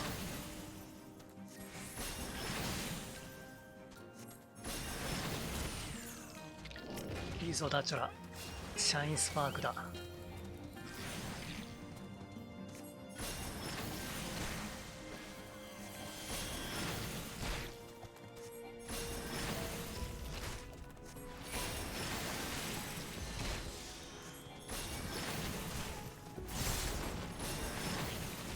なんか来た。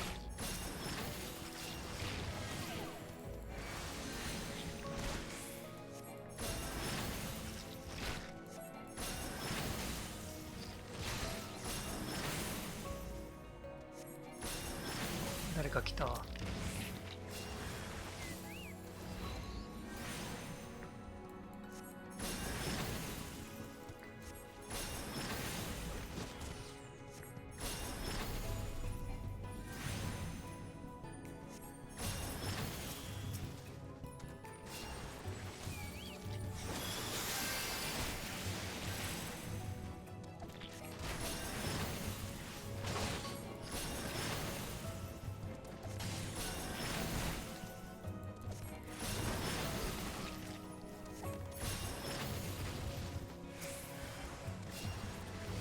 フォローメイデンだ。あれ欲しいな。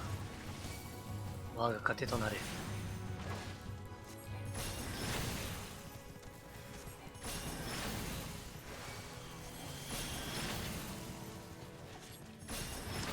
今だホーリー。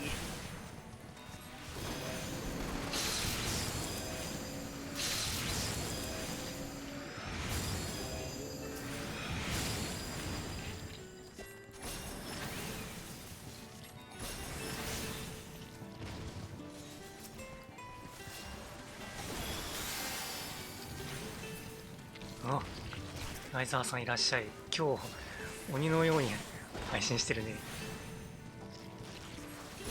どれくらいやってるかな。今日っていうかこの枠だけで5時間やって、さっき晩ご飯の前にやってたのどれくらいやったかな。ちょっと見てみるわ、自分の。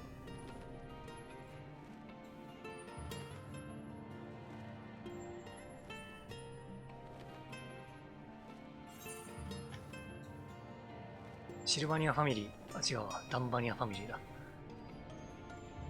あれ、あの人どこ行ったかな。ダンバニアの方行ったか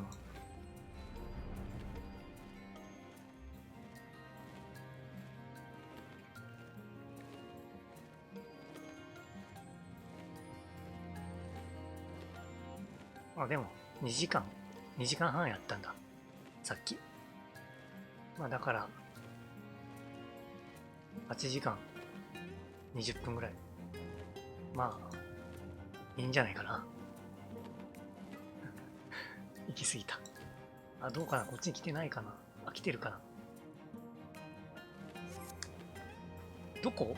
もっと下か？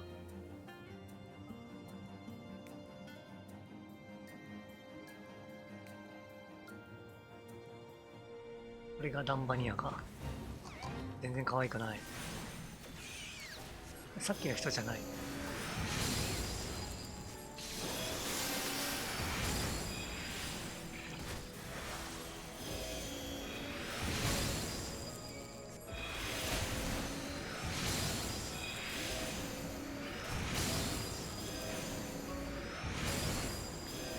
テンペストはそうか。フェイト入っても曲変わらないのね。雰囲気が保たれている。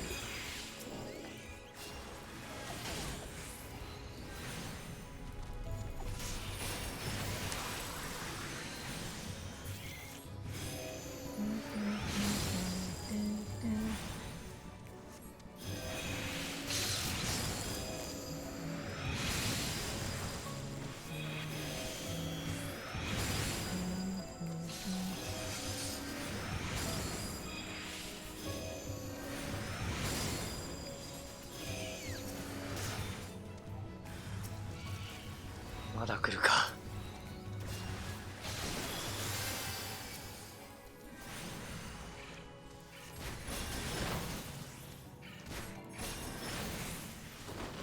これでラストか。うん。あ、ルフィー、やったぜ。カンスト来ちゃー。長く苦しい戦いだった。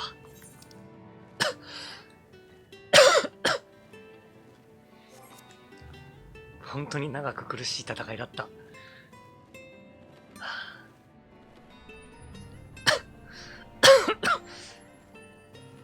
この足で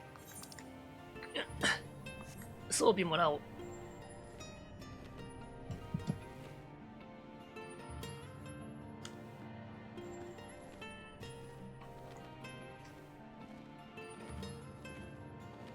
装備もらえるよね。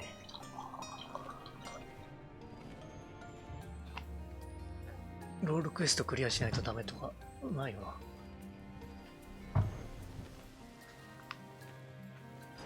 よいしょ。よいしょ。失礼するわよ。装備ください。DPS じゃない。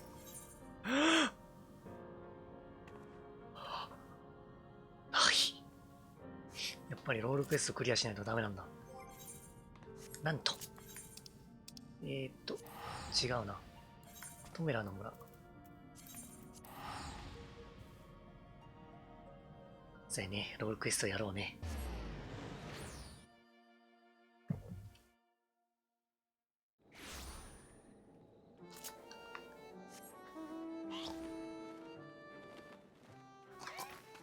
幼児おっと。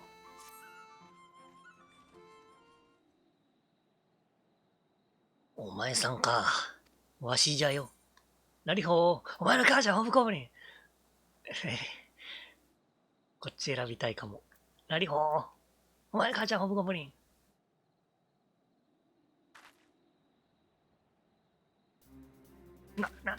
なんじゃと。わしへのバリ雑言はともかく、母ちゃんは関係ないじゃろ。このアホ面ヒュム娘め。だっはっは。まさかお前さんに罵倒でカツを入れられるとはな。さすが我が相棒じゃわい。よし来た。気分を切り替えるぞい。ソープロシュネー退治こそがわしらの目的じゃからの。せやな。実はお前さんが来る前に村で一騒動あっての。ソープロシュネーが現れて、前回わしが仕留めた積み食いを再生の力で復活させて連れ去ったんじゃ。それを見てわしは確信した。何が？積み食いはたくさんいるが、ソープロシュネーは必ず癒しに現れるわけではない。救われる積み食いと無視される積み食いの差とは何なのか。お前さんが見た過去によれば、ラミットに癒された者たちは自ら追放の道を選び、この集落を出ていった。この近辺は光の反乱の影響を免れたが、追放者たちが助からなかった可能性は極めて極めて高いじゃろう。つまり、元患者たちは積み食いになった。ソープロシュネは元患者たちを癒している。まあ、そういうことだね。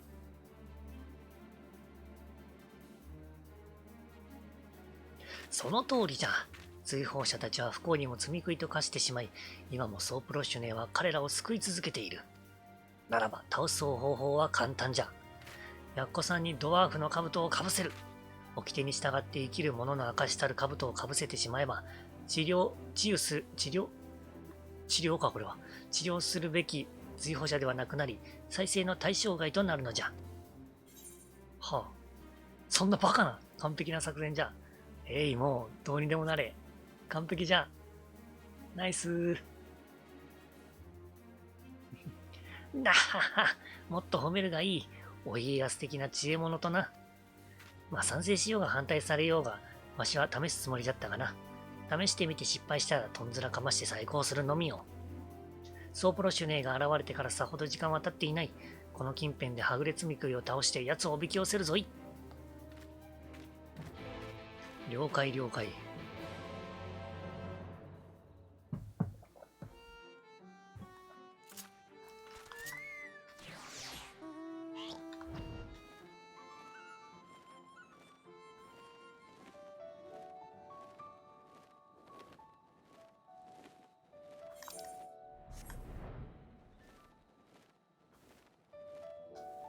ここか。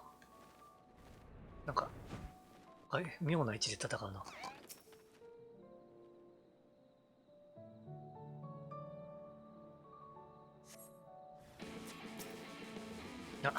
普通にチョコもまだ必要やったかな。やめろ。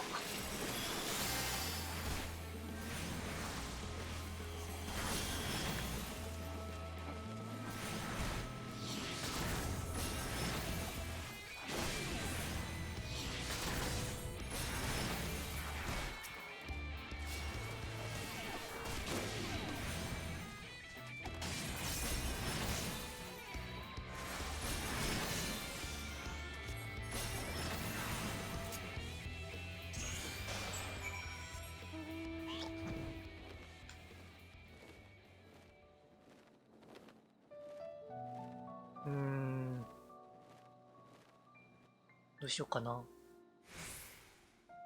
白、ヒーラーは今まで上げてなかったから、装備を持ってないんだよね。80になった時の。また買うのもなんだからな。もうすぐ新式、明日には新式が来るっていうのに、昔のやつ買ってもしゃあないしな。なんか狂った。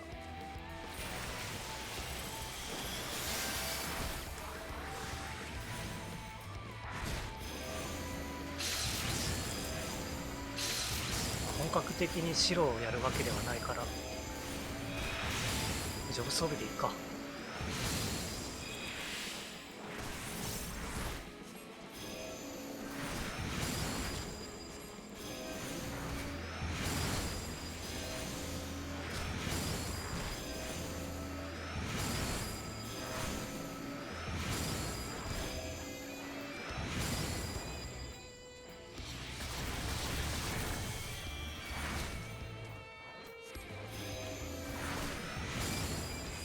硬いの。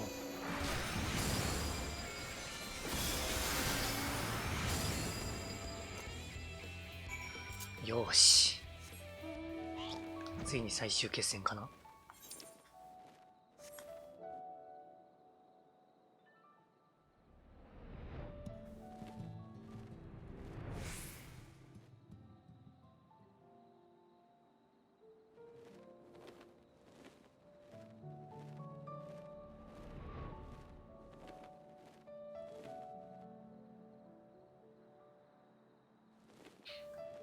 エクストラクエストは別にジョブなんでもいいんかな。なら普通に隆起していこう。よし、餌の準備は完了したようじゃな。こちらもドワーフの兜をたくさん用意してきたぞい。たとえ雑魚の積み食いどもを引き連れていようとも、この兜さえつけた状態で倒せば再生されないはずじゃ。さあ、身を潜めて待ち伏せるぞい。こそこそこそこそ。しょこしょこしょ。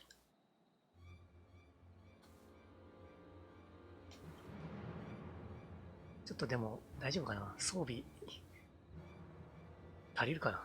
ちょっと大丈夫か。この待ち時間がなんともじれったいの。おしゃぶりが止まらんぞい。来たわよ。来よった。そうプロッシュネーじゃぞ。これにて決戦の舞台は整った。わしの完璧な作戦に従い、やっこさんを打ち果たすといい。大丈夫か。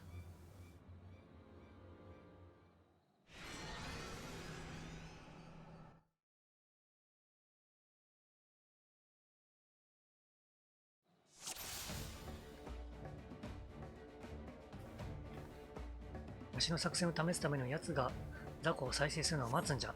おい。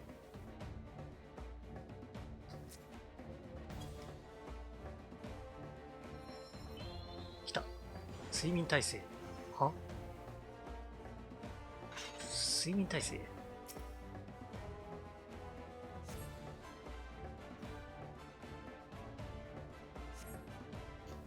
積み食いを弱らせてからお前さんがリポーズ。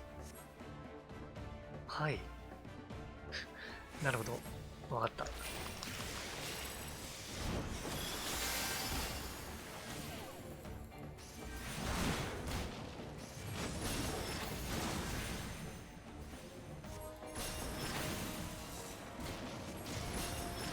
もちありがとう。カンストしたよ。なんとかね。チャージ、やだ。チャージなどさせるものか。チャージされた。ちょっと多分チャージの意味が違うけど。突進という意味のチャージ。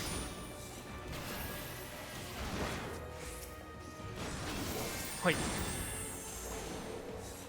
リポーズ。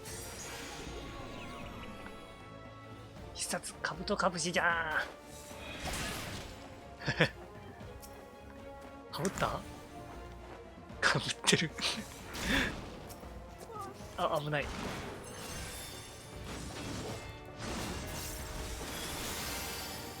で、普通に倒せばよいのね。おお、強い強い。増援が。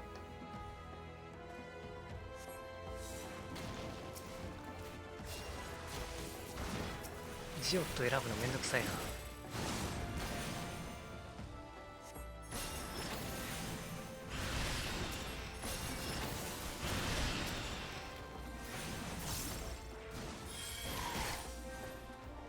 もうチャージ痛いな。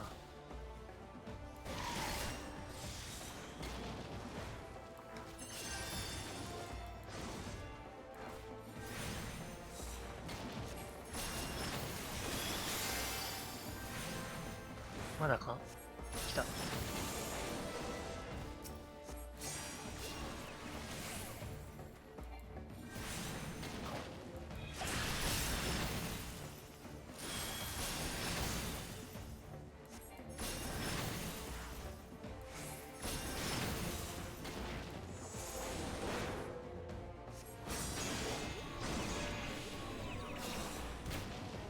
いけ。あ、てか体力やばかったね。ごめんね。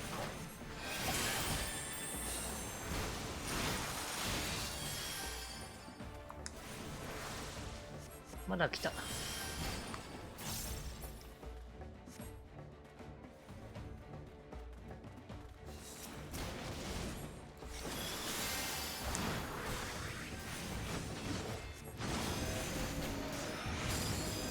う2体相手だけども、まとめてやっちゃおう。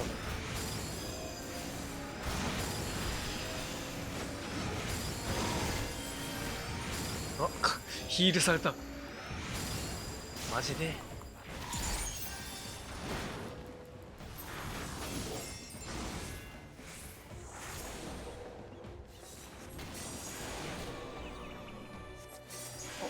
やべえ、体力。スポッ、シュポッって言った。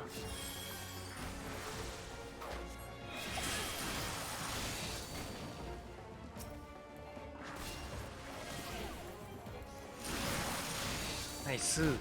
ヒーフーヒーフー。手はドラスよって。あっとはソープロシュネを集中攻撃するだけじゃぞ。ほんまか？それで終わるのか？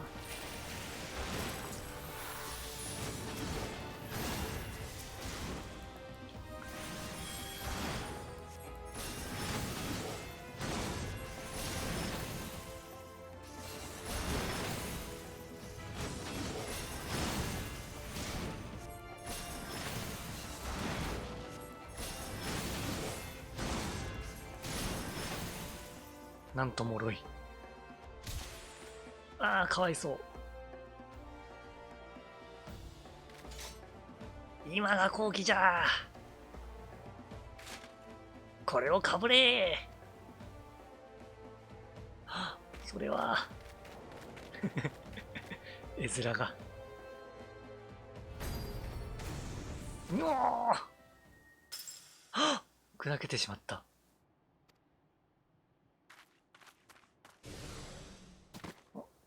力尽きた。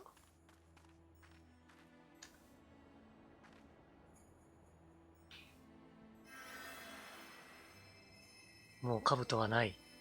一つしか。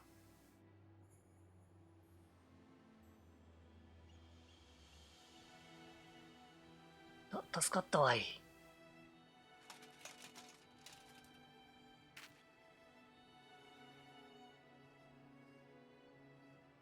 じゃが、今の衝撃で最後の兜が壊れてしもたわい。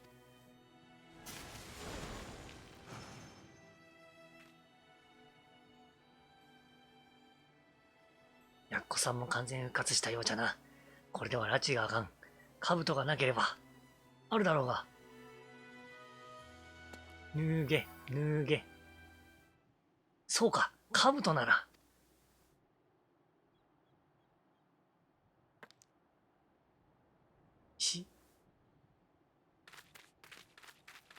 えい。行くぞーい。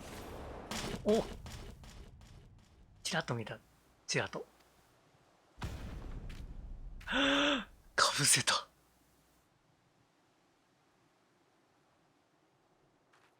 やっぱり可愛かった。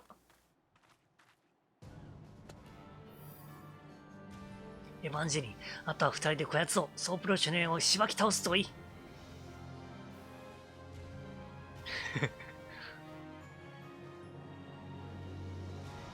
あ、村長なのか。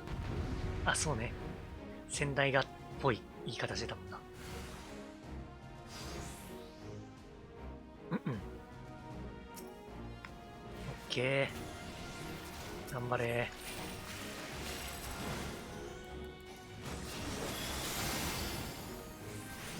間違えた。違う。こう。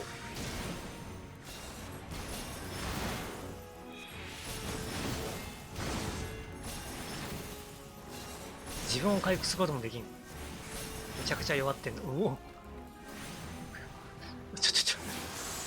やば。同志ってこんな強いん？格が違う。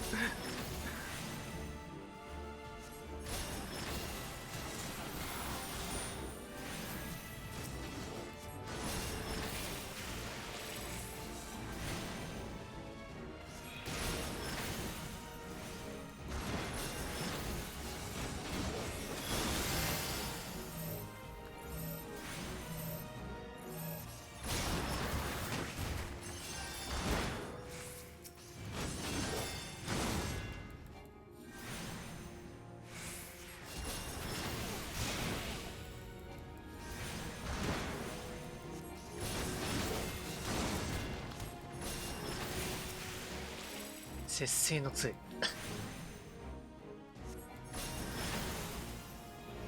ぱい出てきた。節制ってテンパランスだっけ？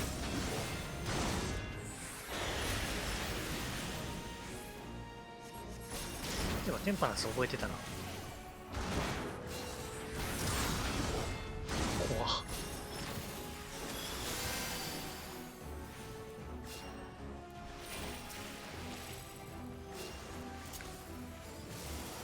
おお。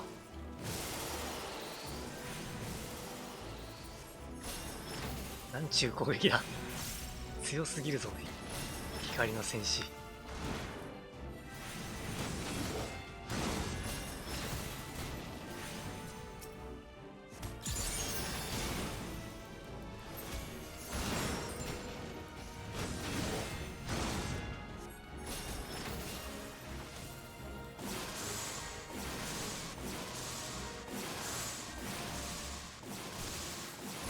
食らっちゃってる。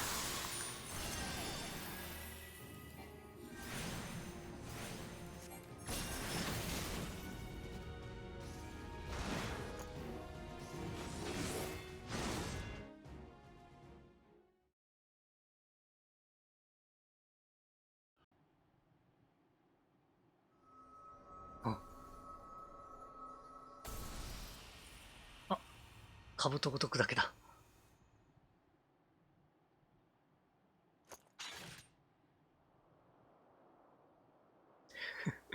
おお、ソープロッシュね、打ち取ったり。陽気だね。何今の顔かわいい。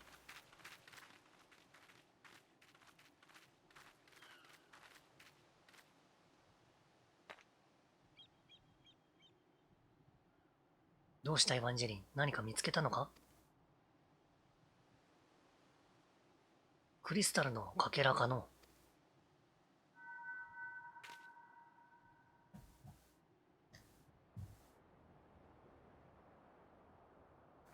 手に従うだけじゃ助けられなかった。しおちゃん。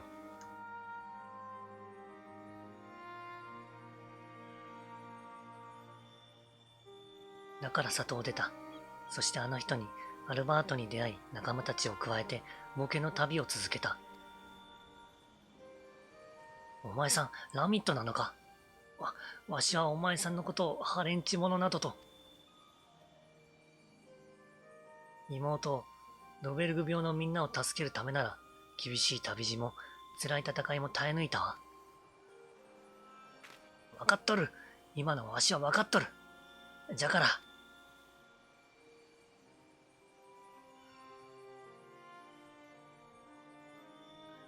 それに、旅を通じて私は知った。世界の広さ、美しさ、そして残酷さ。だから私は守りたかった。そのためになら私は故郷を捨てもした。辛かった。本当に。もういいんじゃ。終わったんじゃ。お前さんの旅は終わったんじゃよ。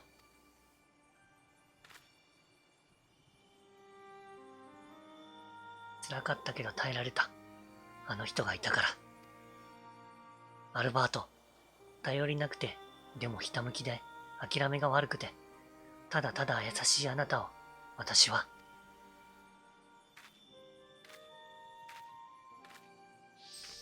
わあ。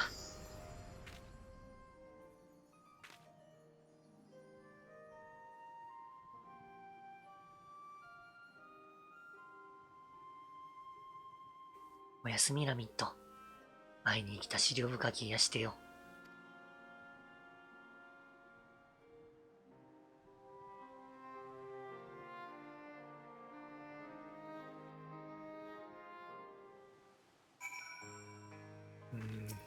なんか一番来るな。ついにわしらはやり遂げた。さあ、クリスタリウムに帰るぞい。故郷の村に戻らないのが不思議か？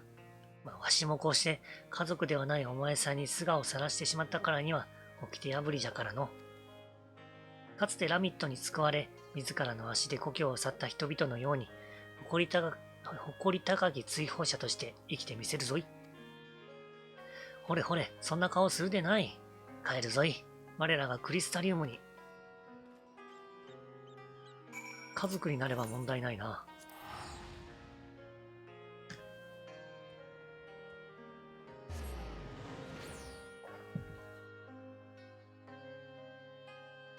でも家族になったら、あれか。カウトつけてなきゃダメなのか。それはちょっと困るな。私の可愛い顔が隠れてしまうのは。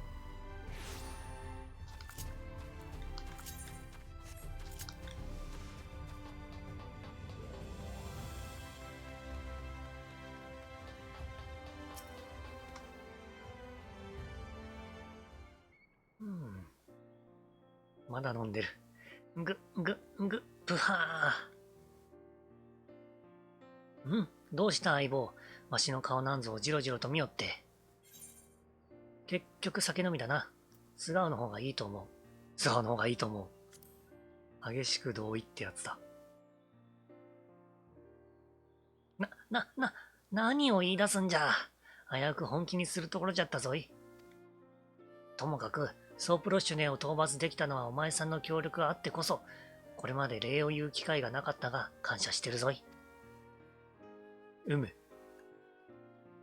それから、お前さんには話しておこうと思うんじゃが、ナミットに追放を言い渡した当時の最長老な。あれはわしの曽祖父じゃ。一族最強と謳われた名戦士でな。わしも彼を目標として修行に励んできたんじゃ。それが、多数の病人どころか、一族の未来そのものを救ったとさえ言えるラミットを永久に故郷と切り離す、そんな冷たい判断を下していた。掟は大切じゃ。じゃが人情も大切じゃ。わしは里を出て、このクリスタリウムで多くの人と酒を酌み交わし、何よりお前さんと出会い、そのことを学んだつもりじゃ。わしは誇り高き追放者として、しばらくこの町で生きてみるつもりじゃよ。じゃからお前さんも飲みたくなったらいつでもわしを訪ねるがいいぞい。乾杯、ラリホー、もう一杯。ソープロシュネーの討伐は終わったが、わしとお前さんはいつまでも最高の相棒じゃからな。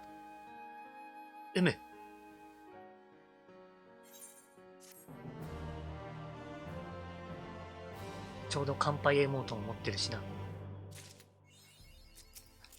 乾杯。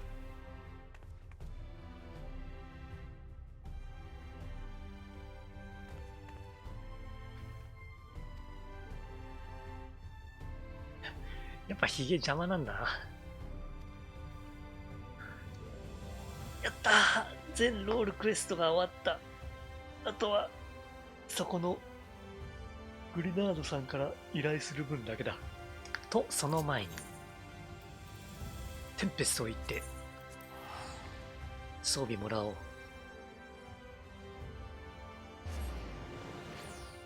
白魔の AF ってあんま見たことないんだよな。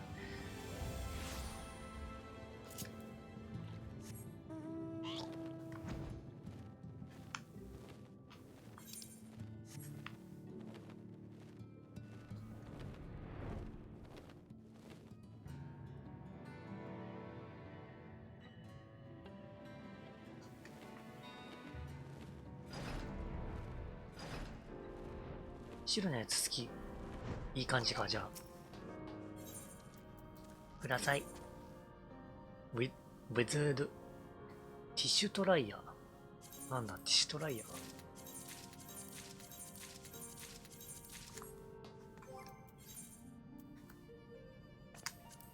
どんなん？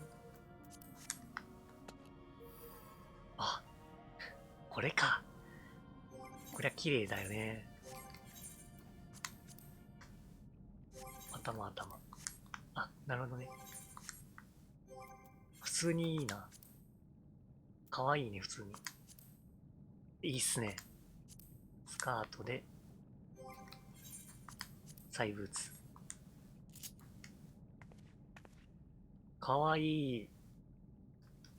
普通にいいな、これ。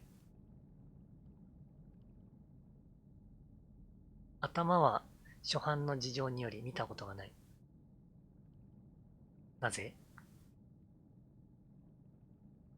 かわいい。珍しく、フードタイプだけども、前髪と横髪が消えないタイプの。こりゃ嬉しいな。かわいい。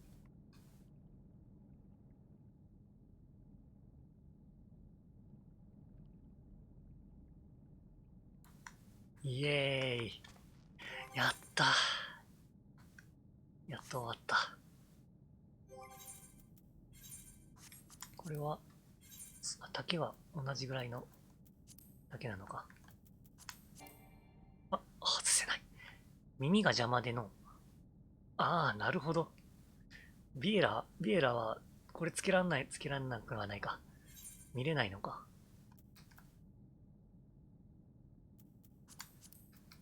表示されないのか。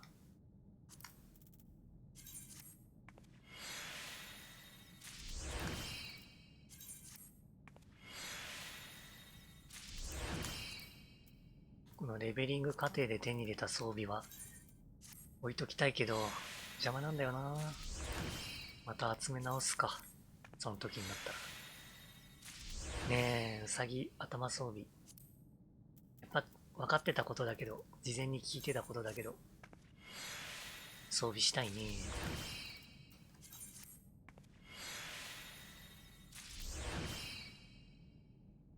てか、つい可愛いね。お花が開く。思わずほっこりする声出たわ。きれ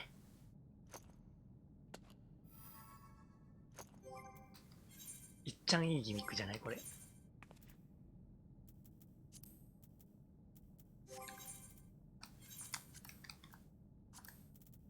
テリア回収。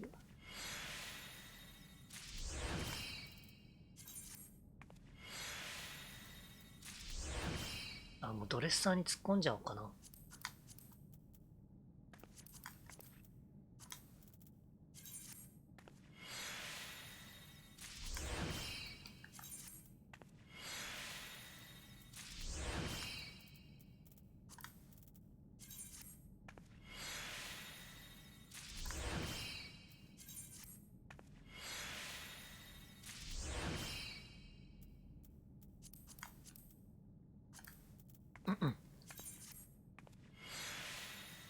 AF が染められるようになるのはいつなのか。8 5.3 かな。それぐらい。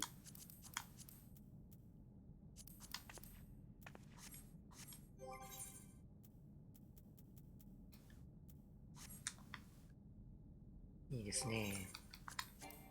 あ、結局空きはないんだ。そっか。一度帰りましょうね。クリスタリウムへ行って。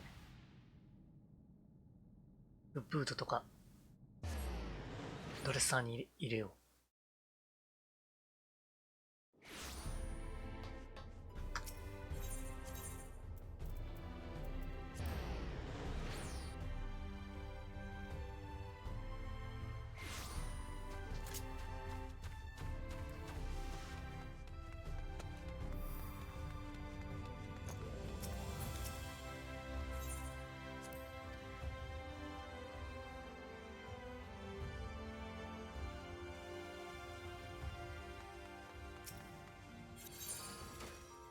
あ、しまった。修理しないと。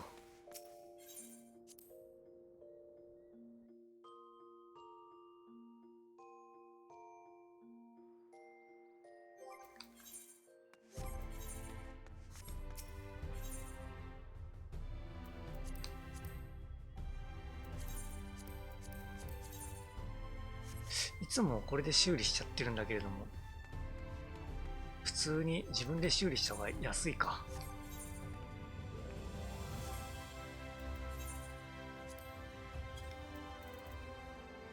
なんか結局ドレッサーに突っ込んで耐久度が100になっちゃうから、もったいないかなと思ってダークマター使わってないんだけど、結局かな。こっちの方が安くつくか。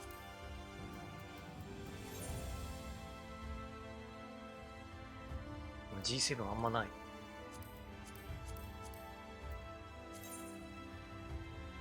めんどくさ。いいや。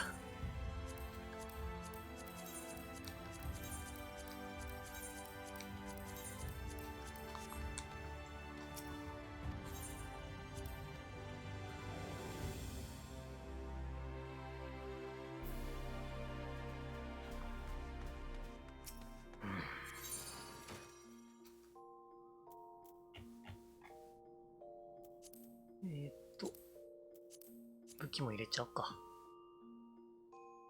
どれだなどれだな。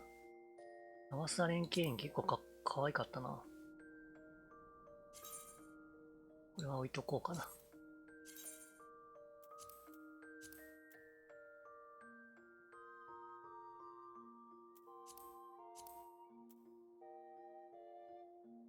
ブート。ヒーラーキャップも入れとこう。あ、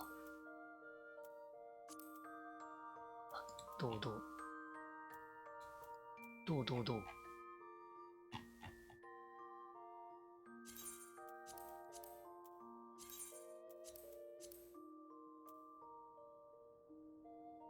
ミラプリしたものをドレッサーに突っ込んだら、あれか。普通に解除されて入ってくれるから、ディスペラーする必要ないのか。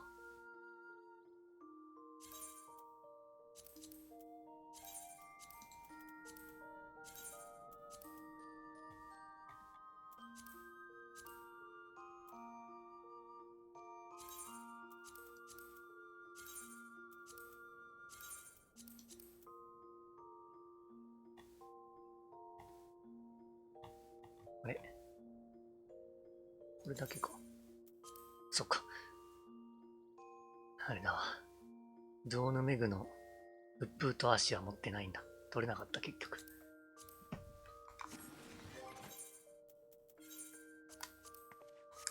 で、スカートを見たかったんだ。あ、なるほどね。こういう形か。ブーツ。結構ヒールだね。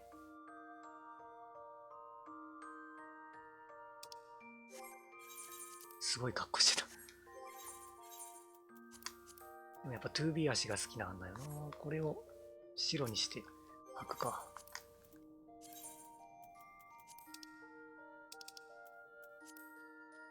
まあ、それはいずれ。や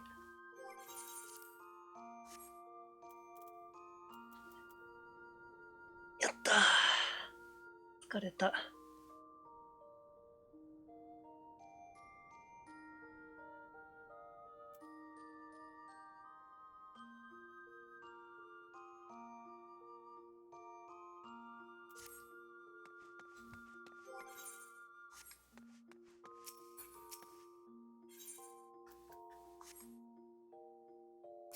あ、みんな帰ってきてる。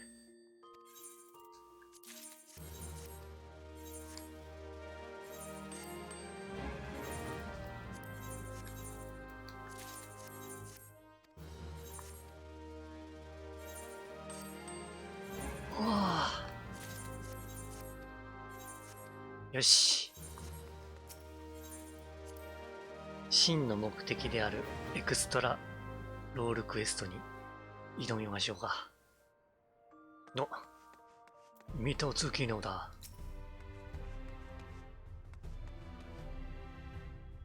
ミトツ機能。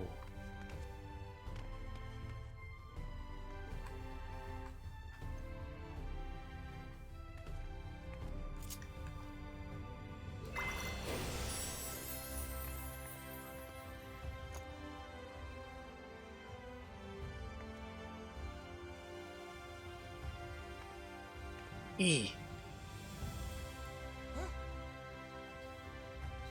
やったぜ。乾杯。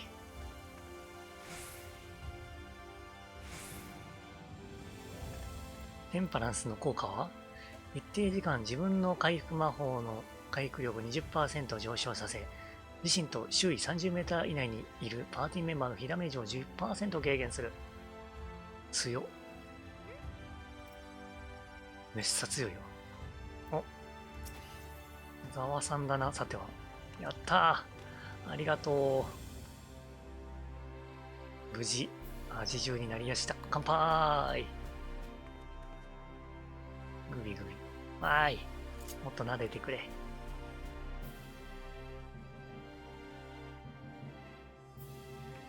うんうん。範囲ダメージ来る前に貼ったりとかすると軽減できてお得スキル。だね。もうなんか破格の状況。しかも120秒テンパランス仲間。120秒って短すぎんか、この効果で。リキャスト120秒。あ、しかも効果時間20秒ってめっちゃ長くない？性能ぶっ壊れてないこれ。大丈夫か？私も生やしたい。あと21秒。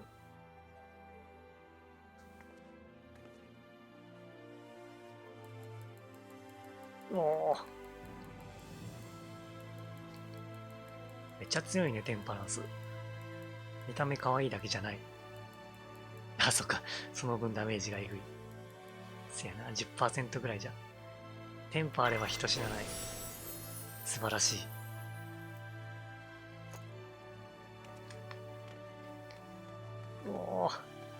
月光町である。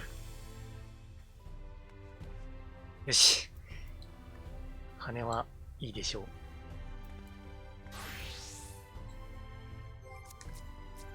なんか出した今。見れなかった。じゃあ行ってくるぜ。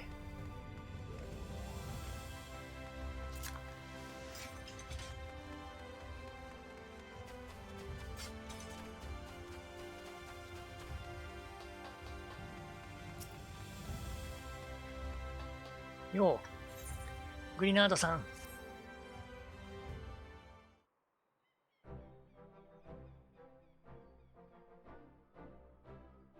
おお、我らが英雄の凱旋だな。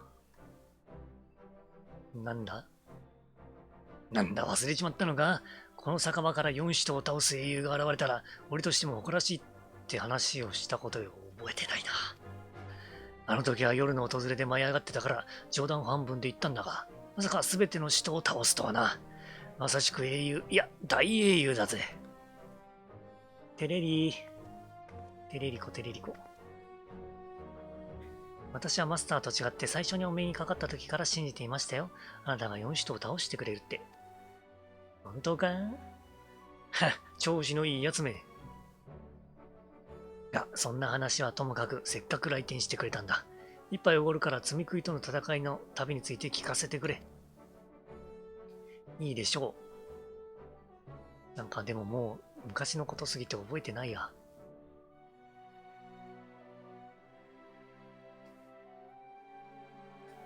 なんて奴らなんだ。どうやら俺は4使徒たち、いや、光の戦士たちのことを誤解していたようだぜ。命がけで悪しき存在を倒したはずなのに、それが世界の崩壊に、光の反乱に繋がっちまったなんて。彼らの魂に安らぎあれ。今日のこの一杯は彼らに捧げよう。まったく、相変わらずマスターは情に脆いんだから。さあマスター、楽しいお話はここまでにして、お客さんの相手をしてきてくださいな。やれやれ、この店にサイエラがいる限り、俺の方には安息が訪れることはなさそうだぜ。じゃあな、英雄。いつでも立ち寄ってくれよ。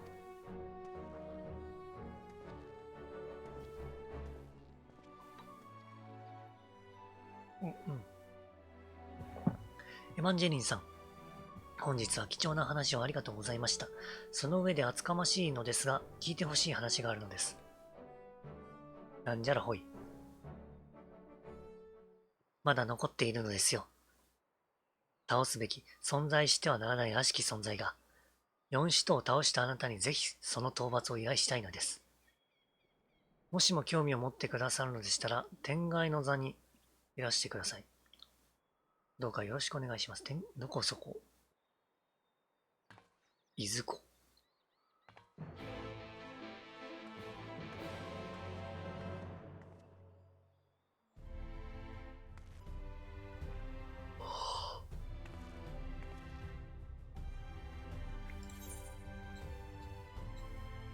あ、てっぺんか。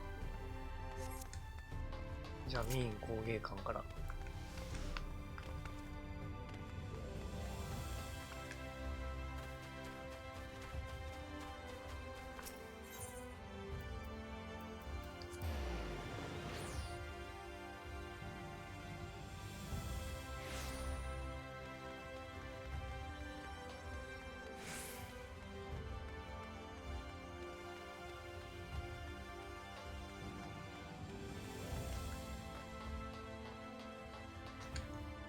どうしよう。白やりすぎて、竜のことをちょっと忘れてるかもしれんな。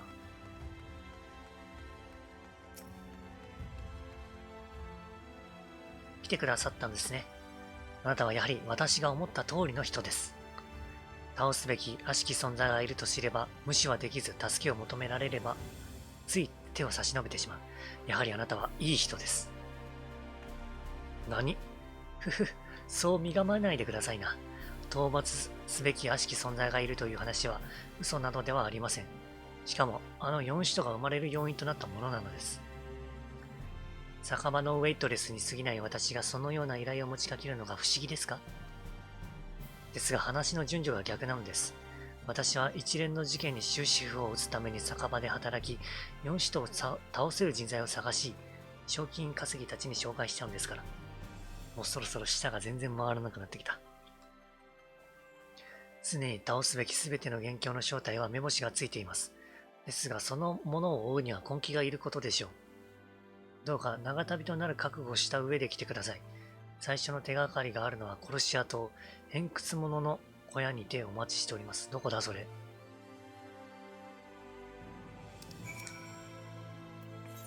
偏屈者か。ここはあ。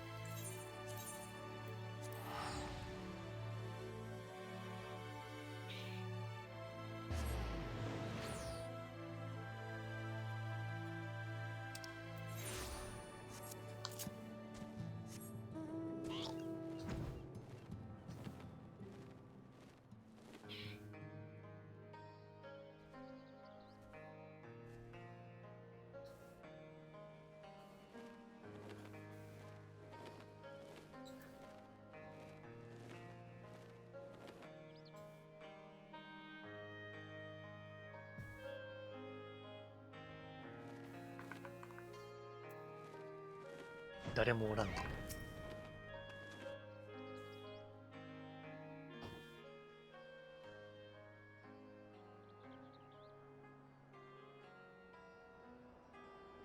はるばるご足労いただきありがとうございます。どうやら私と同様しっかりと長旅の準備を整えてきてくださったようですね。いつも通りのラフなスタイルですが、ここはある意味において全てが始まった場所です。若き冒険者アルバートと癒してラミットの出会いの場。あなたもその様子を見たのでしょ？なぜ知っている？話したのか、超える力のことを。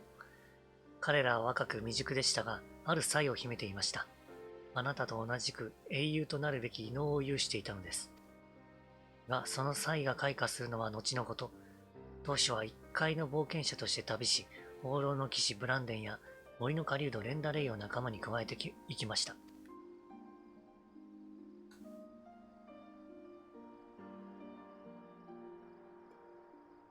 そんな時です。一向にエルフ族の女剣士が加わったのは。お見えだな。何かが引っかかりませんか？大罪人光の戦士たちは全部で5人のはず。ですが魔導士ナイルベルトと出会う以前に、今や人々の記憶から忘れ去られた仲間が加わっていたのです。彼女の名前はシルバ。シルバニアファミリー。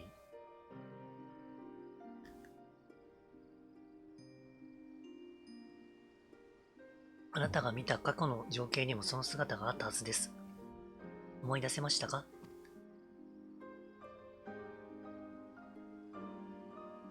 彼女こそが全ての元凶、獅子心中の虫だったのです。さあ次の場所へ向かいましょう。ここで確認したいことはできましたので、次はアムアーレーンのアンバーフィールドです。結構連れ回すね。アム。アンバーフィールドか。どこだ？こっちも同じ距離だな。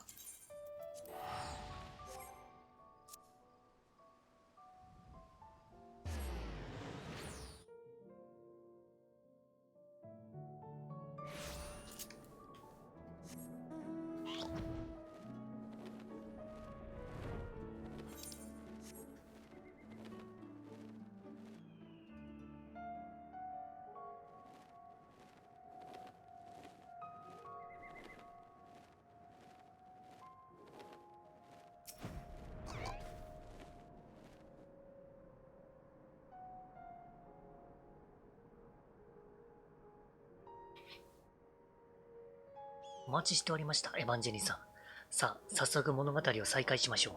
それが全ての元凶に至る近道なのですから。女剣士シルバーを加え、5名になったアルバート一行は、当時ナバスアレンの領地だったアムアレーンにやってきました。そして、行動に住み着いた魔物の討伐依頼を受けます。意外と M 字。ここで同じ討伐目標を奪い合う競争相手として出会ったのがエルフ族の魔導士ナイルベルトでした。地震による行動の崩落という想定外の出来事から共闘を余儀なくされたことで彼らは手を取り合います。そして見事に魔物ボバインを倒したのでした。そんな名前だったか。この時ナイルベルトは九段の魔物が持つ膨大か。甚大膨大か。莫大か。いや、膨大か。莫大か。どれだ。莫大にしとこう。莫大な魔力を秘めた魔鉱石を求めていたそうです。次元の狭間へと落ちた親友を救うために。膨大かな。ですが魔鉱石の魔力を大地に還元せねば地盤は崩壊し、山に飲まれて多くの人々が生き埋めになる。結局ナイルベルトは目の前の人々を救う道を選びました。これって何て読うんだ。私心死心を捨て他者を救う。まさに英雄的な決断を下したとき、ナイルベルトは不思議な光を放つクリスタルを手にしたそうです。つまり、これこそが光の戦士誕生の瞬間だったのですよ。はあはあ。以降、正式に旅の仲間となったナイルベルトは、一行の頭脳として活躍し、また読めない。治水かな？水星の水。治水の魔人と呼ばれるようになります。そう。治水、プロネーシスです。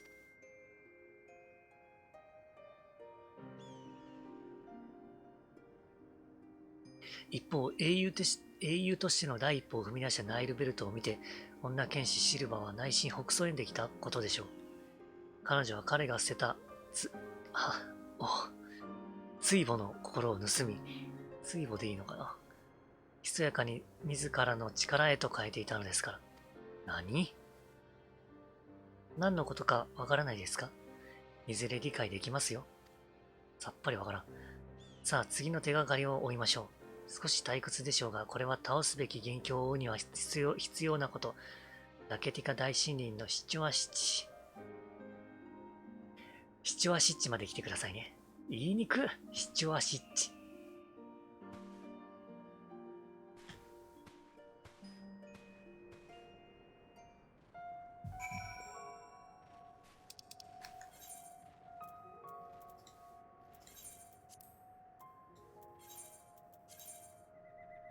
シチュアシッチ。もうこれは人の舌を破壊するためのものだ。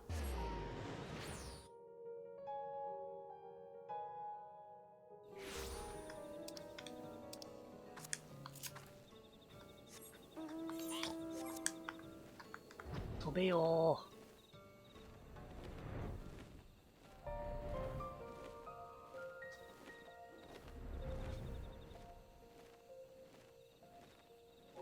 シチュアシッチ、シチュアシッチ、シチュアシッチ。どこだ？そこか。よ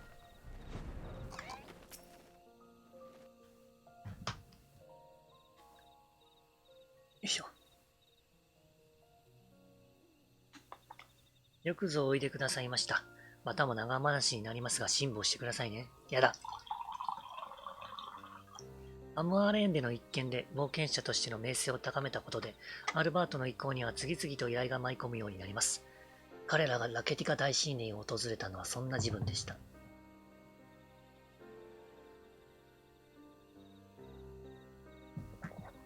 その過程で狩人レンダレイは、付近で凶暴な魔獣バラムキツエが出没していると知り、密かに一行を離れ、単独での追跡を決行します。なぜならその獣こそ彼女のかつての仲間を殺した仇だったのです。それは今の仲間を危険にさらさぬための独走でもありましたが、ドルブラント随一の魔獣を前にレンダレイは窮地に陥ります。ですがアルバートたちは決して彼女を見捨てなかった。知ってる。仲間たちの協力を得て因縁の大物を仕留めたレンダレイは、ナイルベルトと同様に光のクリスタルを手にしたと言います。ロールクエやってるよ。ついに、やっと見れた。そしてこれ以降、彼女は仲間のためならばどんな危険も顧みない凄腕の射手として知られるようになります。が、一方で自由な生き方を捨てもしました。そやな。知っていますか？前世紀の彼女は勇気の狩人と呼ばれていたことを。そう、勇気。つまりアンドレイヤです。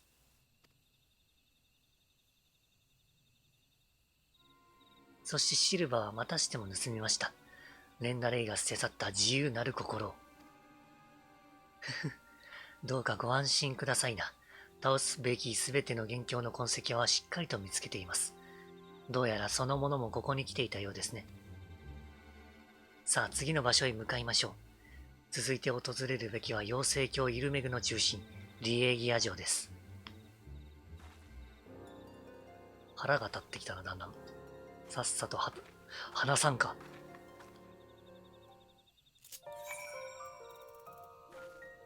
リエーギア城に行くのね。じゃあ、ここで行っか。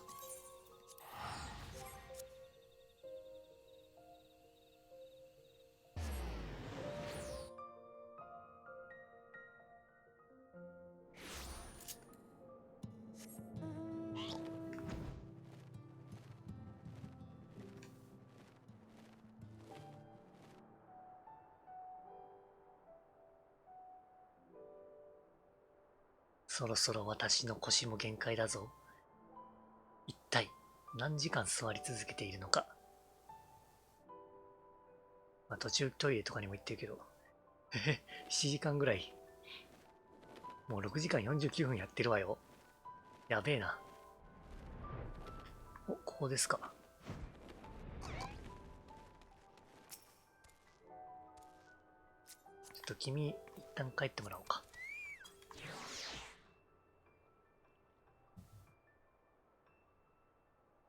綺麗。リエーギア城のこの城門の前で SS 撮ったことないな。今度撮ろう。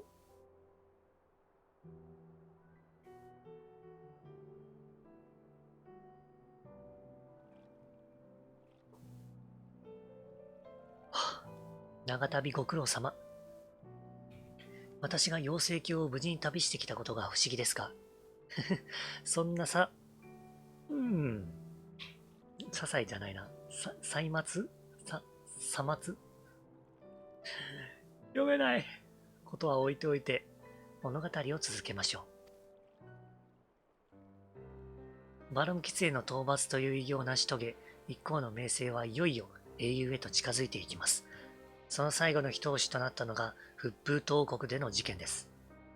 当時この王国では、次々と領民が魔物に変異するという怪事件が起きていました。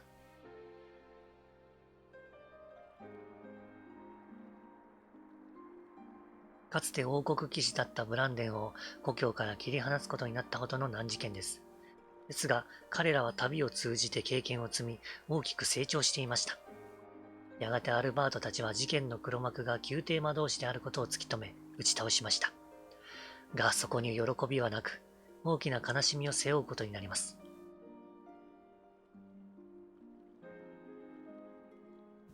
なぜならその黒幕タドリクが、かつてブランデンが忠誠を誓った王女、ソウルディアを魔物へと変えてしまったのですから。守ると誓った王女に壊れ、剣を振り下ろしたブランデン、その思いたるや。しかしこの悲劇を境に、騎士ブランデンは変わりました。優しさゆえに迷いを秘めていた剣からは鈍さが消え去り、その鋭さは剣聖の域に達したのです。なるほど。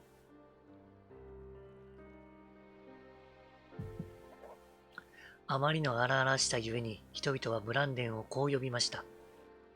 鬼の形相で魔を打ち続ける正義の魔剣士と、そう、正義、ディカヨシュネです。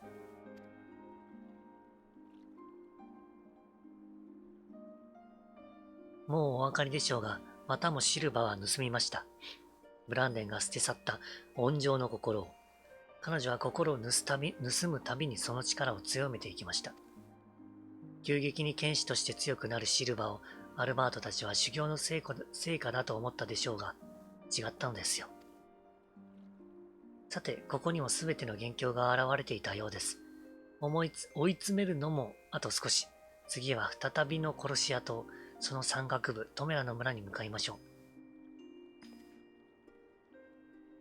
早く真相を教えておくれ。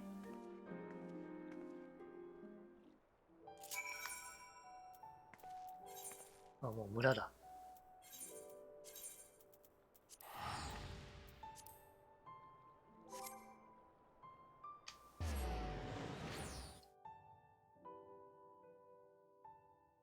ロールクエは知っちゃった感があって好き。確かにね。こういう風に、なんだろう。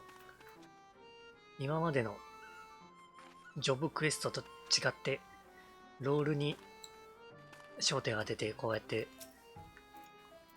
ね、この世界の光の戦士たちにスポットライトを当ててくれたロールクエスト、とても良きね。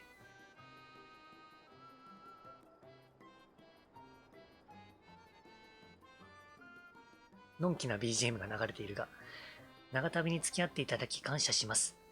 さて、あなたも物語の週末など、結末など察しているとは思いますが、今しばらくご辛抱くださいましね。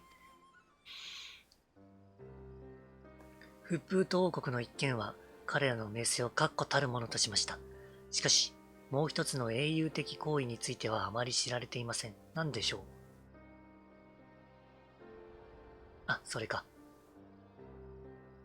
発端はラケティカ大森林の論化遺跡にて、一行の癒しでラミットが大再生魔法を得得したことによります。そもそも領地から離れないことで知られるドワーフ族の彼女が旅に出た目的こそ、九段の魔法を習得するためだったのです。病に侵された妹を救うために。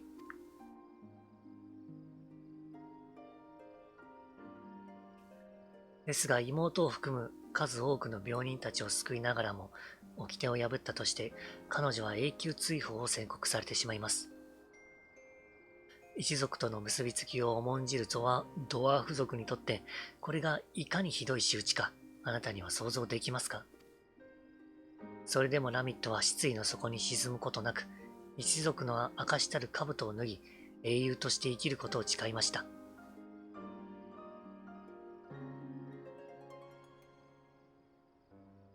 以降、多くの人々を癒した彼女はこう呼ばれました。思慮深き節制の同志と、そう、節制、ソープロッシュネーです。そしてシルはラミットが捨て去った伝統の心を盗み、いよいよ人知を超えた力を手にしていました。仲間に知られることもなく。一方、アルバートたちはトメラの村の出来事に前後して、自分たちが倒すべき相手の鍵をおぼろげに掴んでいました。その名は影の王。ノルブラント社会を裏から操り、不安と混沌を広める謎めいた存在です。世界を救うため、英雄として歩む覚悟を決めた彼らは、多くを犠牲にしながらも、影の王との対決を決意します。あなたはもう、影の王の正体に気づいているのではありませんか？では私たちも倒すべきすべての元凶を追い詰めましょう。旅の終着点、決戦の地はレイクランドです。私は罠の準備をしてから向かいますので、あなたは楽山城のテラスにて庭を見張っていてください。よろしくお願いしますね。罠？テラス。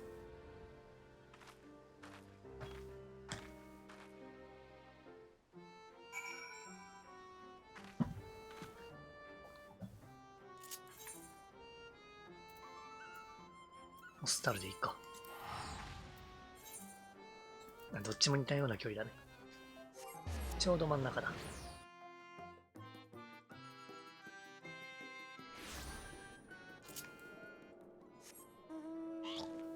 豚。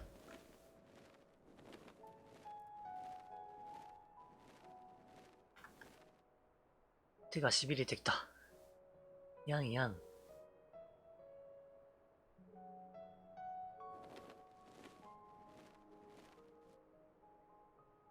ちょっとね、セリフとか読んでると、多分酸欠気味になっているのか手がしびれてきちゃうのよね。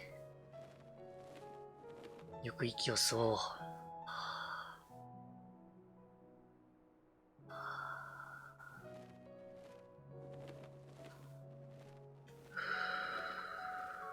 ここか。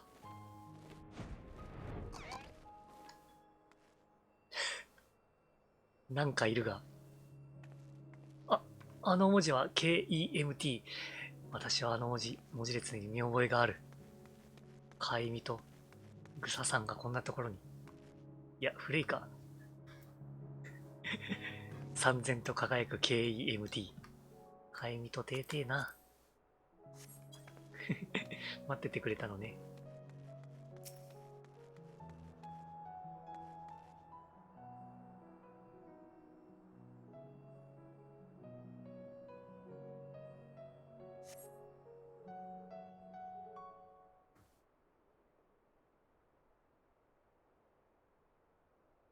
いよいよ最終決戦か。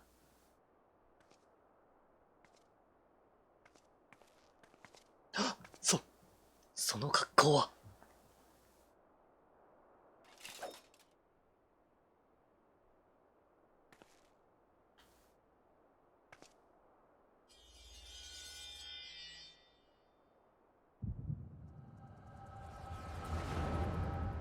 ありがとう。超える力。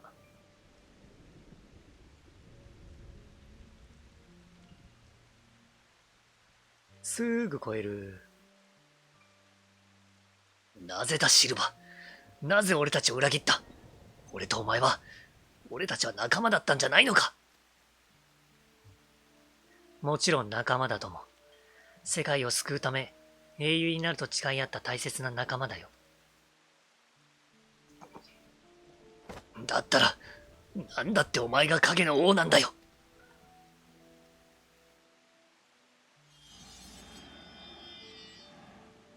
それはお前たちが光のクリスタルを得る過程で、代償として捨て去った心のかけらを集めてきたからさ。真の英雄となるために。どういうことだってばよ。ナイルベルトが捨てた、追母の心、追母追爆追母の心は、闇を友とすることを可能とし、その力を我が物となさしめた。難しい言葉を使わないでくれ。読めない。レンダレイが捨てた自由なる心は、私を人という枷から解き放った。なるほどね。ブランデンが捨てた温情の心は、分かたれた命への慈愛となり、私を理想へ突き動かした。ラミットが捨てた伝統の心は、私とこの世界との結びつきを強め、古の力を得る鍵となった。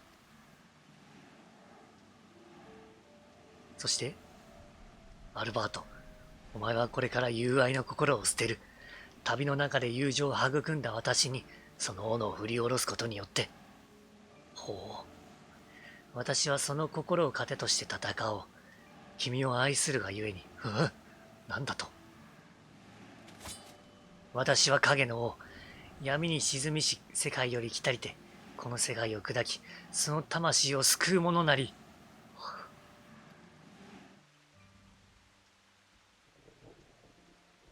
どうなんか、エメトセルクのような口上を言ったね。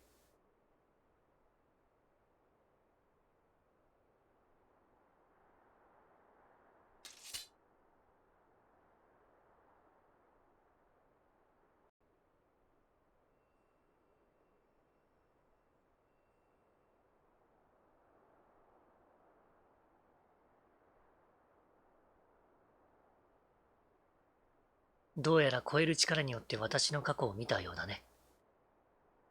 見ました。バッチリ。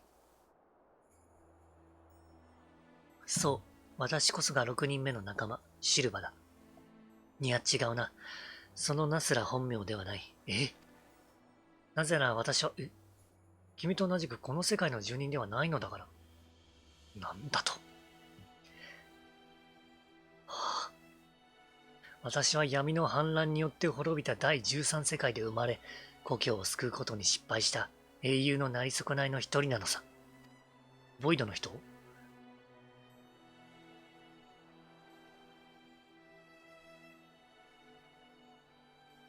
あは。13世界生まれ多いね。ウヌクアルハイと呼ばれる少年の仲間だったもの。といえば、第一世界に渡ってきた理由も察しがつくだろう。アシエンの誘いに乗り、次元破壊を引き起こそうとしたのさ。第13世界の闇の反乱が起きたことで、対極に位置する第一世界で光の反乱が起きようとしている。それゆえに世界の統合を急ぐべきだと説得されたのさ。このままではやがて光の反乱が起き、統合する価値すらない虚無の世界になってしまう。世界統合を望むアシエンにとっては避けたい状況だ。ならば、あえて光を高め得る才ある者たちに、つまりアルバートたち英雄の資質を持つ者たちを集め、光の増大を制御下に置こうと考えたのだろうさ。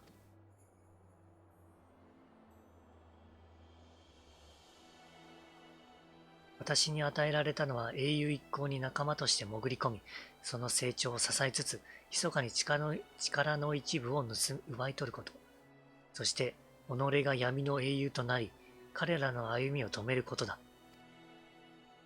こうして第一世界をギリギリのバランスで保ちつつ、一方アシエンたちが原初世界側で零細のトリガーを引く。これが当時ミトロンとアログリフの座にあったアシエンどもの計画だったわけだが、その二人は、ねえ、結局のところ失敗に終わった。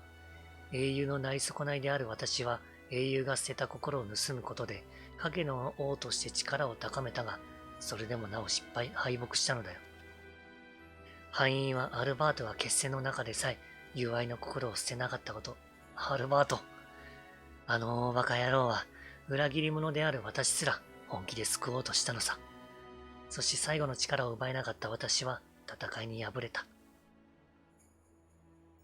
さすがアルバート。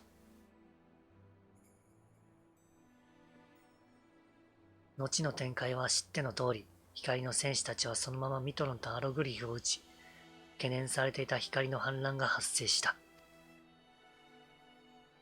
以後、私は滅びゆく世界に取り残され、終わりの時を待ち続けた。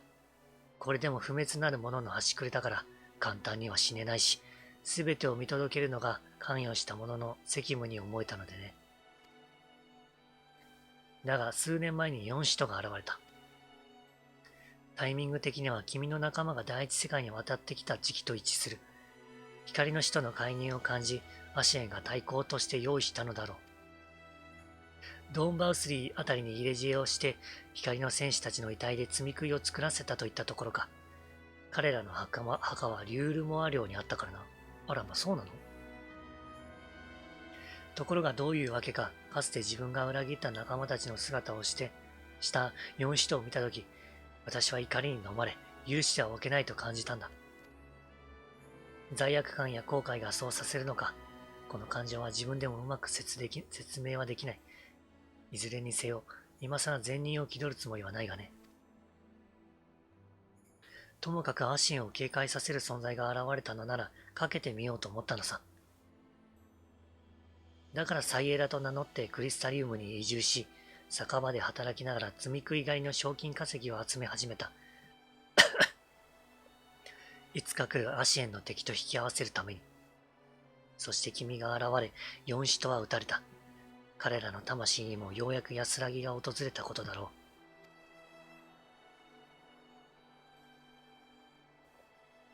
う。もはや思い残すことはない。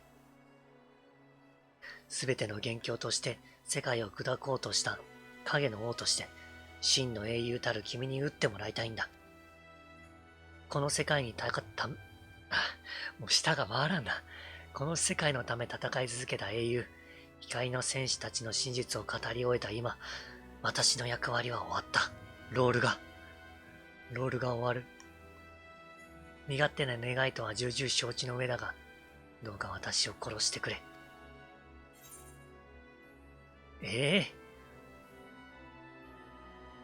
なんとも言えないな。まあ、生きて責任を果たしてほしいかな、私としては。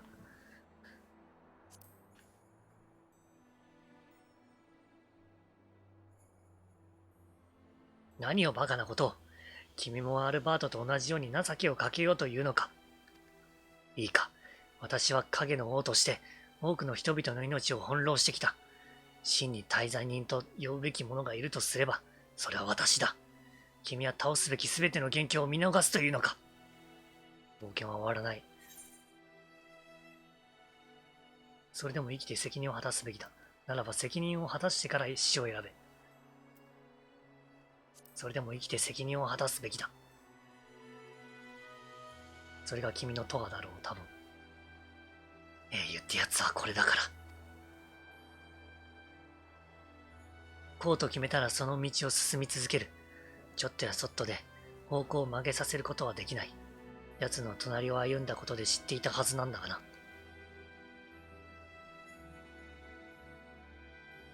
わかった。ならば今少しだけ生き恥をさらすとしよう。せめてアルバートたちの大罪に光の戦士たちの名誉が回復するまで。あの酒場の片隅でマスターと酔っ払いたちを相手にしながら真実を伝える語り部となることでな。それがいい。エヴァンジェリン、君を見ているとアルバートを思い出して嫌になるよ。さあ帰ろう。あの酒場にな。ああ、もう舌が。いいところなのにな。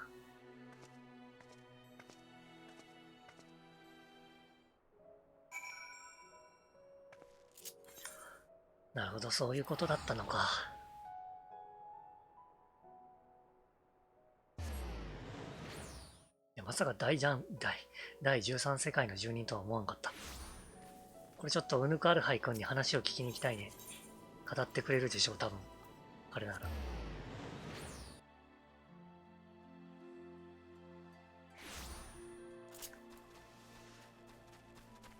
そうだね、そこまで行ったら今日は終わりにしようか。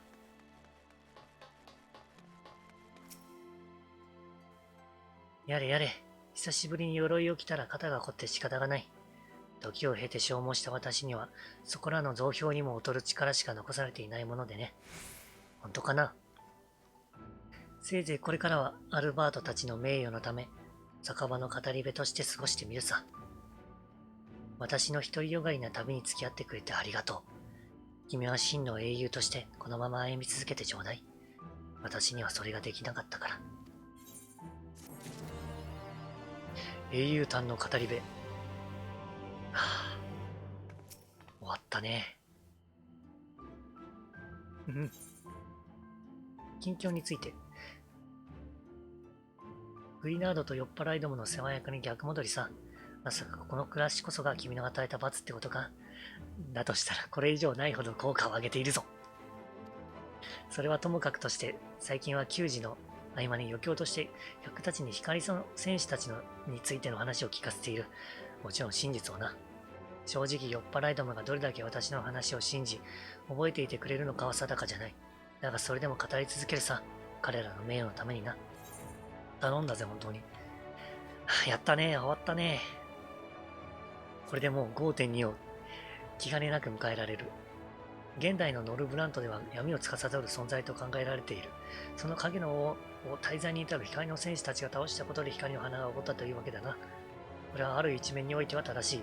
闇に飲まれた第13世界から渡ってきた私はアシールの計画に従い闇の勢力の長になったんだから。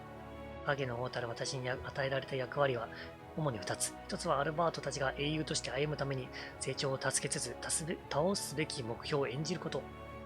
そのために私はレイクランド連邦の主給派など各地にいる不満を溜め込んだ連中を煽り、混沌を広めたのさ。悪いことしたね。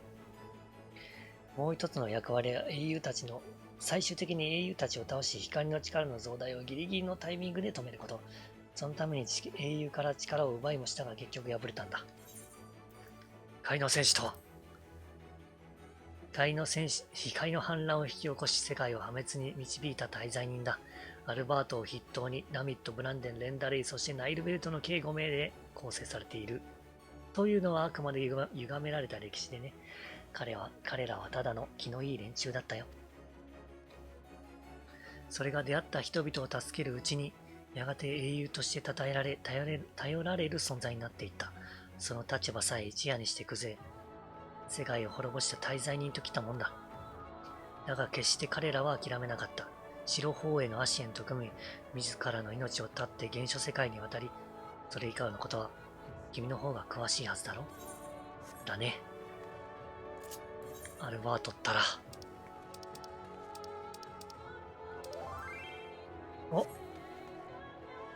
お、いたいた。グサさんどうした？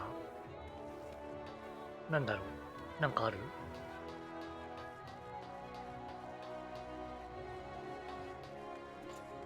とう。待ってー。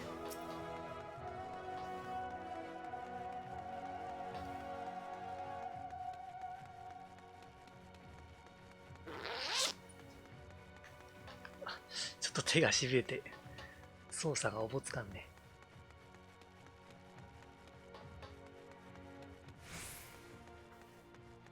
なんだろう？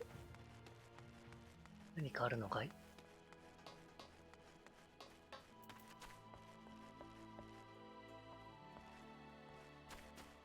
お、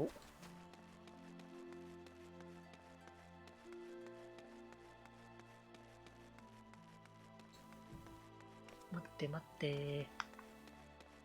忍者は足が速い。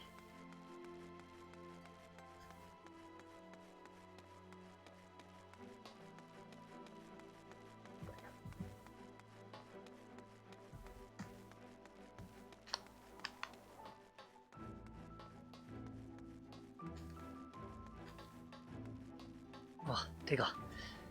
ちょっと血流を良くしないと。お、陳列感。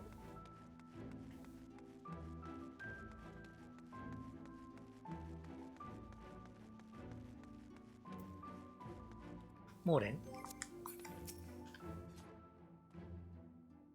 ああ、よくぞいらっしゃいました。今日は復習ですか？それとも何か新しい学びを？あ、アルバートたちについて話す？これかな？多分そうだよね。なるほどね。これを教えてくれたのありがとう。よしよし。見てみましょう。え？歴史に記しておくべき大事な話がある？それはいかなるものでしょうか？かくかくしかじか。これこれうまうま。はあ、100年前の光の戦士たちは光の反乱を起こしただけじゃなかった？むしろその魂はミンフィリアと共に反乱を止め、アルバートさんの魂もあなたに助力を。おお、それは何という。急ぎ彼らについての資料をまとめ直し、その事実も新たに編纂しなくては。いいですか、エヴァンジェニスさん。私たちクリスタリウムの民は、こうに最初に言われているのです。この地に生きた人の歴史を未来へ届けるために踏み出せと。だったらその歴史もきっと繋がなければなりませんよね。その通り。そういうことなら、さまよう階段亭の最枝から話を聞くといい？はて、彼女は歴史書の一冊だって借りに来たことはなかったと思いますが、そうおっしゃるなら、今度必ず突撃してみせます。なるほど。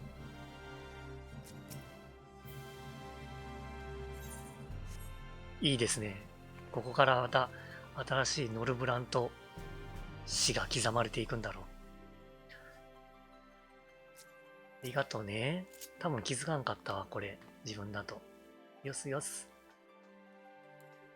よすよす。落ち着きな。乾杯。アルバートに乾杯だな。光の戦士たちに。はっ、酔いつぶれて寝てしまった。KP。乾杯。よし、じゃあ、アヌカールハイ君にちょっとお話聞きに行ってくるわね。ありがとうね、グサちゃん。グサちゃん？グサさんはなんとなくグサさんって呼びたいんだよね。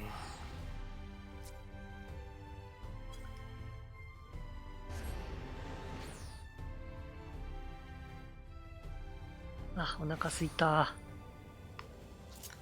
ヌカルハイ君の話を聞いたら終わりにしましょうね。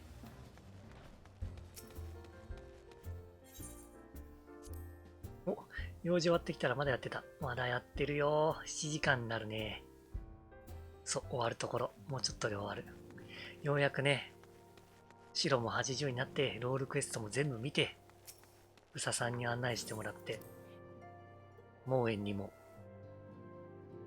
アルバートのことを伝えたことだし。やあ、ウヌカルハイ。ふふふ、僕に何かご用でしょうか。あ、何も語ってくれないのか。まさか。あなたについてでも聞けばいいのかな。いろんなジョブできるの修行医。いや、まあ、下手くそだけどね。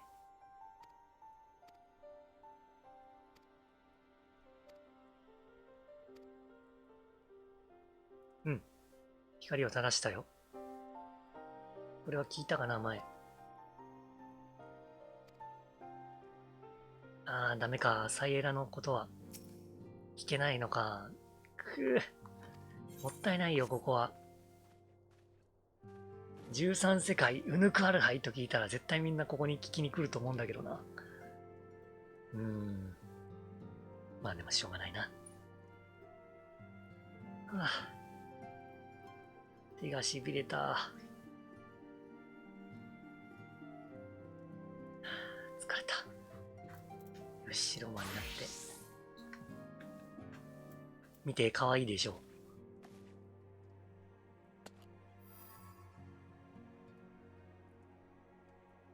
この杖すごくいいな。は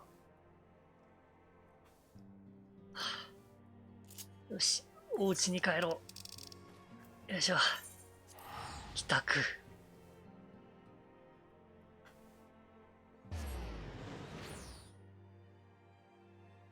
フードあるとあんまりすごくない。なんだと結構可愛いと思うけどね。こうフードからこのポニーテールの髪型の横毛がちらっと見えてる感じが好き。ああ、やっと自宅に帰れた。疲れた。4時間20分。合計するとだいたい、10時間ぐらいやってんね。疲れた。ありがとう、お杖は。よし、総括。いや、やったね。10時間やったね。総括。無事、白魔導士もレベル80になり、ロールクエストも終わり、これで5.2 の準備は、私的には完了。ぐさはティッシュぐしゃーと思ってた。私もそう思ってる。お疲れ様でした。ありがとうございました。本当、ここまで見ていただき、とても感謝。はあ、座って終わろうね。ということで、ここまでご視聴ありがとうございました。明日、パッチ 5.2 アップデートが来たら、すぐやります。多分。パッチノート朗読会を一緒には聞かないか。パッチノート朗読会聞いて、5.2 明日頑張って楽しみましょう。お疲れ様。ルビーウェポンは行きたいかなってちょっと思ってる。武器の形次第だけど、槍がかっこよかったら行くかな。久しぶりに極蛮神もやりたいから。ただめちゃくちゃ今までに比べて難しいって聞いてるから怖いんだけど。まあ、初見の波に乗れればなんとかなると思うから、頑張ります。はい。ということで、お疲れ様。バイバイ。明日楽しもうね。乾杯。ストーリー楽しみね。